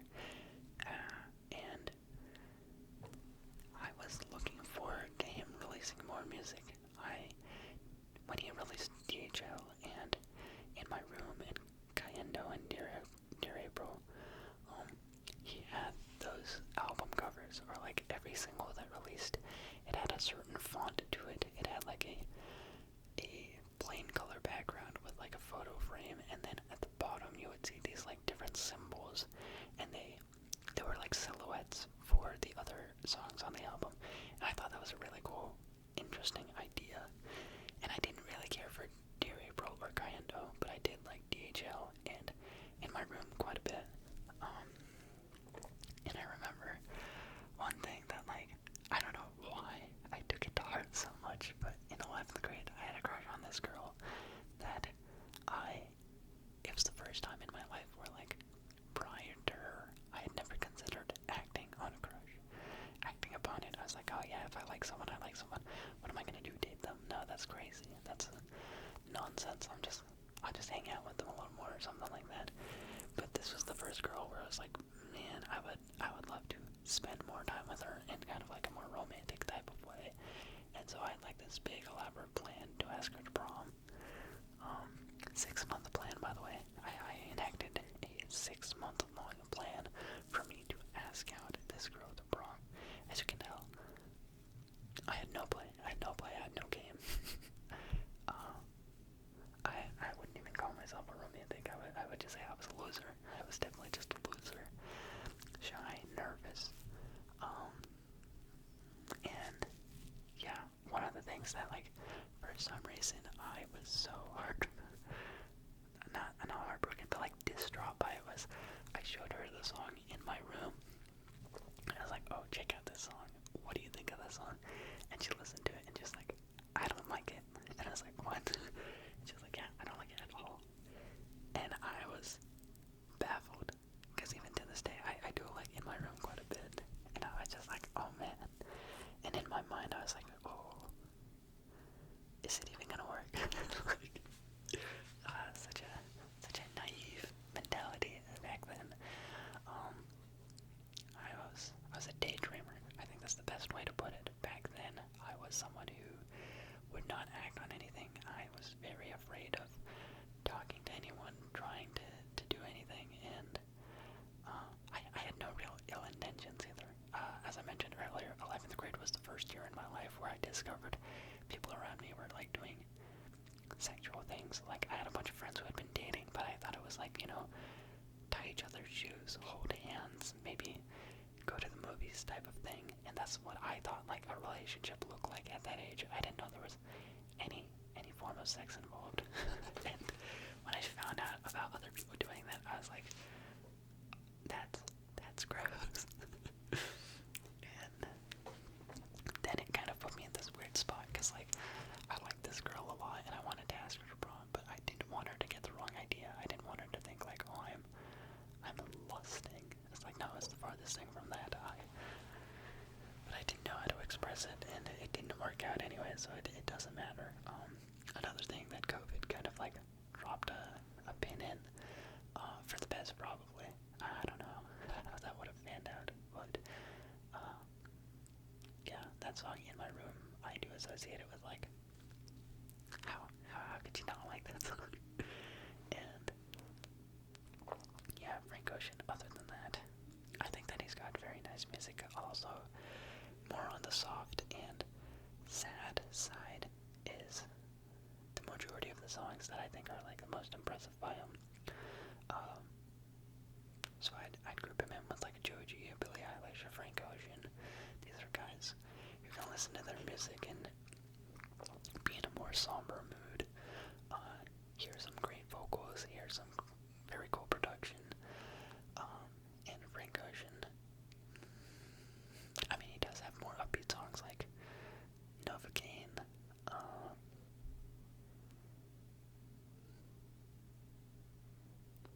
I guess Forrest Gump. Lost is somewhat upbeat. And yeah, when it comes to my favorite album of his, I would give Blonde that look over Jan Orange. I think just like Blonde is a very impressive album. You listen to all the songs and they're all very unique and nice. Even the skits, even like Facebook story. Versus Good Guy. I remember that being a thing back then. I was spending a lot of time on the internet, and I remember at one point seeing something. I was like, "Are you more of a Facebook story or a Good Guy kind of listener?" And I think Good Guy is where I would lean on that. Facebook story is interesting. It's an interesting interlude, but Good Guy, I really like that song for what it is. I like it quite a bit. And yeah, Blonde is a very impressive album. Lots of good songs. I'm sure. I feel like it's so mainstream, and there's so many people that listen to Frank Ocean that people are bound to have heard the songs on it. Especially with Frank Ocean not releasing music anymore. He has been on indefinite hiatus. And it's kind of sad because I think that a lot of the songs I really do like from him have come since Blonde, like Blonde and After. I think singles like Provider, Biking, Chanel, In My Room, DHL, these are all songs that I really like. And so if he had released, I would have been, I think I would have enjoyed it a lot. But it seems like everything is shelved for an indefinite amount of time. I don't think we're going to get Frank Ocean before GTA 6. I don't think so. I think GTA 6 is going to come out before the next Frank Ocean album. If it ever comes out. I don't think I would want to see him live. Just based on the things I heard about when he headlined at Coachella. I heard that it was kind of like a diva. It was kind of diva-esque of him. Some of the things that he did wasn't that great for performance. He was late. And he wanted things in a very particular way. And yeah, in my opinion, though he is very high on this list, and I do think of him very highly, I don't think I would want to see Frank Ocean. I think it's a little bit harder. He does use a lot of vocoder type things. I think with Joji, some of the stuff definitely didn't sound as cool live. His voice just has gotten older. I don't think he can hit all of the same notes. Billie Eilish, I feel like I would have good faith that she could do a decent amount of her stuff live. Maybe the coolest aspects of the production it won't carry in a stadium, but I think Frank Ocean has so much voice modulation in his songs that it would be hard for some of them to actually sound good live, unless he just has all that equipment in front of him. And yeah, when it comes to my favorite songs of his, I think I would give Nikes number one. Nikes is a song where like it has everything. It has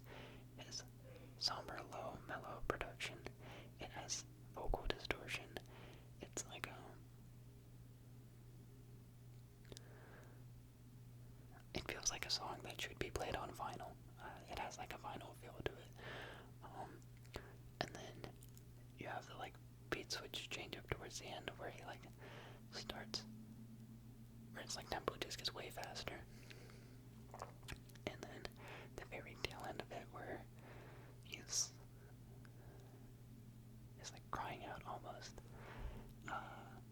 I like that song a lot. And then number 2, I would give it to Pyramids.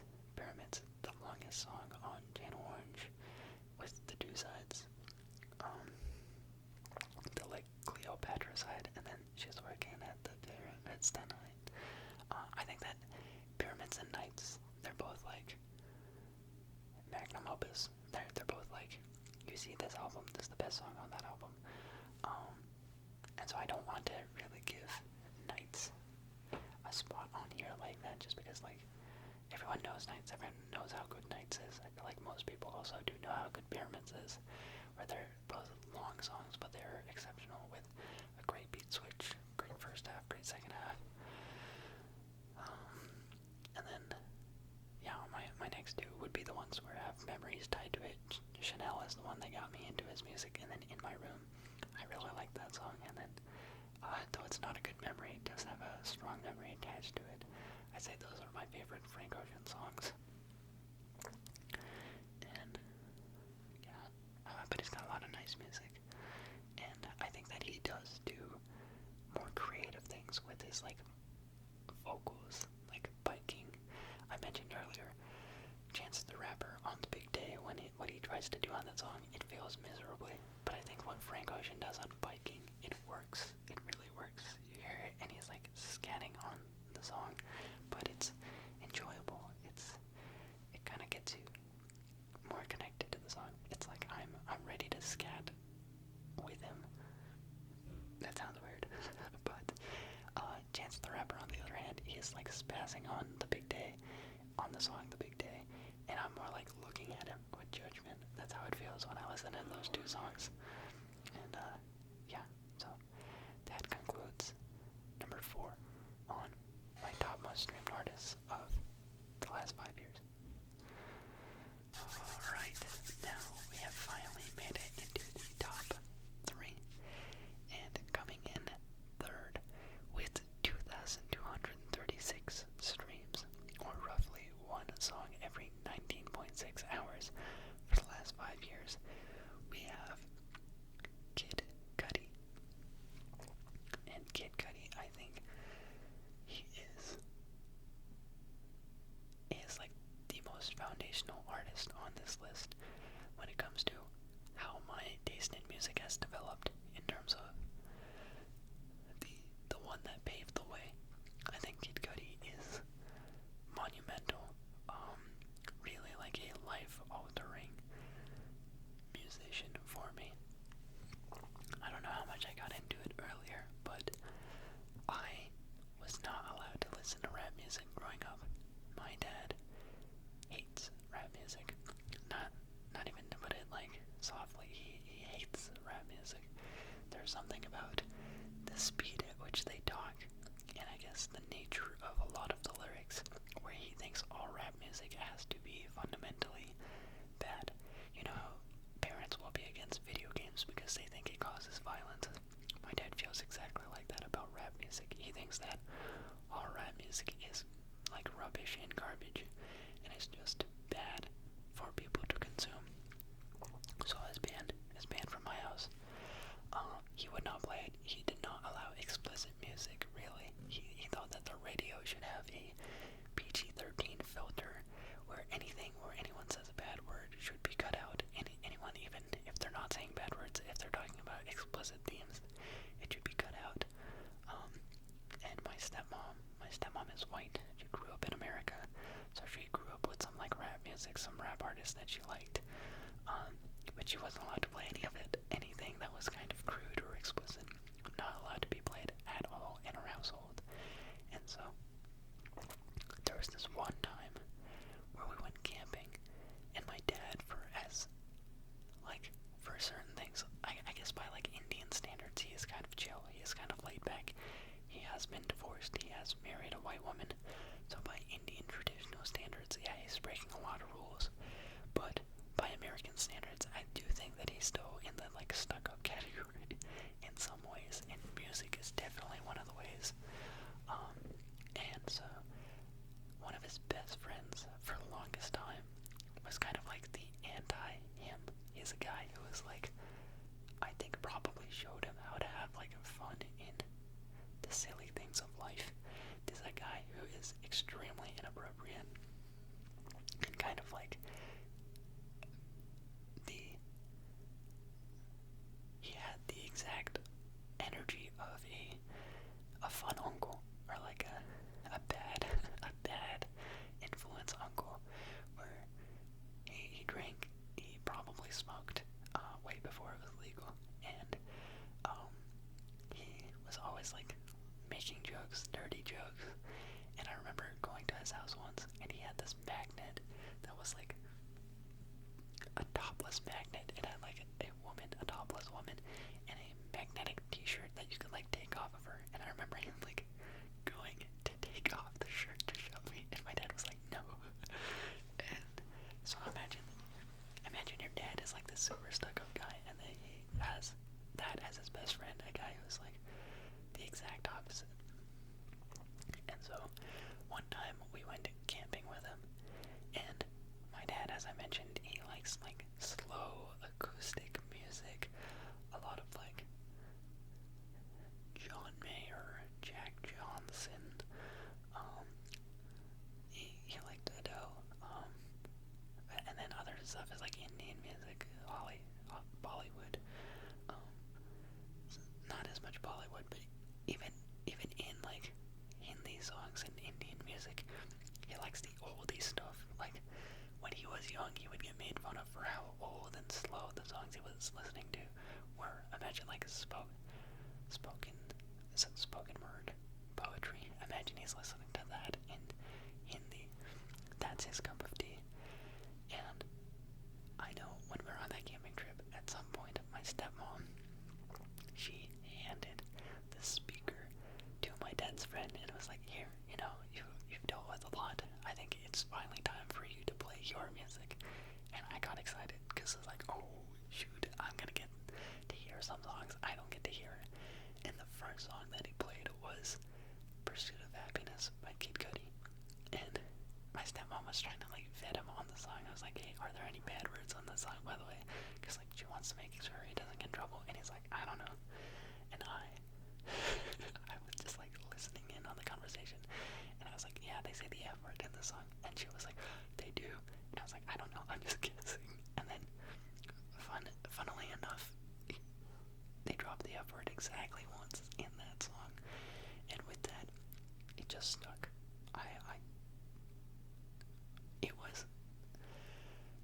It was my form of rebellion, I would say.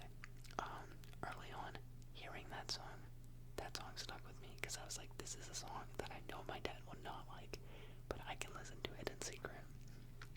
And so, early on, when I was still developing my listening, like, I was really young when that happened. I couldn't tell you how young, but like really young. 8, maybe 9. Before I had access to my own music, so definitely before 4th or 5th grade, but probably, yeah, I was probably 8 when that happened. I heard Pursuit of Happiness for the first time. Then later on, I think I heard another Steve Aoki song, Delirious, Boneless Delirious. I liked both of those songs. And then when I got into 7th grade, the rap song that really made me interested and curious about rap music was Lifestyle by Young Thug and Rich Homie Quan. This guy at a summer camp I was going to played that song, and it had such a weird, funkiness to it compared to all the other music I'd heard. I was like, okay, I could really explore more of that. Like, obviously I'd heard songs by Drake, like Jumpman, Hotline Bling, but I wasn't listening to rap music. I was still more of like a pop listener. And then the summer between 7th and 8th grade is when I actually started exploring rap more. and I started listening to rap. And very early on, in 8th grade, one of the artists that I picked up was Kid Cudi, because I had to like pay respects almost. I was like, this is the guy. It's the first rap song I've ever heard, really, in my memory, that I wasn't even allowed to hear it. I heard it because I knew I wasn't supposed to hear it, and I clung on to it very hard. So I listened to Pursuit of Happiness, and I listened to other songs in Kid Cudi's catalog, and I want to say I did some exploring on Man on the Moon 1, and eventually, for some reason, I got into Passion, Pain, and Demon Slaying, and that album, for a good while, it was Illusions. The song Illusions, either Spotify recommended it to me or I found it somehow, but Illusions led me into listening to more of Passion, Pain, and Demon Slaying, and I listened to, like, I think part of his first 2 albums, but I was like, this album speaks to me. And I remember that was like one of the first times I had made a playlist with rap music on it, I want to say, because I was listening to songs here and there.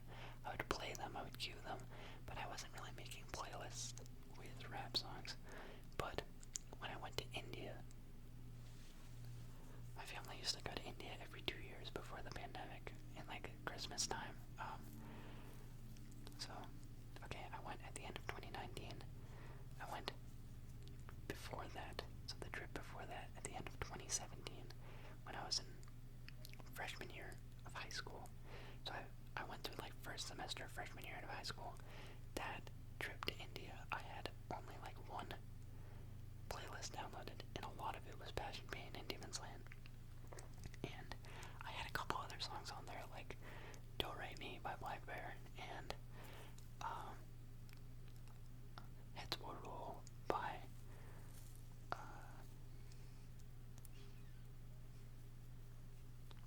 I forget who makes that song, but yeah, Heads Will Roll, and there's like a couple other songs on there, and I remember I was in the car with my cousins and my uncle, like these are my blood relatives, and they asked me what kind of music I like, what kind of music I listen to, but I knew I wasn't allowed to like play rap music, and I couldn't keep that as an answer, because what if they told my dad?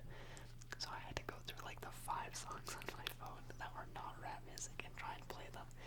And Heads Will Roll, I didn't have the remix version, I had the really long extended one that had a super long build up. And as it was playing, my uncle was like making fun of me. He's like, wow, this is American music. And I was kind of embarrassed. But yeah, I always kept my cards very close to the chest when I was listening to rap.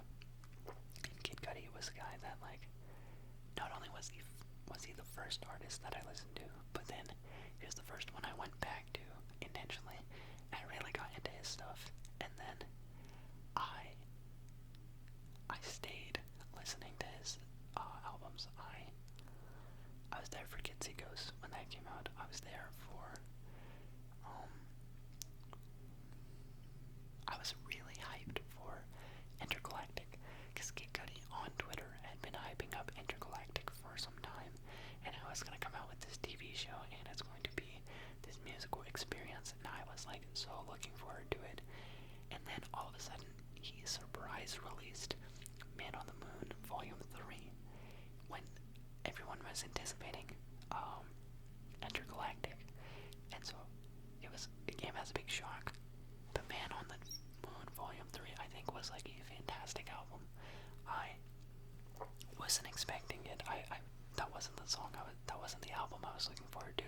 But when it came out, I was like thoroughly impressed, because that entire trilogy, I think it's one of the best trilogies out there. I think that 3 holds up just as well as 1 and 2. I do think those are like those 3. You've got Passion, Pain, and Demon Slaying into good. Kid Cudi is just like, he is. I don't think I would have listened to any of the other artists on this list if I hadn't heard Kid Cudi's song there. Any of the rap on this list at all. Which is Robin Rabbit's majority of the music I listen to, that I tune into, none of it would have happened if I hadn't heard Pursuit of Happiness. And I think, like, the part I'm really appreciative about it is I had the chance a couple years ago to go see Kid Cudi in Ball Arena in Denver. He was going on tour after Man on the Moon Volume 3. I don't remember if he had released Intergalactic or not. I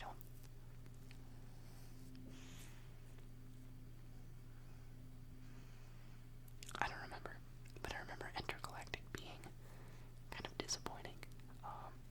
It didn't really hit, because when it did come out, he had done all this promo, and then he delayed it, and then when it released, it felt like there was no promo done to actually build up the hype for it, and some songs were okay, some songs weren't that great. I felt like it was a huge step down from Man on the Moon Volume 3, and then Insano was not very good. I do think that, like, Kid Cudi has become a little bit washed, but I think the thing about Kid Cudi is, like, we've seen him kind of tank his career and come back from it in a great way.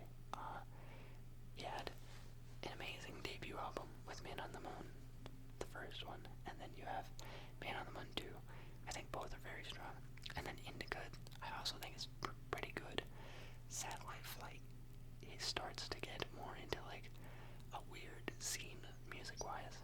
Don't get me wrong, I'll still listen to some of the songs like Balmain Jeans and Too Bad I'm Going to Have to Destroy You Now. I still listen to those songs off of it. But then Speed and Bullet to Heaven is such a...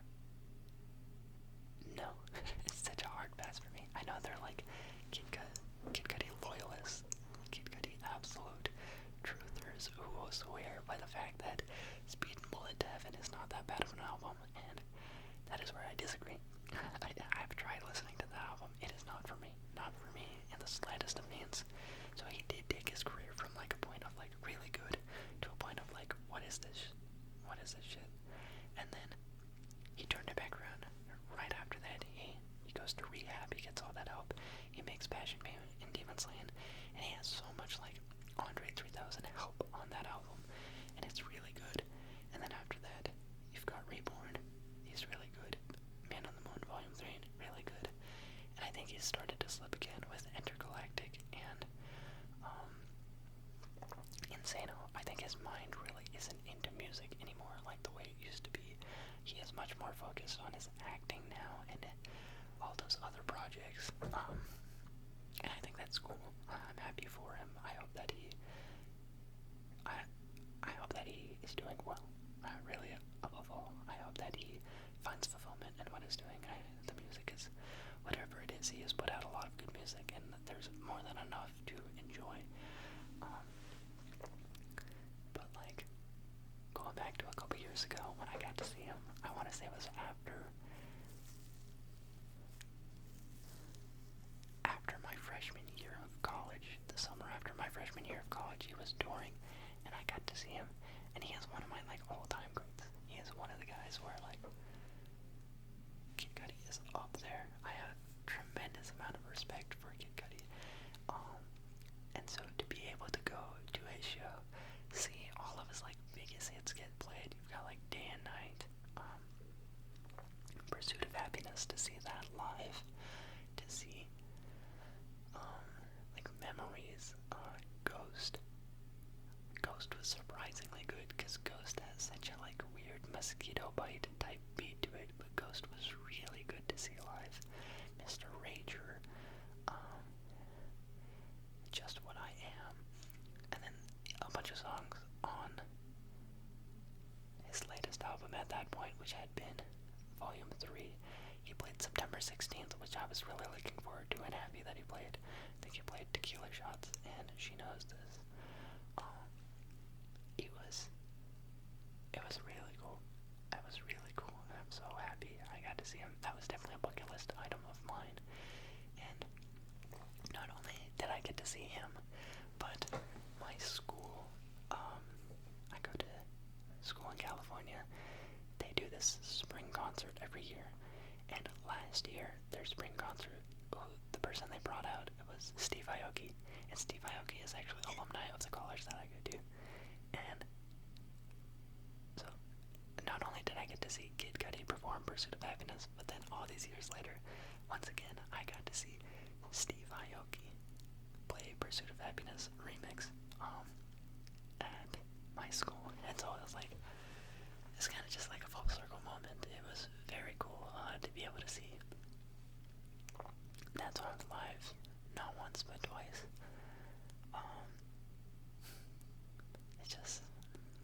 It's powerful, you know, like when you have a song that you can pinpoint as such a huge part of your identity forming, I feel like, because like, it really is a side of me that I kept very close to myself. I didn't reveal the fact that I listened to rap music for a long time. I hid it out of fear. I didn't know what was going to happen. I hid it vehemently, and I'll get into that more later with my top artist, but I truly would listen to all of this in complete isolation. My parents, I did not want them to know about it, and so it's this thing that I like treasured and cherished on my own. It's not something I got to share with anyone. I had no one to really share it with. Friends I knew liked stuff, but it's at that age, it's not like you're going out with your friends and listening to music. We weren't going to concerts. I'd never been to a concert. Maybe we'll listen to music in the car, but that's usually just the radio. And at times, I guess people would have aux, but it's not like I would always play Kid Cudi on aux or anything like that. And yeah, to be able to go see that song performed live twice, it's very fulfilling.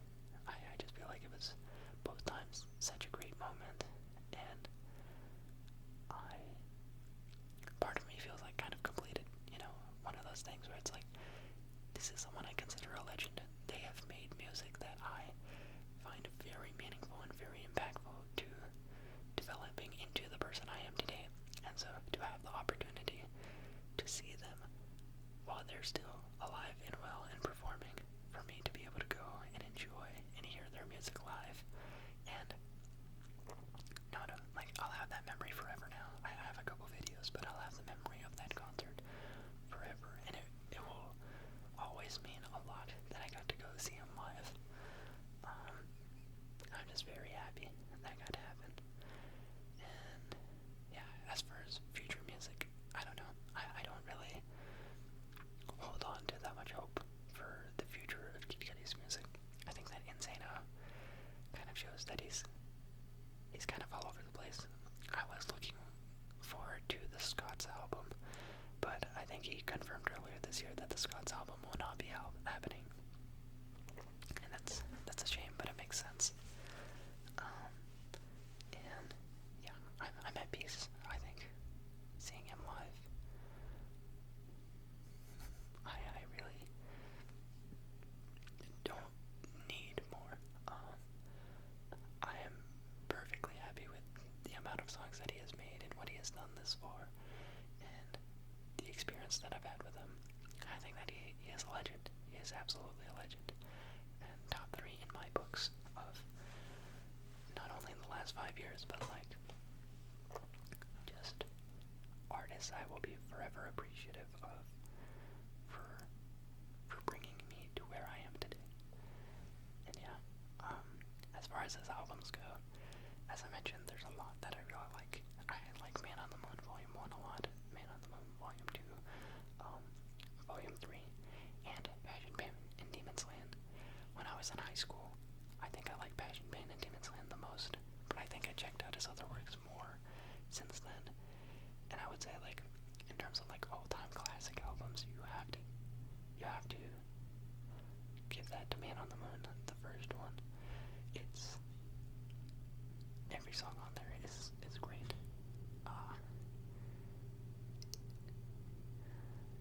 It's just like there's so many good memories attached to so many of the songs that it's really hard. Like Day and Night and Pursuit of Happiness, I think are absolutely timeless classics. Not in the mood to hear those. They will never have. They'll never be overplayed. Pursuit of Happiness, even the Pursuit of Happiness remix is like a party classic. The school that I go to, UC Santa Barbara, Steve Aoki went there. I think he has really left his mark on that school, because not only did he go there and he shouted speech in the middle of his set where he was like, if I went here and I can do all these great things, you can do it. Always be proud that you're a gaucho. It was kind of like corny, cheesy, but it was very cool too. And one of the coolest things is like it's a very big party school. Sometimes called the #1 party school. But you go out on any weekend night and you roam the streets. There's like 2 streets where all the parties happen, and that's like every Friday and Saturday without fail. You will hear a Pursuit of Happiness remix, and I think that is kind of amazing. And I'll never get tired of that song. Beat drop is incredibly hard. And yeah, so when it comes to my top 2 songs, I have to give it those 2 because I think they're just such OGs, such classics. Some of the first rap songs that I heard, they will be in the all-time greats in my book. Can't imagine a world without them. Number 3, my favorite song off of Passion, Pain, and Demon Slaying, I would say, is Rose Golden. It's a song with Willow Smith. And I think it is the epitome of Kid Cudi humming. There's this like big era where everyone talked about how Kid Cudi had the most majestic hums. And I think that song, if you want like peak Kid Cudi humming on a track, Rose Golden is it's the absolute best you can get. And it's really nice. It's really nice to hear. And then number 4, I would say Love. Love is a song that it's like an early song of his that wasn't on streaming for the longest of times. It was a SoundCloud only type thing that I think he took down, and eventually he finally put it out on streaming. And it's one of those songs that I think like really embodies what he represents as an artist. It's about not being too hard on yourself, about kind of like loving yourself, and just being grateful that you're alive. And I feel like Kid Cudi definitely has had ups and downs with like depression and drug abuse and all those kinds of things. And it's a very nice song to hear, like an artist, someone who's gone through so much like him, to have such like an upbeat, uplifting song. It's a song that kind of makes you feel like everything's gonna be okay. And so it has great guitar, it has great vocals, and I got to see it live, so just all inclusive. It's very good, very special. And lastly, I would say Mr. Rager. Mr. Rager's, I mean, like a lot of these are his biggest hits, but like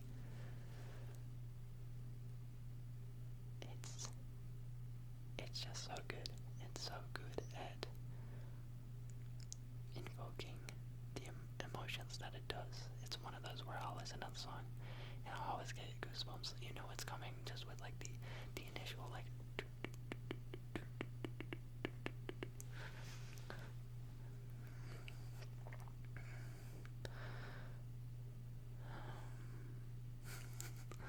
reminiscing. And yeah, one of the songs that I feel like I really like that maybe doesn't get enough love is Trapped in My Mind. Trapped in My Mind is the last song on Man on the Moon 2, and I think that it is great.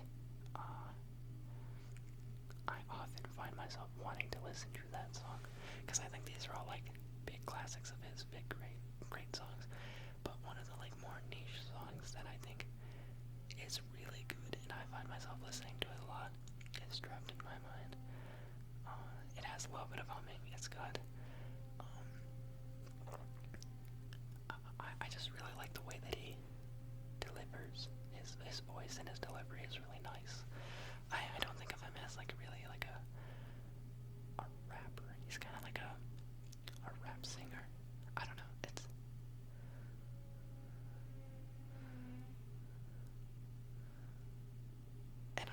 It's not like he's not a hard-hitting rapper. That's not what I'm listening to him for at all. I'm listening to him for more like melodies and nice rapping. I mean, he can rap like on Surfin' and some of his songs on Man on the Moon, but It's just I really should have looked up better words to describe these people. It's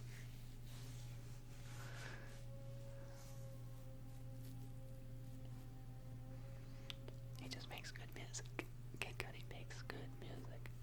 And he's made a lot of really great music. I don't know if he still makes good music, but he knows how to make very good music. And yeah, that's all I've got to say for him. That concludes number 3 on my top 20 most streamed artists for the last 5 years. Alright, and now we move into number 2 on my top 20 most streamed artists of the last 5 years. And with 2,829 streams, or roughly one song every 15.5 hours, we have Travis Scott. Travis, I first started listening to his music. The first song of his that I ever heard was Antidote. I heard that song. I want to say I heard that song straight off the music video. I don't really remember. I think maybe it was like a YouTube recommendation. I heard that song and I thought that it sounded nice. And really, I remember picking up his music more in the time of Butterfly Effect and Goosebumps. Goosebumps got really big, and Butterfly Effect was also really big, and I remember those being around. And I think around then I maybe started listening to his music a bit more. But I remember Astroworld coming out, but I didn't tune into it. I wasn't like an album I was anticipating. I wasn't paying attention to it like that. I just knew it came out and people were very much anticipating it. And I was kind of confused because, didn't he just release music? But that came out and that's a big deal. And I remember all the things with Sicko Mode, like Sicko Mode being a huge song. And I feel like a lot of his music off that album just had big waves. I remember listening to Watch. I remember listening to Sicko Mode all around that same 2018 time frame. And I think I must have tuned into parts of Astroworld and given that a listen, because I remember when Cardi B won the Grammy, I remember thinking oh, that's a bit weird. I didn't think that she would win it. And I didn't really understand the impact of that snub as much until later. I want to say 1 year later, maybe 2 years later, when I really started picking up his music. And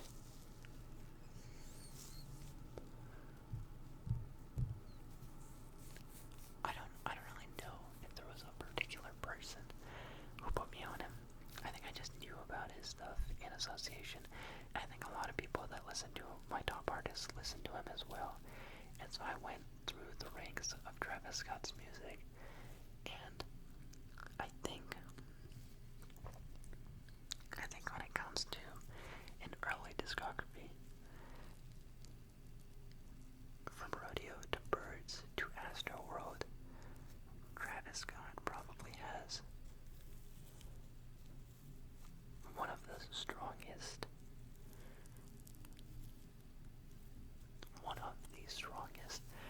starts to a career ever. I think that each album in its own is so good. I really don't know. I don't know when I really picked it up. I think his music was just there, and I started listening to it more because I wanted to hear more of it, and the more that I discovered, the more that I liked it. There's some artists you go through and you listen to their catalog, and it's yeah, some sticks and some doesn't. I feel like every song stuck. Every single song that he has made, almost every single one, I think is pretty good. If I go through all of his work, there are very few times that Travis Scott has released a song that I think is not worth listening to. I think on Rodeo it's 2 songs. I think on Birds it's maybe 2 songs. On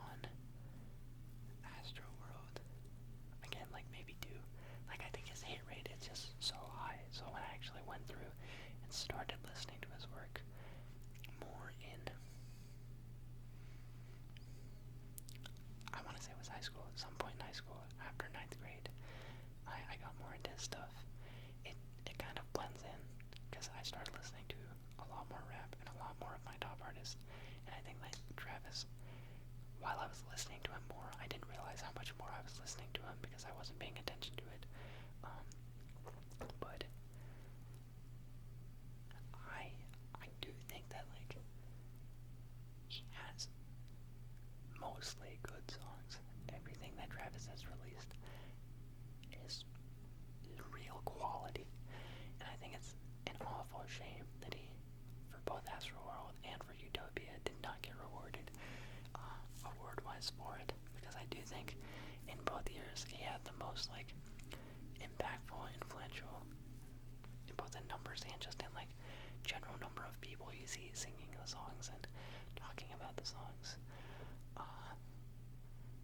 And yeah, I don't really remember all that much about the Astroworld rollout, but Utopia, that was one where I listened to it on release with my girlfriend.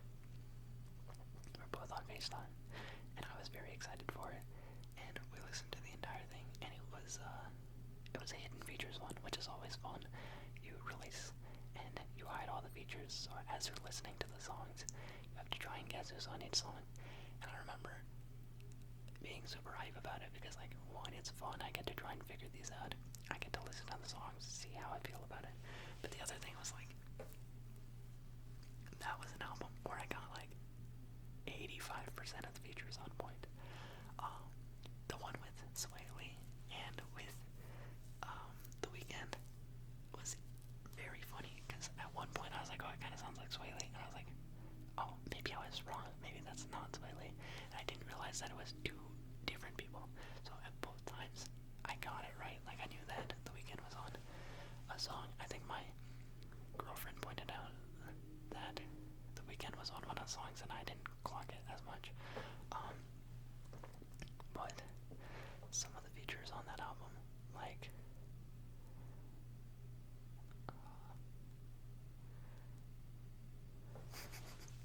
now I'm making a fool of myself. Actually, I can pull up the notes.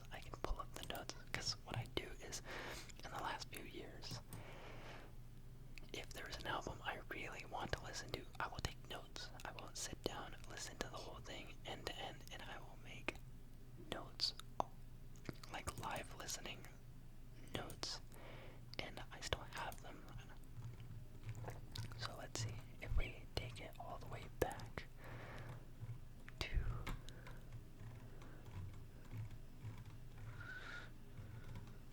here are my Panda Stone in the New World notes.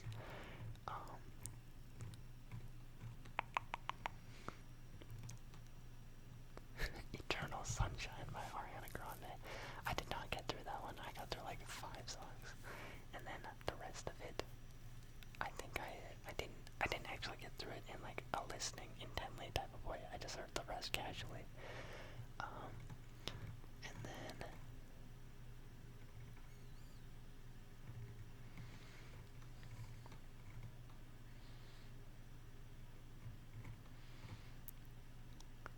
Hit the Streets in my next. Oh, this is Insano.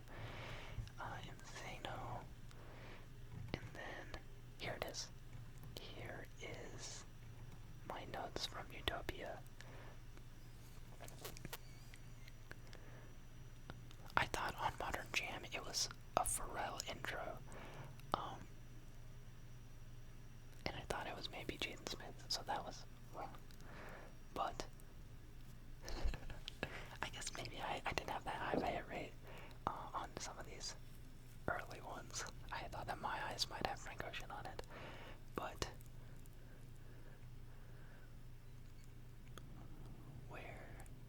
okay, Meltdown, it was easy to say that Drake was on it. Fiend, it was easy to predict. Well, I mean, I thought that Cardi was on it. I didn't actually know which part was Cardi. I thought that the part that Travis was doing at the beginning was Cardi, and then I couldn't tell who the person at the end was. But still called it. Then Telestro, I say what I get. That was Beyonce. Um, Topia Twins, I was able to point out 21. And then Circus Maximus, I said, I don't know. Maybe it's Sway Lee. And then I say, oh, it's The Weeknd. But I didn't realize that it was both guys. I heard the first voice thinking maybe it's Sway Lee, and then I thought, oh, it was actually The Weeknd. I didn't realize it was both. And then my girlfriend commented, did enjoy one of my favorites I had to listen to so far, and then The Weeknd ruined it. And then,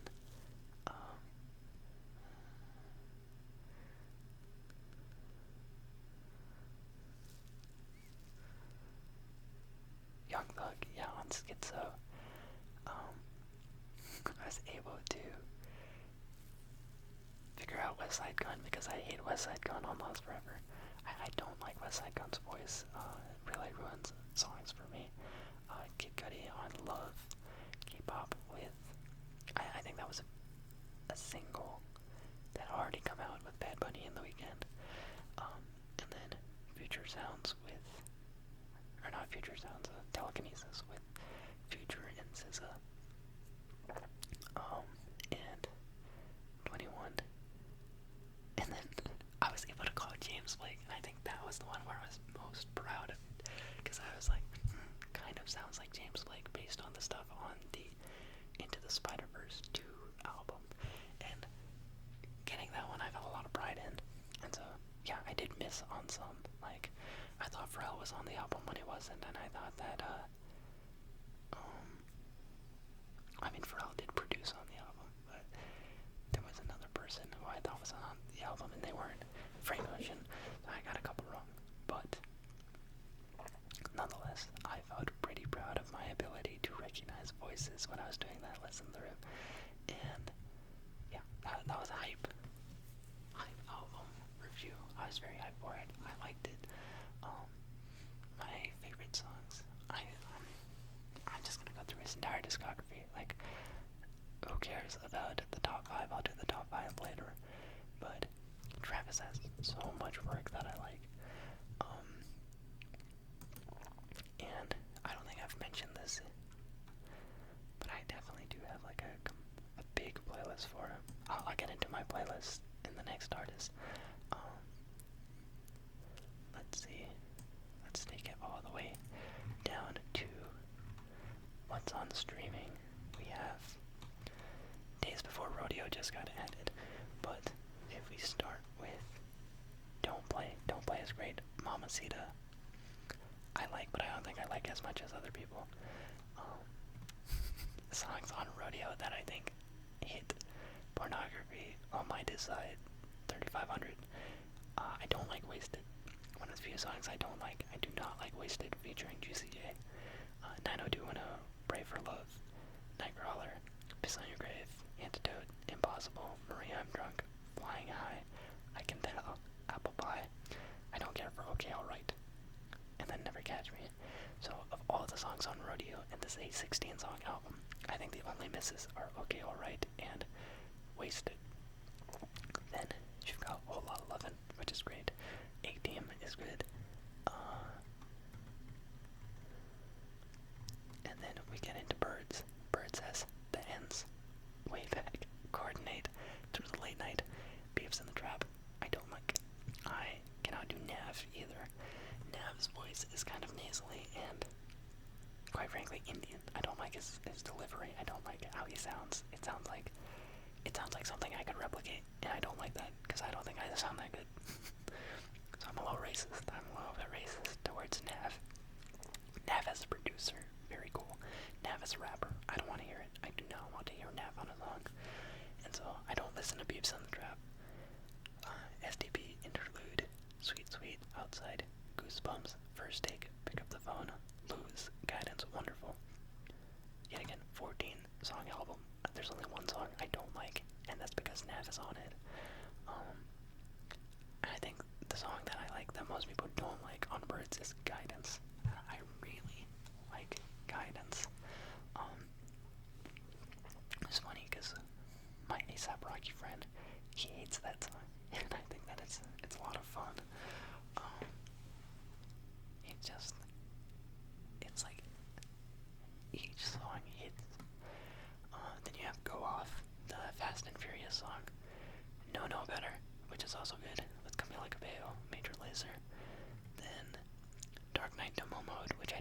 discover until freshman year of college.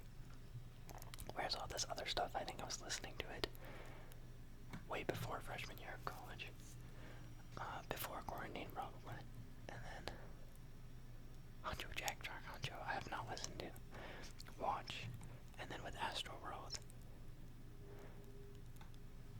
I don't care that much for Stargazing. I don't think it's a bad song, but I'm not that impressed by it.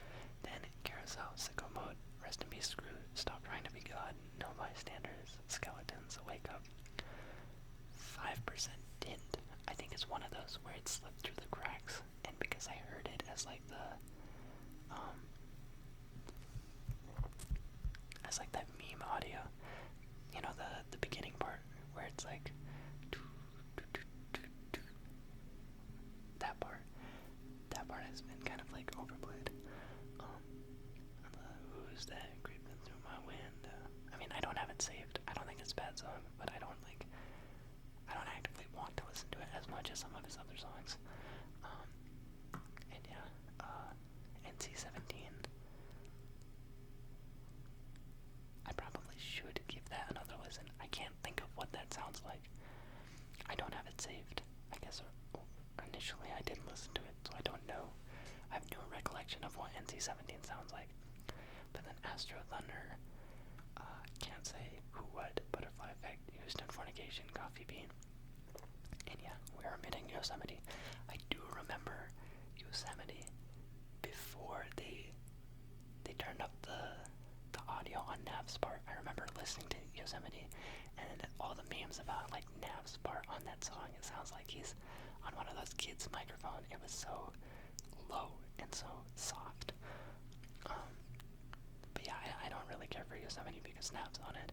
And yet again, that's an album with a 13 out of 17. And really, 5% Tint and Stargazing aren't songs that I don't like. I just don't like them as much as the rest. I could be listening to them more. Really, Yosemite I don't like. And then NC-17, I actually have to give it another listen because I can't remember for the life of me. And then yeah, you've got the London, Highest in the Room, Hot Remix, the Jack Boys album, which I do think was a little bit of bait. Jack Boys coming out. I remember, I guess I was already a fan by then of Travis's stuff, because I remember seeing a leaked track list for Jack Boys, and how it's going to be like a 20 song album, and it was like big, elaborate, with all these features. And then when it actually came out, it was only 7 songs. And so everyone was like, oh, there's going to be more, there's going to be another, it's going to be 3 albums. And then, no, it was just the 1 album. But even that is pretty good. Heist in the Room remix is whatever. But had enough, even though Travis Scott isn't on there, that's a great song. Out West is good, What to Do is good. Don't really like Pop Smoke, so not a huge fan of Gotti. But the Scotts, TKN, Wash Us in the Blood, The Plan, Franchise, Goosebumps remix, Do a Rag Activity. I don't think I've heard Flocky Flocky. And then with the 2-pack, with Escape Plan and Mafia, I think I like Escape Plan more than I like Mafia. And then I don't know, Hold That Heat.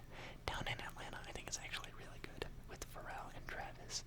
I listened to that a lot when it came out. I think there was 2022. No, it was way after. I think that one's like a upbeat, fun summer song. I would put it in the same category as like Slide by Calvin Harris. I want to listen to Down in Atlanta on like a hot summer day evening. And then I'm just listing Travis Scott songs at this point, but yeah, now on this latest album, Thank God, Modern Jam, My Eyes, God's Country, Sirens, Meltdown, Fiend, Delestro, I Know. I don't like Topia Twins all that much. I think that it's just whatever. here for it. Circus Maximus. Parasail is very weird. Parasail, I don't even like to consider a song. I think it's more like an interlude or a skit. It's just Dave Chappelle talking. I remember when that came out, I have my notes for it. I said it's like a poorly made Kid Cudi song. So yeah, we can count that as a miss, if that's really a song even. Circus Maximus. I already said that. Schizo. And then Lost Forever with West Side Gun. Can't stand West Side Gun's voice, so that is a miss for me. But then the last 4 songs I like, so that's Lost Forever and Parasail and Topia Twins. There's those 3. So 3 on this album. On Astroworld, I'd say 2, and then 2 on the albums before that. Like there are so few songs that he produces or makes that I think are not worth listening to. I think that like he just has like, he's kind of like the anti-Drake, where it doesn't matter if it's a single or if it's an album, it's going to be good. It's like all going to be good. Very consistent, very good. And I think they're all like, they're rager songs. They're songs that like usually they're bumping. You're having a good time. Imagine like Kendrick Lamar has a lot of like high quality lyricism. I think that like Cardi is purely just good time and no real thought or effort in the lyrics. I think that Travis Scott is somewhere in between, where it's like he can rap really well, he's gonna have good verses, he's also gonna have really good production, and it's extremely high quality product all throughout. I think that like Travis, the way that his career has been developing, he has all the makings to be like one of the greatest hip-hop artists, like in terms of like full discography, 4 albums in. I think he has so much that he has done well that by the time, if he keeps at this rate, once he is at 10 albums, he'll be in those like Go Conversations, things like that. He's just very high quality, and I think that like he also has the hits behind him. Sometimes you have someone who can make a lot of quality work, but it doesn't like pop off. I think he is also a hit maker. I think like each of these albums, you can point out at least a couple. Fiend, I know. And then you take it back to Astroworld, you've got obviously Sicko Mode, but I also think a lot of those other songs did really well. And they had features, like a lot of big features from people earlier on in their career, like Don Oliver. I think that Juice feature, then Sheck West kind of blew up after it. And then take it back even further, you've got way big hits. It's just like every single album that he puts out, I feel like it doesn't get better, it doesn't get worse. I feel like they're all such high grade albums, and I like all of them almost in equal amount. That yeah, he's truly like a spectacle, very marvelous. But if I were to pick out one album that I like more than the rest, I would say Birds. Birds in the Trap, Sing McKnight. I think that is my favorite album of his, because I remember hearing that one and you know, you skip, what was it, Beeps in the Trap, and you skip the other one on there. What's the other skip?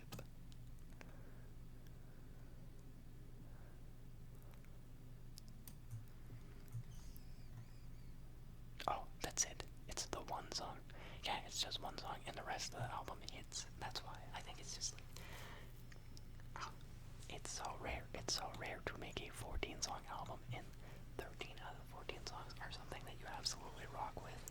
And then too, it's not even like Beeps in the Trap is that bad of a song. I am just prejudiced against Nav, and yeah, that's definitely one of those like desert albums.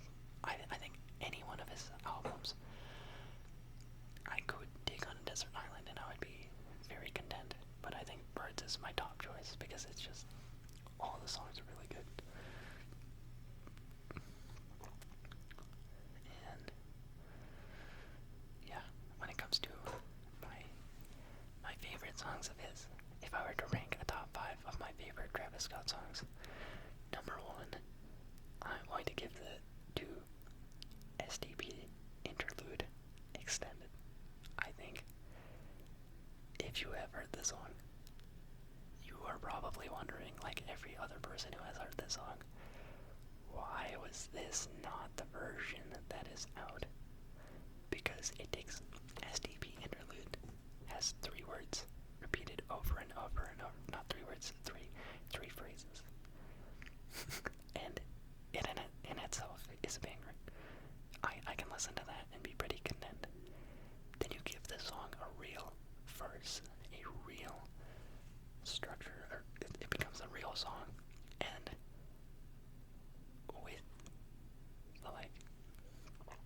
with the beat, with the production that it has, to give it a real verse, and that verse is fire. Tastes good like soul food. Parked up outside in the old school. It's just, if you've ever seen the Kung Fu Panda edit with SDP Interlude Extended, you will know, like, that is one of the coolest videos out there. I think that Travis has some. He has some great leaks. He has some great songs that are only available on YouTube. And one of those things, I type in SD. YouTube knows what I'm going for. Probably one of the most played songs I have on YouTube. One of my most repeated listens on YouTube. A video that I go to time and time and time again is the SDP Interlude Extended. Another one would be Travis Scott's verse on Lens. His verse on Lens by Frank Ocean. It's called like Lens V2 or Lens Part 2 on YouTube. That is like a unreal experience. Both of those, absolutely adore those. And yeah, I wish there was like at least a remix or like an extended version of SDP available on streaming, because I would listen to that a lot. Instead, I go to YouTube. I still pay my dividends that way. Number 2, my second favorite Travis Scott song is Carousel. Carousel, the song with Frank Ocean on Astroworld. I really like the verse by Travis. I really like how Frank Ocean raps on it. I really like the build-up of how the audio kind of circles around you, and you can hear it like getting louder from ear to ear, as if they're actually circling on a carousel around you. I think it's very cool. That's a song that will always get me hyped as well. Very hype, very cool song. And then, number 3, I would say is The Ends. The Ends, which is the first song on Birds. That song, I had listened to it. I like it a lot because, like, Travis starts off rapping, and then the beat comes in, and it's nice, and then you get the Andre 3000 feature. So it's like the song, the further you get into it, it's really cool. It just keeps getting better and better. But also, you have the opening bar on it. It's like, okay, I got it, copy. 2020, and I can't see nobody. That line, for that line to be at that part of the song, and then for 2020, the year of the pandemic, to be the year that everyone is locked indoors. I remember hearing that song in 2020 and being like, what are the odds? What are the odds? And that will always stick out to me. I think it was like one of the first weeks of the pandemic I heard the song, and I was like, wait a damn minute. This guy called it. Obviously he's talking about something else in the song, but great. It was very fitting at the time, and it holds a special place in my head. One of the few bright moments in 2020. And then, number 4, I would say, is Houston Fornication. I like his flow on it. It's on my knee and me some Houston Fornication. Mine on a fine.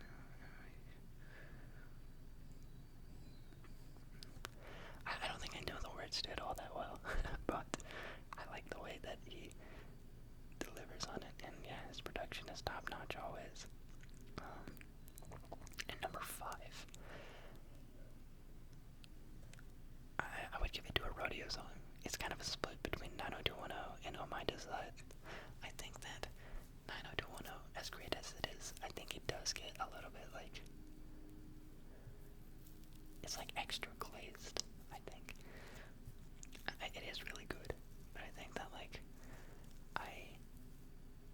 I've seen so many people talk so highly about it.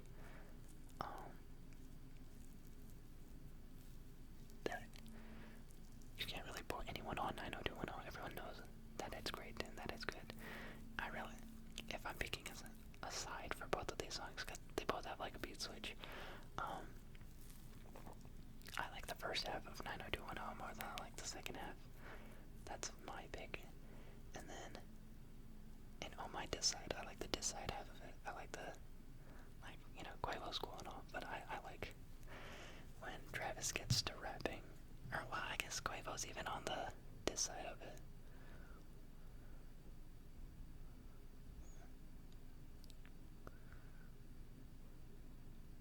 Yeah, he's there throughout the song. Actually, Quavo has a pretty good verse on the diss side half. All throughout, I like the second half of Oh My Diss Side more than I like the first half. Yeah, and yeah, I don't know if there's anything else I need to say about him, but I think he's cool. I think he's got a lot left in the tank. He's one of those guys where it's like, you compare to the other people on this list, Frank Ocean, gone, Kid Cudi, kind of washed, and getting old, focusing on other things. Childish Gambino, getting up there in age as well, and he doesn't really focus on music all that much. Joji is still kind of young. Cardi, he's a liar, he's a capper. Drake, you're not gonna get that much quality work out of him. Billie Eilish, still someone to look forward to. The Weeknd, I don't really mess with him as heavy as some of the other people. And Kendrick, he's great, but he takes such a long time between projects. And then, yeah, in terms of people who, like, I really look forward to their music, and they release at like a semi-consistent basis. I think Travis Scott is there, and I think that, like, if he can keep putting out an album every like 3 years for the next, you know, 5 albums, 6 albums, we'll be eating good for a long time. And I really hope that I get to see him live one day. I know about the dangers that come with it, but I think that, like, I couldn't hang in the mosh pits. I definitely could not do that. But I would enjoy myself heavily. I would heavily enjoy myself. I don't think I would stick out at any of those concerts. I think I would be geeking out. I'd be having a lot of fun. I might not be there in the depths of, I wouldn't be raging like everyone else quite as hard, but I would be having a blast. And I hope I get the opportunity at some point. I was actually really jealous. My roommate from freshman year, who is a big XXX Tentacion fan, he last year got to go see Travis when he was touring for Utopia because one of his friends had an extra ticket, and so, like, in one day they drove down to LA to see the show and then came back, and I was like, I want to do that, but I'm happy for him. I think the thing about, like, Travis's bangers is, like, they don't really get old for me. Like, I have no hesitation to listen to Goosebumps or Butterfly Effect or Sicko Mode or Fiend. I think they all go just as hard as when they first came out. Fiend and Sicko Mode are still very hype songs. Still, like, it comes on and I, like, immediately, my eyes light up and I get excited. Sicko Mode, that dude is just, like, classic, you know. Yeah, he's a great artist. Great artist. I very much look forward to see what he has coming up. And yeah, that concludes number 2 on my top 20 most streamed artists of the last 5 years. Alright, buckle in. It is finally time for the number 1 top artist on this list. My most streamed artist, not only of the last 5 years, but of all time. It is coming in with 11,249 streams, or roughly one song every 3.9 hours, or roughly 6 songs a day. We have Kanye West, formerly known as Kanye West, now going by Ye. I don't know if you can tell, but the streaming numbers on this guy are absolutely blow everyone else out of the water. 11,249. Travis Scott, my second most streamed artist, is 2,829. So you can see the level of disparity we are working with here. Of all the people on this list, if there's one person I absolutely have been a fanatic for, it was still kind of is Kanye's music. I first heard Kanye's music in 8th grade. I heard Father Stretch My Hands, Part 1. In this video, I think my friend, the same friend who liked Childish Gambino and liked Tyler the Creator, maybe played the song once. I knew that they were into Kanye. I myself was not into Kanye. Hadn't listened to any of his music. And then I saw this video. It was an Instagram video of this mom who had discovered the songs that were in her son's playlist. And so she starts playing, and like the kid's brother is recording. He's recording his mom reacting to Father Stretch My Hands Part 1 and the lyrics on Father Stretch My Hands Part 1. And like then the son comes home and she starts scolding her son, and he's taking a video of it, and he's like, do you think that this is funny? Do you think the things that he's talking about in these songs are funny? This is not a joke. And I thought that video was hilarious, and so I started listening to that song, and it was kind of a meme song in my mind, kind of like God's Plan, kind of like those other songs like Rockstar made.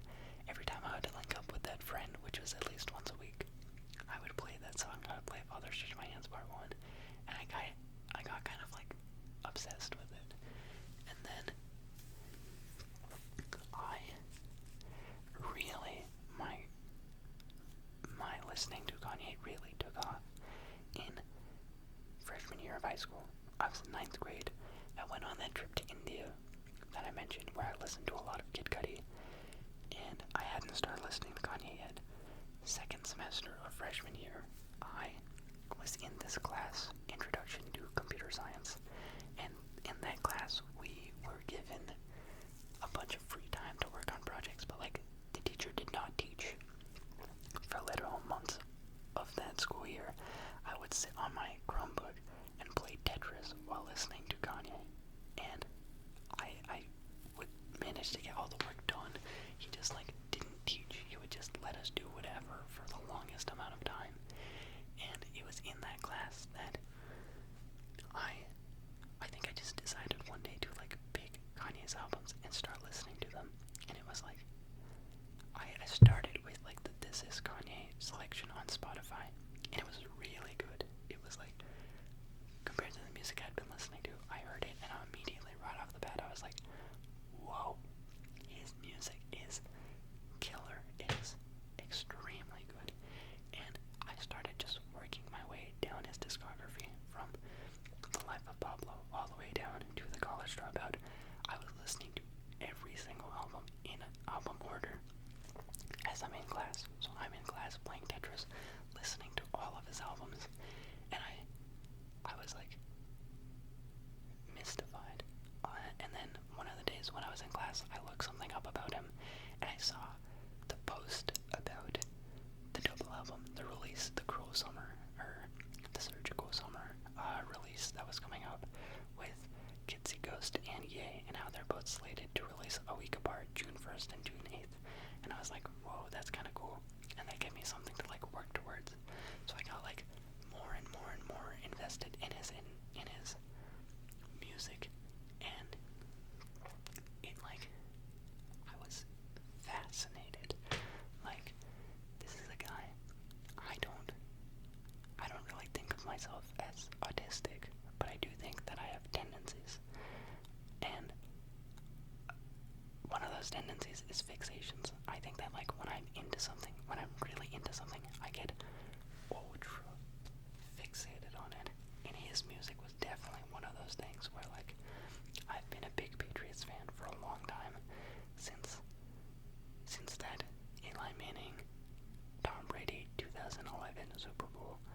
Since then, I have been a pretty big Patriots fan. And I remember within a couple months of listening to Kanye's music, I think I'd become more of a fan of Kanye's music in a small time span than I was a Patriots fan. I was absolutely obsessed. So, because he is such a polarizing, intriguing figure.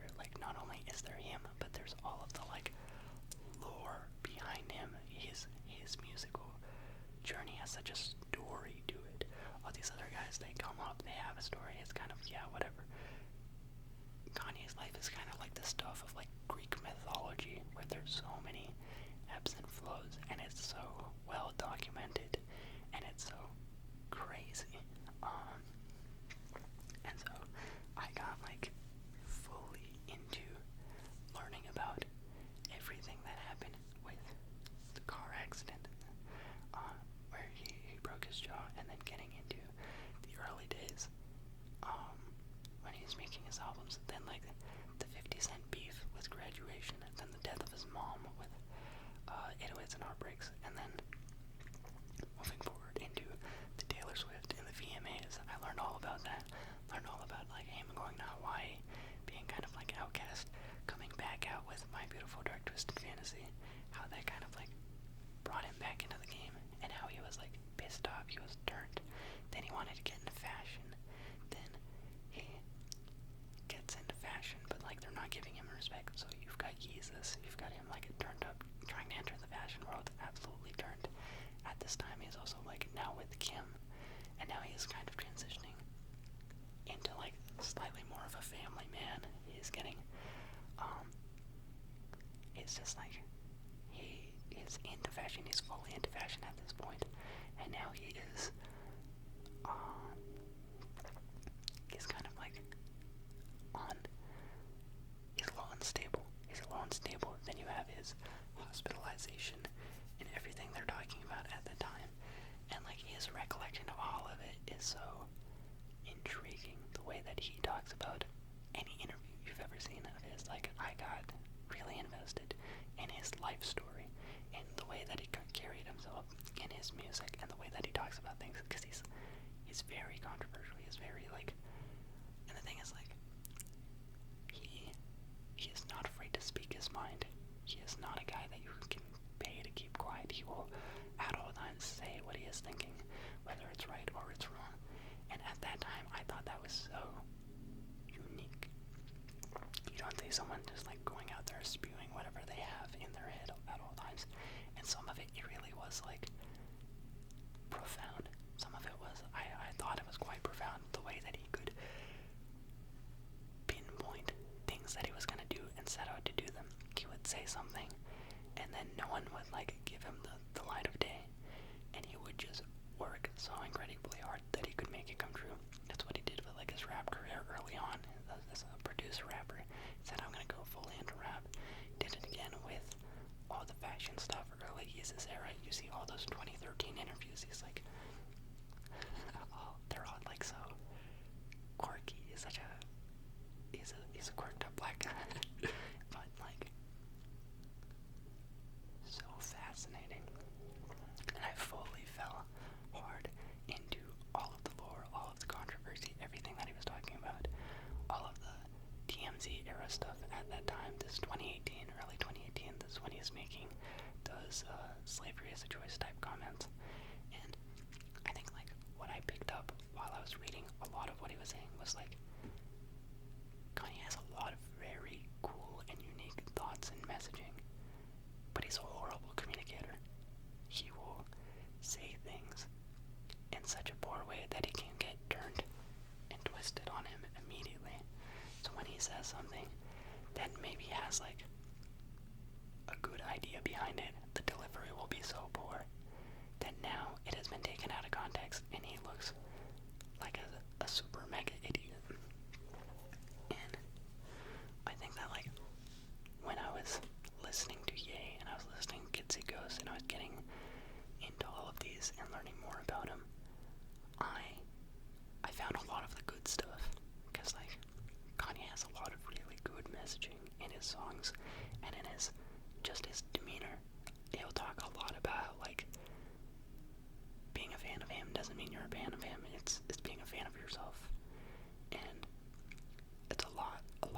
is really about like self-empowerment, about being unapologetically yourself. And that was a concept that I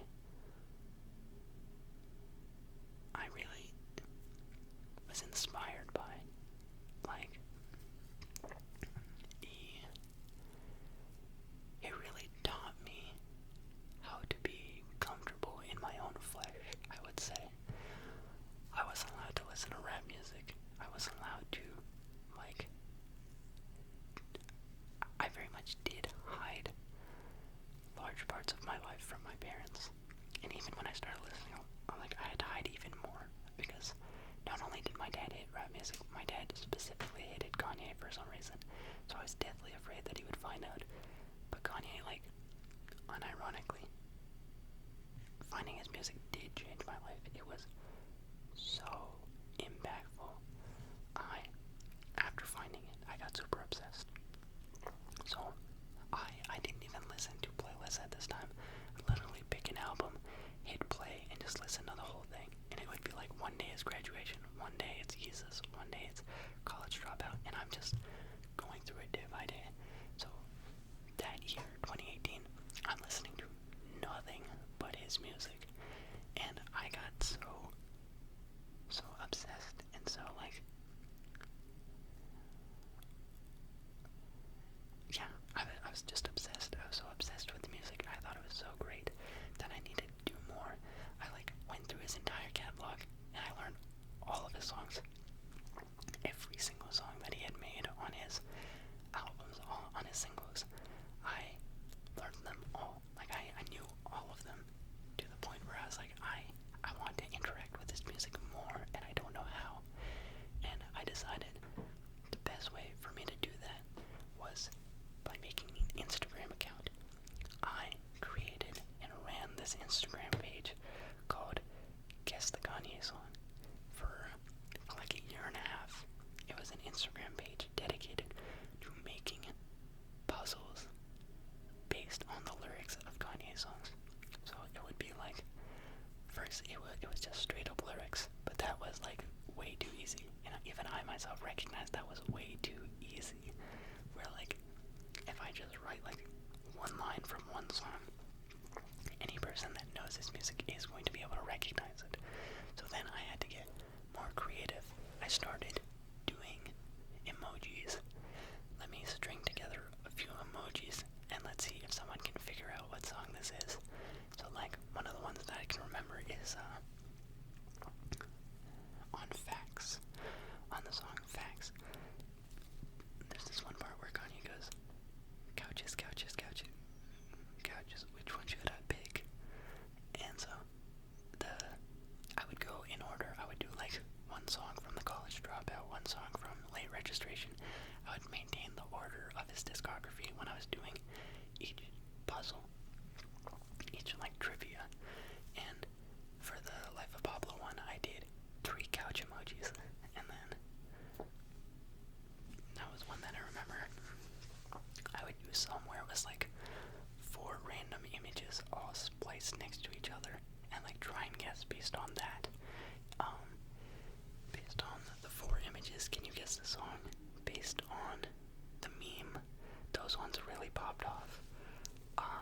And I was having so much fun with it. It was like, I kind of found a little community of Kanye listeners and Kanye enjoyers, which was big for me, because I didn't know anyone who, like, I went from not really knowing about his music to being so mega into his, like, life story and his music that I needed a place to geek out about it. And I felt like the internet was probably a bit better, because I wasn't able to just shamelessly wear that on my chest like that.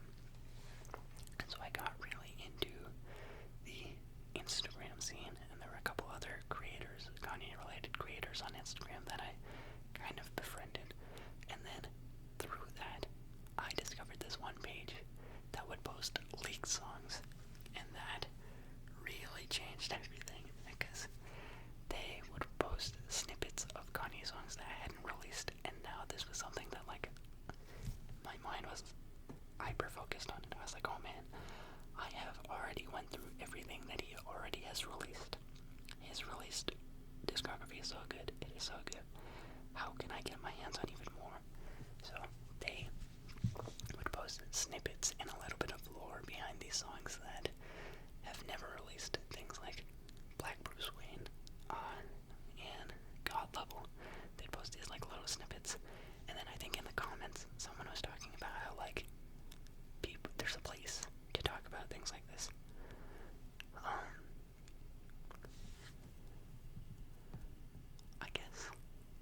I guess this must have come after Yandi, because 2018 I got really into him, and then you have the Yandi rollout, which was real big as well, where it was just like looking back at it, there was so much music in such a short time span. You have the Drake beef, you have everything going on with those first two albums, Surgical Summer, for him to go out and say like, yeah, we're gonna do another album, Yandi, and then Yandi not releasing. That was like the first Kanye moment I was part of was the release of Ye and Kitsy Ghost. But when those came out, I wasn't crowdsourcing, I was experiencing those alone. Yandi, by then, I think I was in some internet communities where there was a shared outrage, a shared excitement, a shared outrage when it didn't happen, and then all the speculation on when it will happen. And yeah, so eventually I got pointed in the direction of this Reddit subreddit by the name of Yandi Leaks. And Yandi Leaks was a collection of people who were really dedicated, like really overly obsessed with keeping up with like the day-to-day of what Kanye is going to be doing and when his next album is going to come out. And so any songs off the new album that hasn't come out yet that are leaking, like snippets are leaking, they would post them there. They would also post about old leaks of his. And that's how I got into like the big leak community for Kanye. Like there's this whole leak group like culture that exists for hip-hop, and Kanye one of the biggest ones. And it's all these people who have stored and like songs that are not supposed to be released. It's like old engineers or hackers that have gained access to songs that never saw the light of day, whether they're reference tracks or like bonus tracks or like features that never made it onto songs, alternate features on songs that did release. All of these songs, they have them and they sell them. Like they will sell them to people, and so people will come together in these things called group buys where they'll chip in like $5 each, and they'll build it up to like $500 to get this unreleased song. And it's all illegal, first off, and it's all like, it's a part of the internet I'd never seen before. And I never participated in group buys. I was never on Leak This itself. I knew about it, but I did not participate in the group buys. I then became like, I'd already run out of everything to fanboy and obsess over with this released discography. So with this leaked discography, this presented a whole new game, because you have to like imagine the surface level Kanye West that most people, they know some things. People will know about like the TMZ beef with Taylor Swift. They'll know about maybe his car crash, the Hurricane Katrina thing, and then his like slavery as a choice thing. That's like very surface level. Then you like take it one layer deeper. You know about like the Kardashians, and maybe you'll know about his music and things like that. And you can discover like all of his released music. And then logically the next thing is to go into his unreleased music. And his unreleased catalog, all of the scrapped albums, all of the reworked albums, it is madness. There is so much post 2010. The amount of reworks and sequels and things. You've got like after Jesus, you've got I don't know if it's an alternate title or if it was supposed to be Jesus Thank God for Drugs. You've got Jesus 2. Then you've got in the Life of Pablo era, you're supposed to have TurboGrafx 16. You're supposed to have Wolves, the Drake collab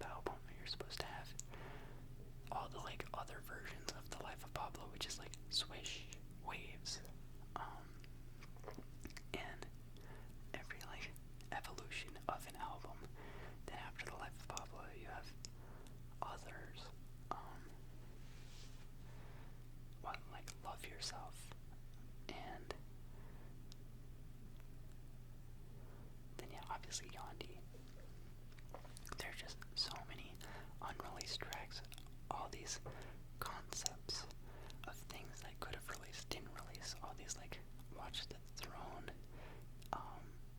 scrap songs. There's so much to discover, and so I really took off with that. I became very invested in that. But at this time, I'm still pretty much like a Kanye fan undercover. I'm not telling anyone that I listen to his music. I'm not, except for the few people who know.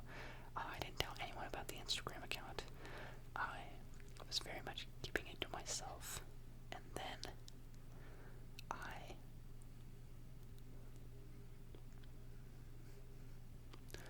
what's that, 2018? I want to say in junior year of high school, it was the first time I started openly talking about the fact that I listened to his music. I was in my history class in 11th grade, and I had this very young teacher, actually my favorite high school teacher. She's a much younger teacher, like maybe 30, maybe like 32, and she introduced herself, and she was like young and energetic and like kind of passionate about teaching, and she talked about how like she worked in the UN, and how one of the things she did in her introduction was talked about all of these artists that she liked, and she said like, yeah, I like Megan Thee Stallion, I like Jay-Z, I like old Kanye, but new Kanye is crazy. And like when she said that, I was like, maybe there's a chance for me to talk to her about it. And yeah, I was very young and annoying, I would say. I think that from 11th grade to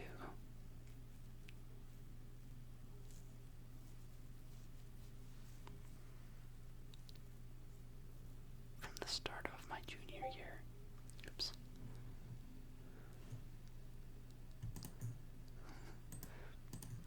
from the start of my junior year of high school to the end of 2020, I think that is probably the most annoying I've ever been in my life. I think that I became starting to be more comfortable with telling people that I listen to Kanye. I think in retrospect, I became a little bit unbearable probably because it was such a huge part of my personality. So I went to that teacher after class that day and I was like, hey, I know you said that you only like the old Kanye, but by the way, he's got this new album coming out, Jesus is King. He's kind of like a reinvented Christian. I think that he's gonna have a lot of like old Kanye vibes on it, and I think it'll be really cool if you checked it out. And she thought that it was very funny, and she was like, oh, alright, thank you for letting me know.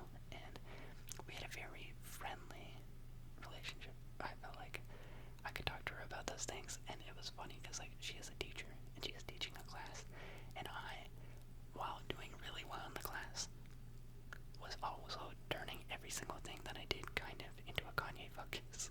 Like we would do PowerPoint presentations and I would just have like images of him in the background, but like the actual delivery of what I was doing was still top notch. And yeah, that's when I started like wearing the fact that I listened to his music on my sleeve a little more. And I remember Jesus is King, when it came out, being super into it. I thought that it was like just as good as Yandi. I thought it was a great gospel album. I was even into like the Sunday Service Choir and their album. Jesus is King IMAX Experience. I went to go see that in theaters with the friend that put me on to Kanye's music originally, and another friend of mine. All three of us went to go pay like $15 to go watch that thing. And then yeah, all of that like hoopla.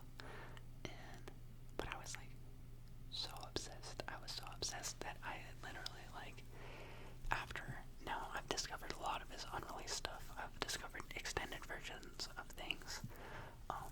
And I'm like fully in there. I'm fully in that community of Yandi Leaks. But at a certain point, Yandi Leaks gets, I don't know quite yet. Let me backtrack. Let me think.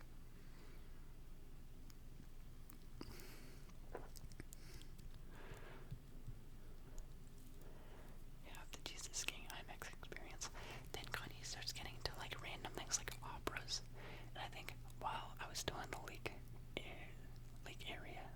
still making music. There is a associate of Kanye's by the name of Consequence. Consequence would go on Instagram Live and play demos of songs that had not been released yet. And I was one of the guys that would often go out. Like, I would get the notification that Consequences go online. I would watch it and I would screen record it to try and capture snippets of songs that hadn't been played yet. And then I would add it to the Kanye leak tracker. There's this like Google spreadsheet that has a history of every leaked Kanye song and like which version it is and all of that. And so I would post it on the Reddit. And I remember there were a couple times where like in a song's history, I was the person that had the longest snippet that existed. I think like Timbo Freestyle, one of the first ones, where it was like, don't get too excited, don't get too excited. I was the original poster for that one. I had one of the longest snippets on one other Jesus is King era track, and I was like, you can tell how invested I am in it at this point. And really was to my own detriment. I was like super obsessed. I'd watch every interview, I'd watch everything. I knew what was going on with him at all times, but I kept all of this a secret from my parents, of course. And then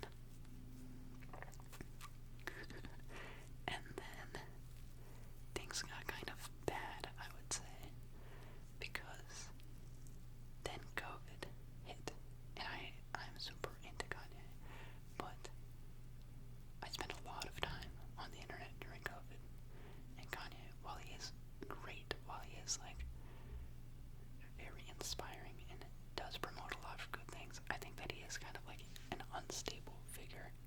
And I think in a year where everyone is locked inside and you can't interact with other people, there's nothing to really ground you. And this is a time in which Kanye decided that he would tease a new album, Donda, but he would also decide to run for president. And as someone who was young and impressionable and who really looked up to Kanye as someone as like, this is a role model figure, someone who has really made a huge impact, has become like a huge part of who I am. I didn't have the mental cognition to take a step back and be like, yikes. And so I was batting for him during that time, and I think that is a low point. I think that did drive me into a bit of insanity, where I'm stuck inside every day. Everything that I liked about my life is now taken away with COVID, and I am watching one of these people that I really look up to try and run for president, and I'm trying to convince myself that he actually can do it, that he's actually a real candidate. And that was like, I think when I really broke, I think like September, October, November, I truly did go a little bit insane with that election. It was just like, I'd never been involved in politics before. Trying to get involved in politics in America already is like a death sentence. To try and get involved with the guy you're trying to back, being Kanye West, is like, you are not going to get any respect, and you don't deserve any respect. But I truly like didn't have. I mean, it was just a bad time. It was a bad time. And then at the start of 2021, I had realized from November to December, I'd realized like, this is the absolute worst year of my life. I think I've gone too far. I think I need to scale it back. And that's when I vowed, like, I don't really want to be this obsessed anymore. I think I do need to like chill out a little bit. The like political stuff has gone too far. I need to cleanse. And I still listen to his music a great amount. I still respected him, but I think I like dialed back a little bit on the like the Twitter and the Reddit refreshes. I don't need the music that badly. And it helped. It definitely helped. All of a sudden, 2021, I was doing much better as a person, mentally, all things. I mean, also COVID started to lighten up. Quarantine started to end by like, I think I got my vaccine in February, and from there, I was able to get back in a track. I was able to get back to like a real sense of life, and that was good. But also just like 2020 was a dark time, and I don't really like the person I was in that year. From the months of like March to December, I kind of became like an angry. I became an angry person. I don't like that. I don't really like being angry or being bitter. And there was a lot else going on. It obviously wasn't just his music and just the things he was into. There was this whole thing I mentioned. My friend that liked Chance the Rapper. She and I mentioned that we had a falling out, and that falling out happened in 2020 when I had felt as if we stopped being as close of friends, and I had made peace with it. I stopped trying to be her friend, and then I think I told one of her friends. So this is an extreme lore drop.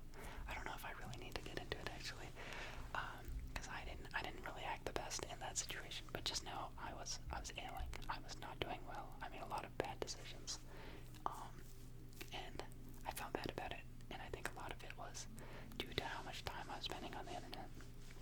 But I was fully obsessed, and I do think that like that was a time where I was proud of my obsession.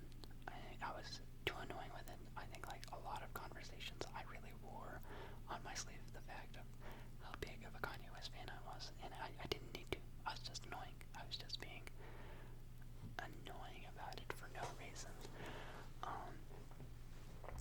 And I just didn't have a bunch of people to talk to about it. I needed better sources, better community, and I just need more self-awareness. And then we get into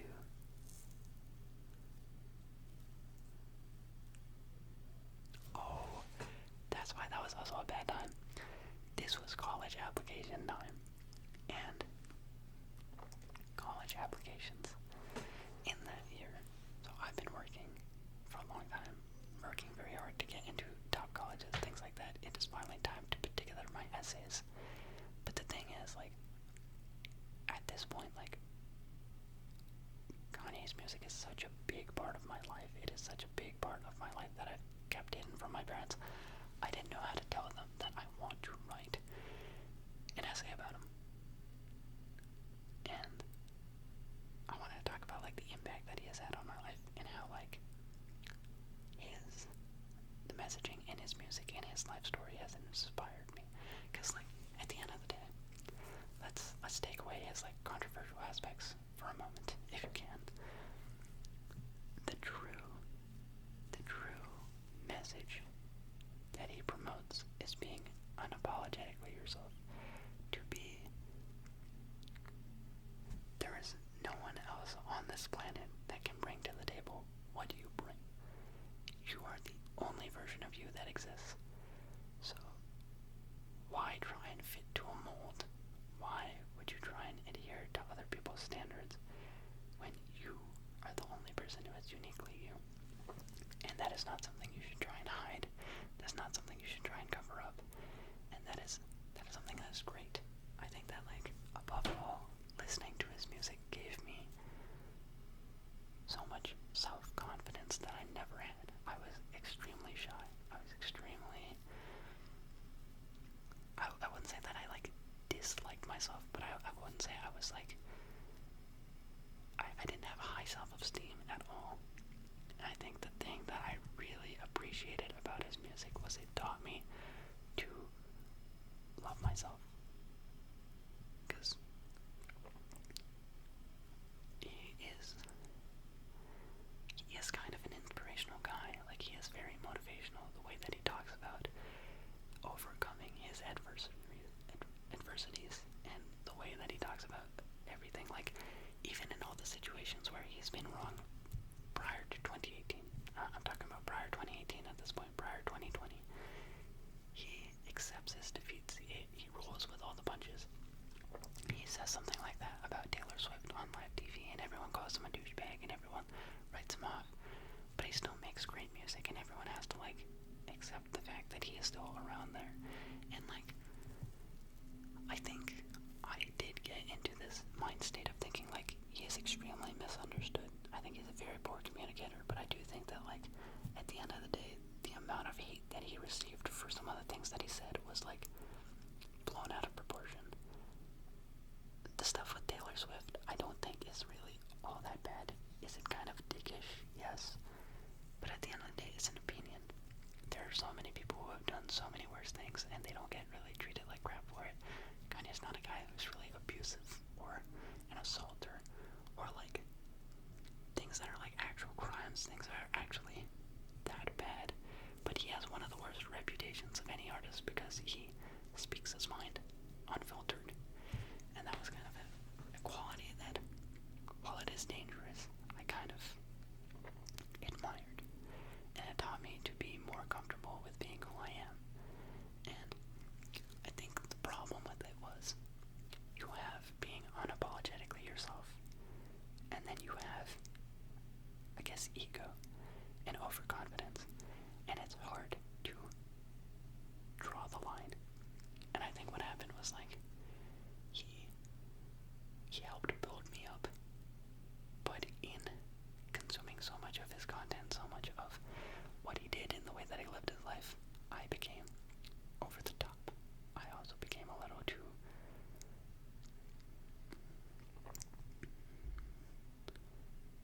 invested in what he was saying. And I think that, like, I lost it a little bit. I became slightly too obsessed because I had realized, like, he had helped me get to this point where, you know, I honestly would not be in this point in my life if it wasn't for his music and for discovering him, because I did write a college essay about Kanye West because he was a huge impact. He had completely changed my life. He had completely changed the way that I live my life, the way that I perceived the world, and it was a big inspiration. So I finally convinced my parents, like, hey, by the way, I have been listening to rap music for, like, the last 4 or so years. For the last 3 or so years, I've been listening to a lot of Kanye's music, and he is really, like, a role model for me. And if I'm going to go to college, the way I want to paint my story, I do want to include him in it, because that is who I am. If I'm going to be getting into these colleges, I want them to know the kind of person that I am. I want to paint an honest picture. I don't want to be fake. And I think that was probably the part of my life where he influenced me the most in college backing. Because when you're going to college, there are so many people who will do all these things that they don't care about just for the sake of getting into a better college. And I wasn't about that. Anything that I've ever done, I've really tried to do it only out of genuine passion and interest. There are people who would take up sports because they thought it would look better on their college admissions. There are people who would take up these extracurriculars like volunteering or teaching this thing or learning how to do this robotic thing just because they didn't have interest in it, but they thought it would make them look better. Take a class that they have no interest in, but they think it'll do better. Take these AP classes that'll make their resume, their portfolio look better. And I thought, like, none of these things are me. I see all my friends are doing these things. I see that, like, we all want to go to good schools, but at the end of the day, I want a good school to want me for who I actually am. So I'm only going to do the things that I actually care to do. And so that was, like, STEM-focused AP classes, like calculus, physics, computer science. I didn't take any of those, like, English writing classes because I didn't like writing or English. Or history, I meant. And I didn't pack extracurriculars, never picked up an instrument, never picked up other things, robotics. I like track. I did football my freshman year, and I like track, and I was good at track, and I wanted to do that. And I ran that Kanye account, and I was like, yeah, I like my life the way that it is. And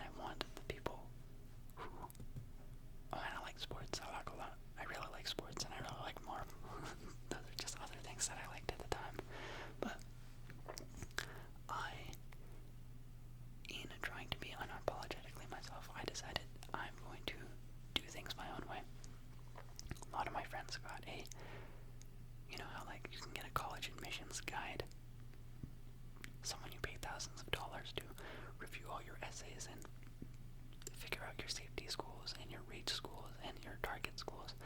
I said, no, I don't want to do that. Most of my preparation for college I did on my own. When I was going to take the SAT, I didn't want to go to an SAT tutor. I said, Khan Academy, they have free resources. I'll self-teach myself based on this. I'll go to the SAT. I'll take it. If I get the score that I want, then I'm good. If I don't get the score that I want, then I'll retake it.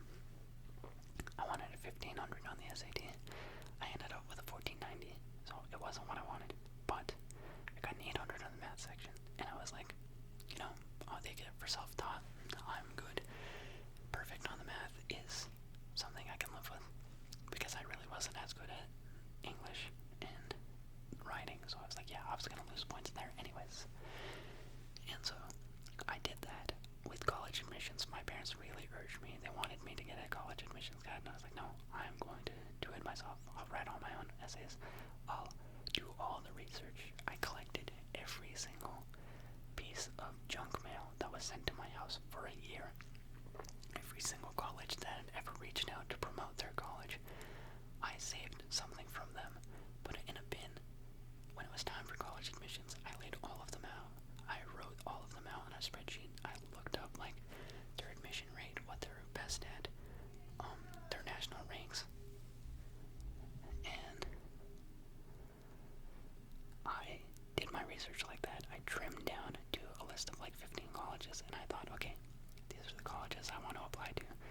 They're the ones that I think I can get into, the ones that I would like to go to, and this is how I want to paint myself. And I wrote an essay about track and field. I wrote an essay about my mom, living with my mom in my parents' divorce, and I wrote an essay about running a Kanye account, and I wrote one more. I wrote an essay about fantasy football, because fantasy football is what got me into statistics and wanted me to get into data science, and I felt like that was me. That at my core was me. I was a guy who liked to run. I was a guy who liked to listen to Kanye's music. I come from parents, divorced background parents. That's one of the you need a sappy, sad story one. And yeah, I liked fantasy football, and I thought, I don't want someone who is going to tell me how to be me. I don't want to sell myself. I want to be myself, and I want people to want me for who I am. And I applied to a bunch of places. And in my original batch of applications, I didn't get in that many places. I applied to 13 schools. I got one waitlist, and I got one deferred acceptance, and I got all rejections. And I do think a big part of that was because it was COVID, and they couldn't take test scores. And I think that test scores was one of the few things that I had where I did well, and I didn't have a bunch of extracurriculars, so it was a big blow to my resume. But my parents said, hey, we're gonna send you to a college, so just keep applying to other colleges. We'll see where you can get. So I applied to, I want to say 8 more colleges, like Clemson, Penn State, University of Pittsburgh, Arizona State, Arizona, Utah, Nebraska, all these other places. And all of those ones I got in, all the rolling admission ones. So the plan was to go to University of Pittsburgh for 1 year and then transfer to Georgia Tech, where I had the deferred acceptance. And I wasn't super happy about it or anything, but at the end of the day, that was you reap what you sow. And I wasn't upset about it. I was just more so hoping that my waitlist would pan out from UC Santa Barbara. And UC Santa Barbara did work out. And I was very grateful, because of my friends, we all had horrible admissions. We got bodied by the 2020 wave. We all had much higher expectations than what we ended up with. And of my core group of 5 friends, the ones that I've described, my 5 best friends in high school, all of us were on the UC San Diego waitlist. None of us got in because UC San Diego didn't let anyone in off the waitlist. And of all of them, I was the only one to get into UCSB, because they all got into Riverside. I didn't apply to Riverside, but no one wanted to go to Riverside. It was like a backup, and that's why I didn't apply to it. And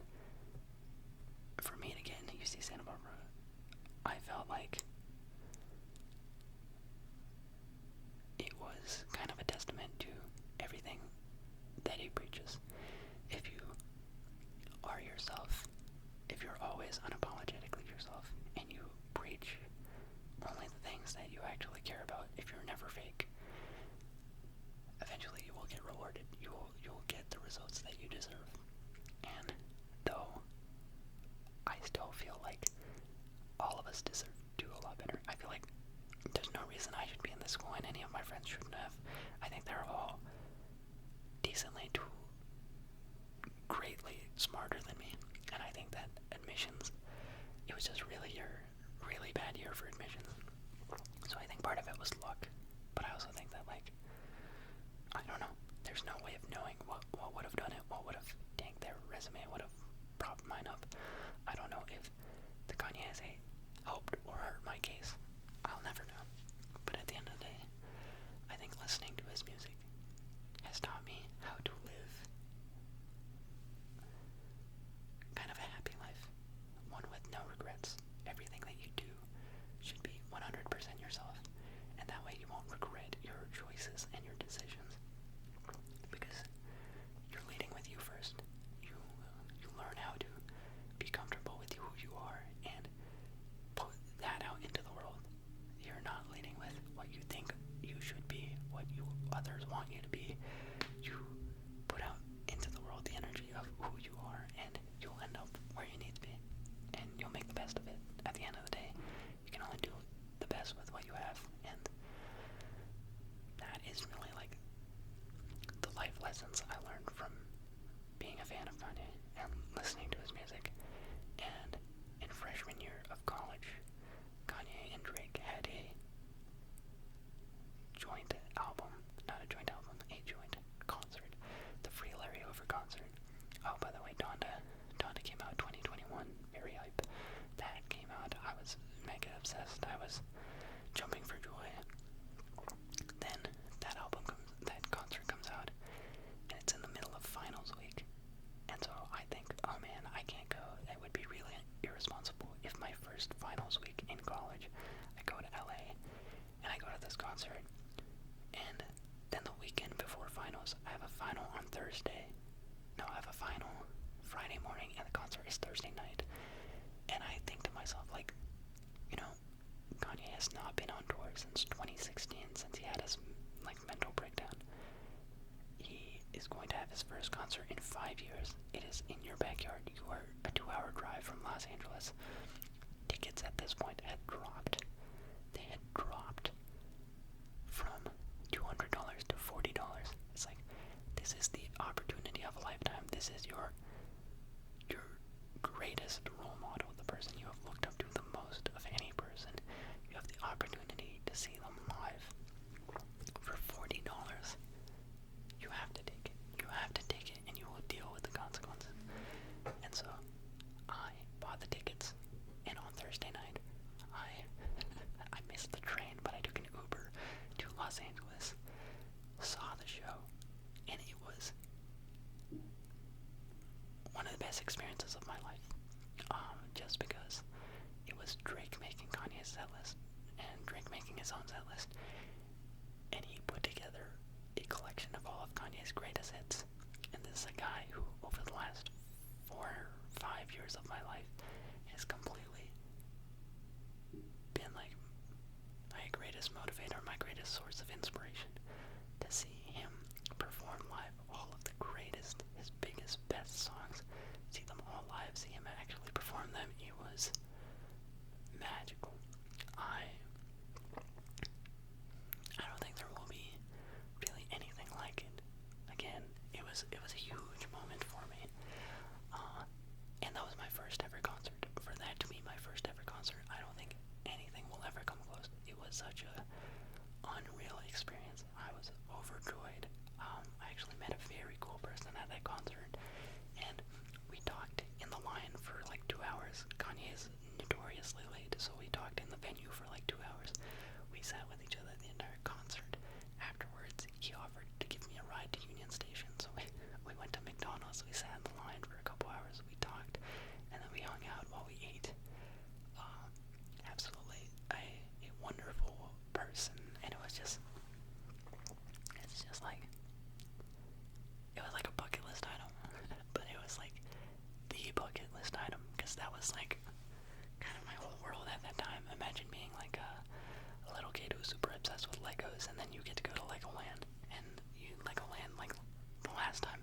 roses. And it was just such a meaningful thing that I was very happy. I was very happy and appreciative that I got to do that. And then things get dicey. Because then you kind of have Kanye's fall from grace, where I have scaled back how much I'm into him at this point. I don't think I am as expressive about how into him I am in my freshman year of college. But I went to that concert and I thought it was amazing. And then sophomore year, I kind of do get a little bit more into it. And that's when all the anti-Semitism happened with the DEF CON and everything with the Jewish people and the Alex Jones, and that was really tough. For someone who had looked up to him for such a long time and been promoting how big of a source of inspiration he was and how misunderstood he was, for him to go out there and make himself kind of the fool that everyone has always been painting him was tough. It really did kill a little bit inside of me, and that really did cause me to scale back and take a step back, because initially when he was saying all those things, I don't think I thought there was that much hate or animosity. But then when you got to the Alex Jones interview and the things that he was saying, it was just no, I think that he has lost the plot. I think this is, for the first time in my life, I actually have to be this dude is gone. He is a lost cause. Everything before that I had kind of stuck through and dealt with it, and this one was there was absolutely no defense for this, and this it's bad and it's wrong, and it killed me that I had to accept that he did that he could go from a person who is so positive and about propping yourself up to someone who is kind of hateful and just spewing bullshit, and it was really tough. And I had to take a big step back because I was still involved. You have Yondy Leaks, and then you get into West Sub Ever, and then you have, with all of that happening, you have the death of West Sub Ever and the birth of Good Ass Sub. All these Reddit communities that keep up with them, and I kind of had to sever that part of my life. And I would say that I kind of went through a little bit of an identity crisis for a few months, where I didn't really know what to do. He was such a big part of my life, and he had just instantly turned so rotten, and I didn't really want to be associated with him. I'd already created such an association, but I really had to stop it and revert that. And I kind of struggled for some time, being I don't know, it sounds stupid. It does sound stupid, but this really was a key figure in my life. This is someone that I looked up to greatly, and to have someone who was a hero to you fall from grace that hard, it's hard to watch. It's hard to watch, it's hard to endure, and you have to self-reflect really hard about what values you stand for and what you want to be known as. And yeah, he really wasn't representative of the person I wanted to be anymore. So I dialed back. That was the first year of my life where my Spotify rap did not go to Kanye, because I made an active effort to scale back, and that's when Joji jumped into number one. And it's tough because all of that happened, and I think enough time passed that everyone kind of forgot about it, and he made his weird apologies. He talked about 21 Jump Street, and he talked about he made a couple apologies to the Jewish community, and I don't know how much of that damage has been undone, but there is still kind of an obsession that I've tried very hard to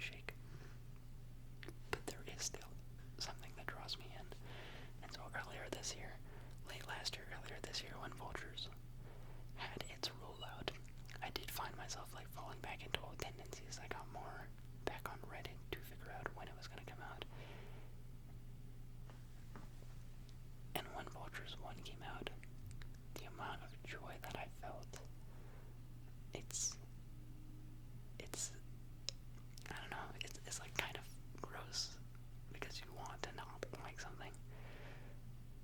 But at the end of the day, like, my true excitement, the amount of joy and excitement I feel from him dropping music is still there. It is still something that I heavily anticipate and something that I cannot really control. I try my best not to, like, I think I've definitely stepped back quite a bit. I don't think I am as big of a Kanye West champion as I once was. I think I've realized that I took it too far, and I think that he was too central to my identity for a long time. And yeah, I think I had I needed to diversify my music taste, and I think I've succeeded at doing that a bit. But if he's going to release something, I can't really avoid it. I can't have him release an album and not have me try and figure out and listen to it immediately. So Vultures 2, it came out in the middle of the night. I listened to the whole thing. I listened to the whole thing the next day as well. Vultures 1. Vultures 2 came out, and Vultures 2 was kind of like soul-crushing in its own way, because you've got a guy who, like, Vultures 1 I still thought was good. Vultures 2 was not good. Now you've got someone who's, like, not only has he kind of fallen off as a figure, as a person who I would care to hear about what he's saying, he's also fallen off musically. There's just no thought or effort being put into the music anymore. You have AI punch-ins, you have unreleased, half-finished mumble songs. It's bad, and I think that, like, the stance I hold on his music is, like, obviously I want it to be good, and obviously I want more good music, but I don't think I have that much hope left in me. I don't think he is someone that I can continue. I don't think I see him in the same light as I used to.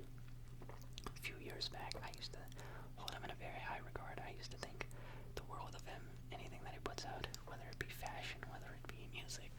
I did really think of him as this, like, really cool individual, and now it's kind of more like a once cool uncle who's gone off the deep end. And I mean, I'll never stop listening to his music. That is one thing that, like, regardless of what he has done, I'm not going to be ashamed of the fact that I listen to Kanye. I will always listen to his music. I will always think that his music is the best of any music. I know all of his music by heart, front to back.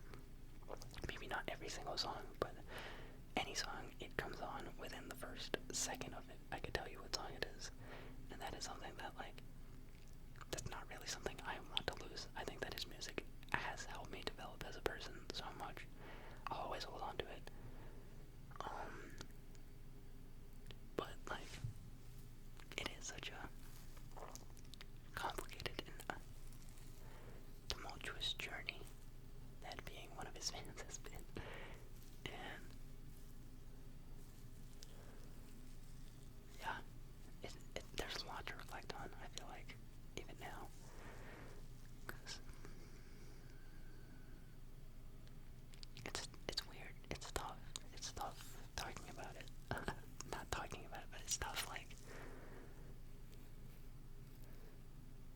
I don't think there are other artists that are as problematic. It's hard to have, like, one of the most, like, inspirational figures in your life be so problematic and, like, kind of become not a good person for some time. But at the end of the day, I still do really value the things he brought into my life, the things that he molded me into, and I don't think I would be here, because, like, if I hadn't started listening to his music, I wouldn't have written that essay, I wouldn't have gotten into the colleges that I did, I wouldn't have gone to UCSB, I wouldn't have met my girlfriend, I wouldn't have gotten into even my first relationship, I wouldn't have the courage to my childhood dream of stand-up comedy, I wouldn't even be comfortable, like, doing this. Because before I listened to his music, I really didn't take photos. I really didn't like being in photos. I was very camera shy. I was very shy as a whole. And I think he, regardless of what he does or says right now, he helped me get out of my shell and become very comfortable with who I am and who I want to be and the things that I like to do. And I think he has helped me lead a very happy life. And I am thankful for it, and I'm appreciative of it. And I really do enjoy life for what it is, and I hope that all of you do as well. I don't know if you need to hear it. I don't know if anyone is even still around, but you are enough. You are always going to be enough. You have always been enough, and you are enough for whatever goals you want to achieve, for whatever person you want to try and be. You have the tools to do it, and you will do it eventually. Maybe you can't see it now. Maybe the future looks dim, but I promise you have all the tools that you need to achieve the success that you want. And I hope that you find something that allows you to channel that energy and make you your best self. And I do think, in my case, that was his music. That was what it allowed me to do. And yeah, I'm grateful. So, coming into my favorite album of Kanye's, I would say it's The Life of Pablo. It's the song that kicked off all of this with Father Stretch My Hands Part 1. I will give it my top favorite Kanye song of all time. It's the first one I discovered. I think it has the best beat drop of all time, and I think anytime it comes on, I will feel it's a hype song. It's a great anticipatory beat drop. That will be number one. Life of Pablo as an album, I think, gives me all the flavors of Kanye that I like. You've got more introspective tracks, you've got more rap-heavy tracks, you've got more sad tracks. It has a lot. If I were to go through every album and name off my favorite song on each, with The College Dropout, I have Last Call. I really like the storytelling on Last Call. I think that takes you through the journey of his early career, and I used to do wall sits to the song. I would sit against the wall, and I would try and make it to 9 minutes as I'm listening to him recount how he built from the ground up. And it really is an inspirational story. Then on Late Registration, I would give it to Touch the Sky. I think that Touch the Sky is just a great song. Love the vibrant energy in it. I love Lupe Fiasco's feature, especially the part where he says, like, and let me end my verse right where the horns are, and then the horns come in.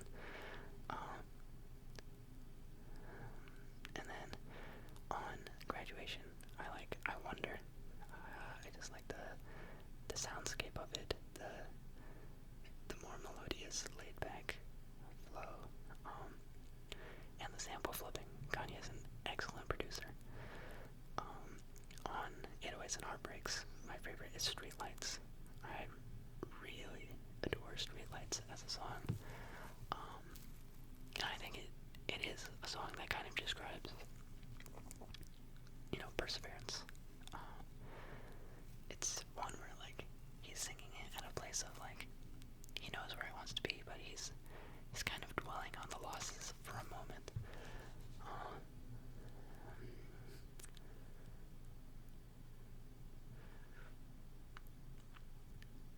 But you'll get there, You might not be where you want to be. Maybe you're down in the dumps right now. Maybe life isn't all that great right now.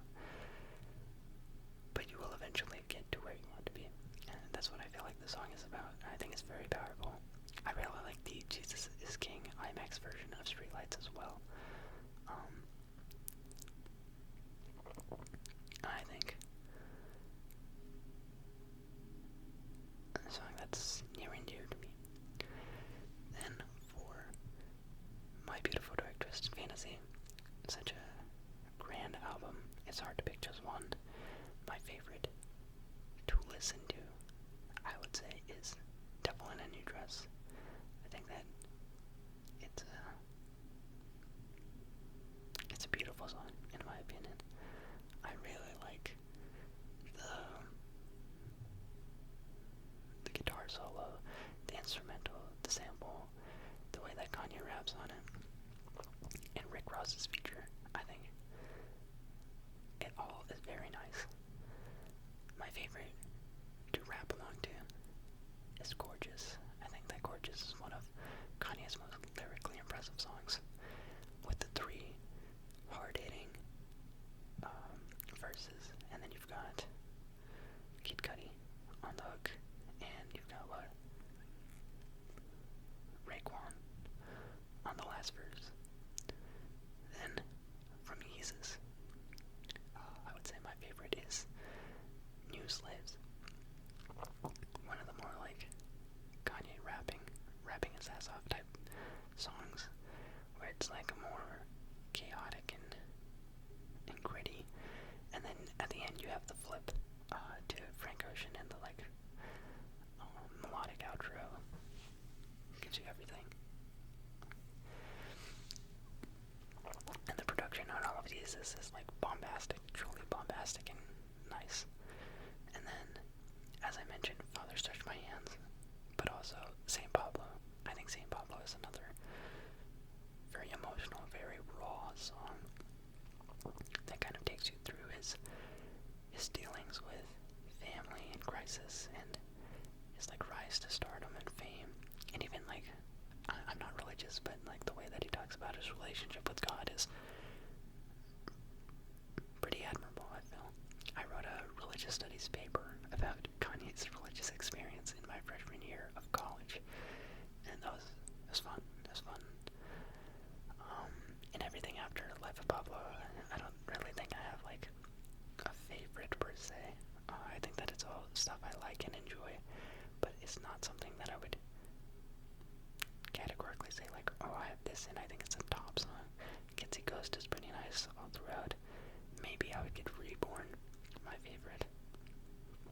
And Nando, I also really enjoyed.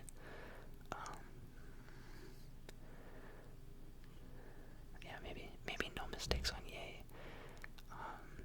Reborn on Kitsy Ghost. On Donda, It's Hard. I like 24. I like Pure Souls. I like Never. What is it? Believe What I Say. Yeah. And then on Vultures 1, Burn and Paid are probably my two favorite. No, not. Paid doesn't have that good of a Kanye verse.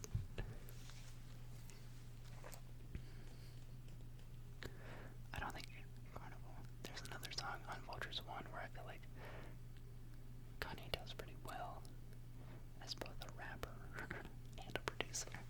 I can't really remember, but Burn is really good. And then Vultures 2.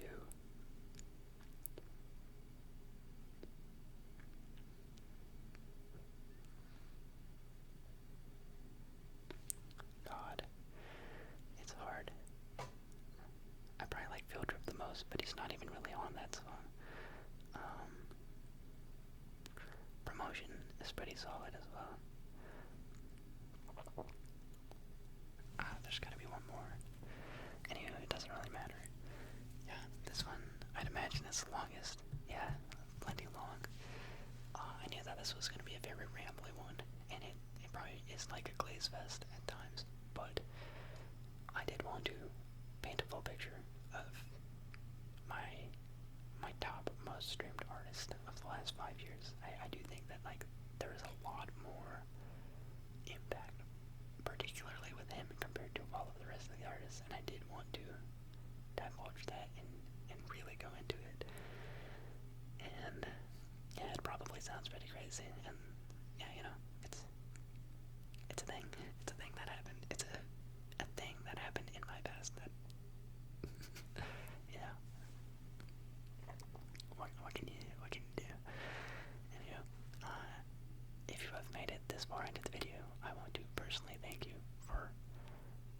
tuning into this video, for sticking around for all this yap, and for tuning into this channel. I really, really appreciate you, and I hope that you have a tremendous 2025. I hope that you achieve all your goals, and that you find the utmost success and happiness and joy in all of your endeavors. And truly, thank you for allowing me to share my thoughts. And I would love to hear what you have to say about life, about your goals, about your top artists, about views of mine that you don't agree with, anything. The world is your oyster. I would love to hear what you have to say. And as always, thank you for watching, and I will see you